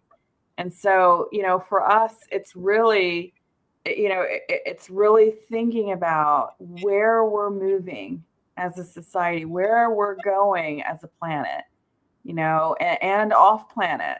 I get to work and be around a lot of futurists that have quite a bit to do with space as well. And when we have so many challenges here on our planet, that I truly believe we're in a place where we can overcome so many of the obstacles and the challenges of yesterday and today, so that we can really, really hearken into a new future. But it's going to take a bridge to help all of us get on that bridge, right? And get on that together, and really come back to what connects us as people, right? It's not just intelligence and agents, the latest, the latest AI agent. It's really, where are we heading, and can we do this together? So the future isn't isn't written just yet. So I want us to really imagine what that looks like, and let's build it together. That's what we're doing. So join us. Thank you. Thank you. Woo. Thank you so much. Dr. Manav. Well, I wish everybody all the very best, and just wanted to tell you all, if I am of any help in doing whatever you are planning to do, which aligns with our policies, in fact, I would be more than happy to jump in. And Aziza would be more able to tell you about our policies and stuffs which is very familiar to her. And there is quite a lot of things me and Aziza who are going to do very soon. Something which is going to really change the world and look the world in a different way. And that doesn't stop with Aziza. We are open. We would be more than happy to look into anything which can support the endeavors which we are talking about, which DC is always dreaming about, actually. 100 billionaire, which I have told her last time, we don't need 100 billionaires, actually. That's right. We need right thinking few people. In fact, that's it. We don't need 100 billionaires to come onto the table, which will make the table messy, because those 100 billions, we know what happens with that. We need conscious people, in fact. So that's where I am, and I'm there for it. Thank you, Nile. Donna, we are definitely going to meet. You still have a lot of energy with you. But anyway, when you have people like DC, then we call DC as what? Direct connector. No, not direct connector. I'm talking about DC, in fact. So DC is a never sleeping city, and this DC is a never sleeping person, in fact. Right? So that's what DC is all about, and very historic. Both the DCs are very historic. So thank you for hosting all of us, in fact. And we would like to spend some time in real. We always says that touch and feel is always the better way to know each other. And Annie, I'm looking forward because you have said a lot about tech and deep tech, and that is an area where I love to be. That's an area where I'm really working on. There's a lot of investments which is happening on that side. So I'll be more than happy to look into any such things which is going to come in the future, which is going to help the people. To the future to come. We don't create something for ourselves. We create something for the future. So that's where I am also. All right. And thank you so much. It was quite wonderful. Thank you. Now, this is when I wish I had a beaming machine, one of those, because I know that this is crazy for me to say again one more time, but in 2 weeks' time, we are having a program in San Diego. In San Diego, California. And I would personally pick you up at the airport, even if you land in LA, which, trust me, if you were in Southern California, you would know that's a huge sacrifice, right, Annie? Oh, yeah. Yep. Going through all the traffic. But I was going to say, if there's by any wild chance, because I promise you that you've never experienced something like Money and You. I mean, we have had so many people of the most amazing hearts and minds that have attended, and leaders that have attended and have just won. Whoa. And because it's like, it's a type of education that a brilliant man like Marshall Thurber and Bobby DePorter being the one that kind of put the economic engine around it. It's just so beautiful. And that's why it has sustained itself for 47 years. So I have a word to add. What? You are looking forward for me in another 2 weeks' time. But as a matter of fact, the whole LA is looking forward to meet me again for something great which is going to happen for LA. Okay, and when is that going to happen? We already have got the data room access. So currently the team is working on it. It's quite a huge project as far as is concerned. Something into Nile would definitely love that, because that is something into entertainment. But it's going to be a legacy thing which is going to happen in India. We'll let you know soon. Okay, let me know soon, because we can't put a Money and You together. We just need like 50 people in there, and we'll put LA. It's easy for us, so we can work around that. We'll make it happen. I just want you in a room. There's one particular game that I think that you would so appreciate and love. So I just want you to know, we'll work around you. Annie will work around her, right, Annie? If I can be there, I will be there. You know that.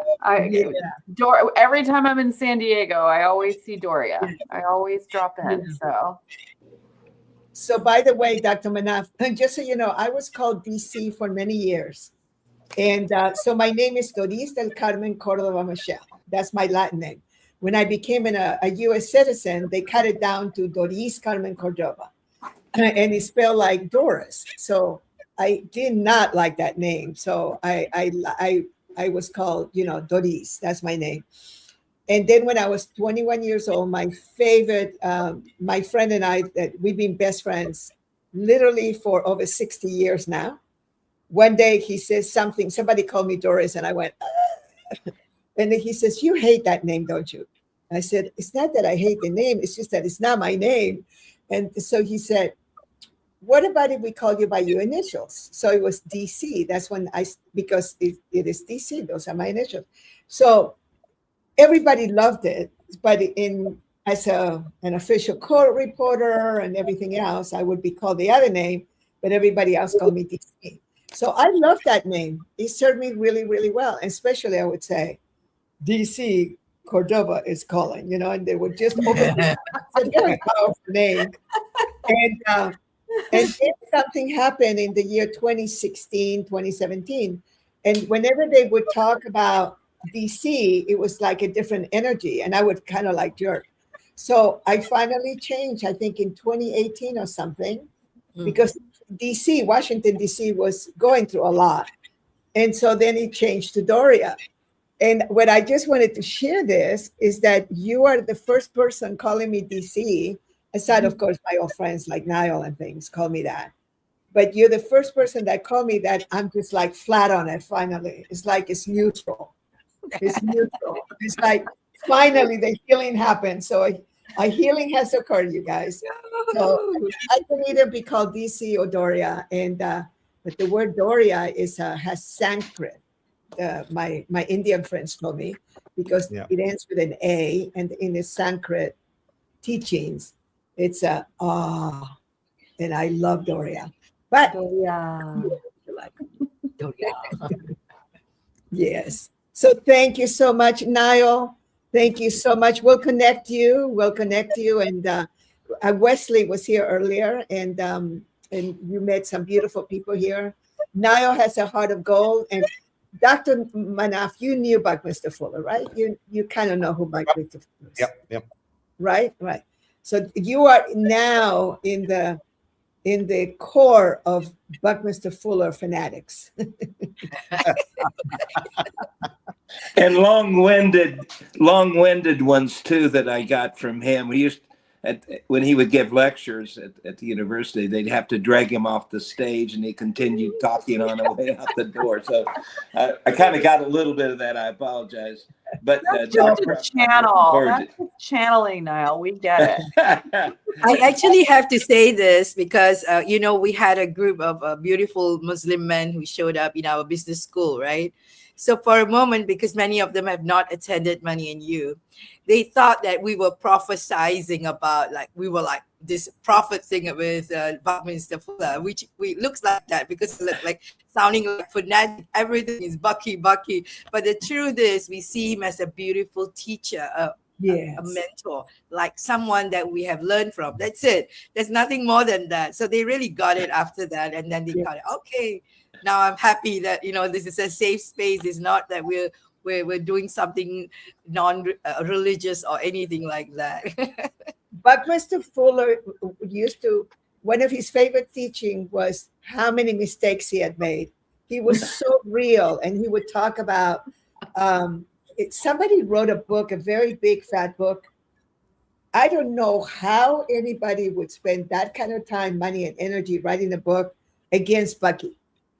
They had a peeve against him and wrote everything that was wrong with him. And so some of the Money and You graduates said, have you ever read that book? And I go, I didn't need to read the book. I heard it directly from Buckminster Fuller, because Buckminster Fuller used to tell us all the things that he did that were his mistakes. And some of them were, they were not very nice. And it wasn't until, and he just kept correcting. That's what we teach. That's the core of it. And I think that he was so real, and he was such an amazing, he called himself a throwaway. And so one of the things that for those of us that love him so much is the fact that he was so real. He wasn't trying to be anything but to show us that, you put one foot in front of the other. It's not a left foot and a wrong foot. It's a left foot and a right foot. And so he would just teach us that. And he would have sayings, and with this I'll finish up because I could talk about him all night. But one of our favorite saying is about the Mack truck.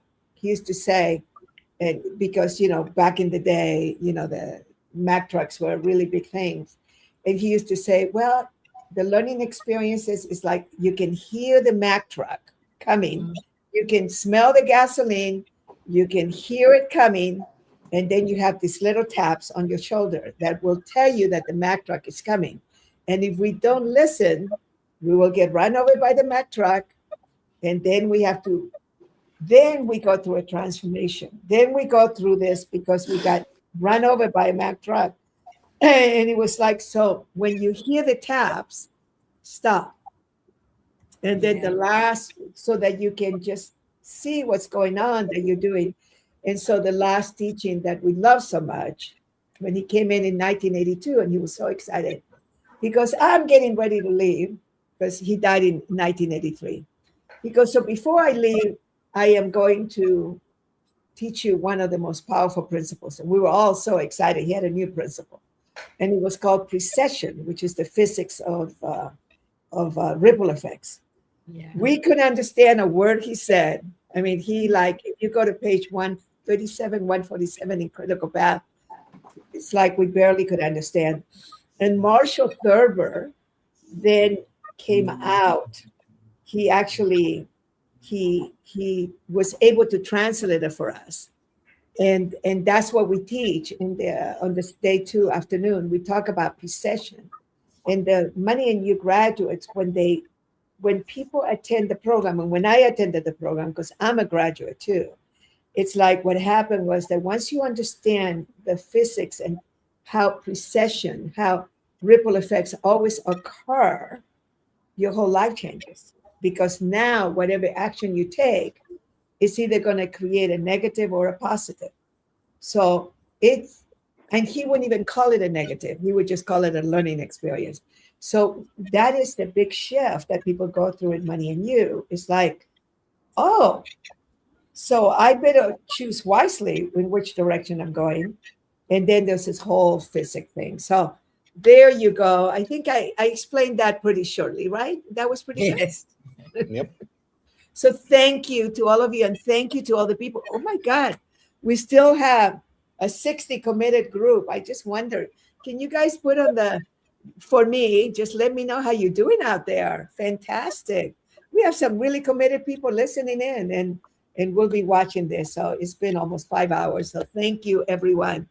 Aloha, as we say in Hawaii, and thank you for everything. And you move me to the core. I love people like you guys. I freaking love you. I just love you. Love you too, Doria. All right. You Thank take you, care. everyone. Take care. Aloha.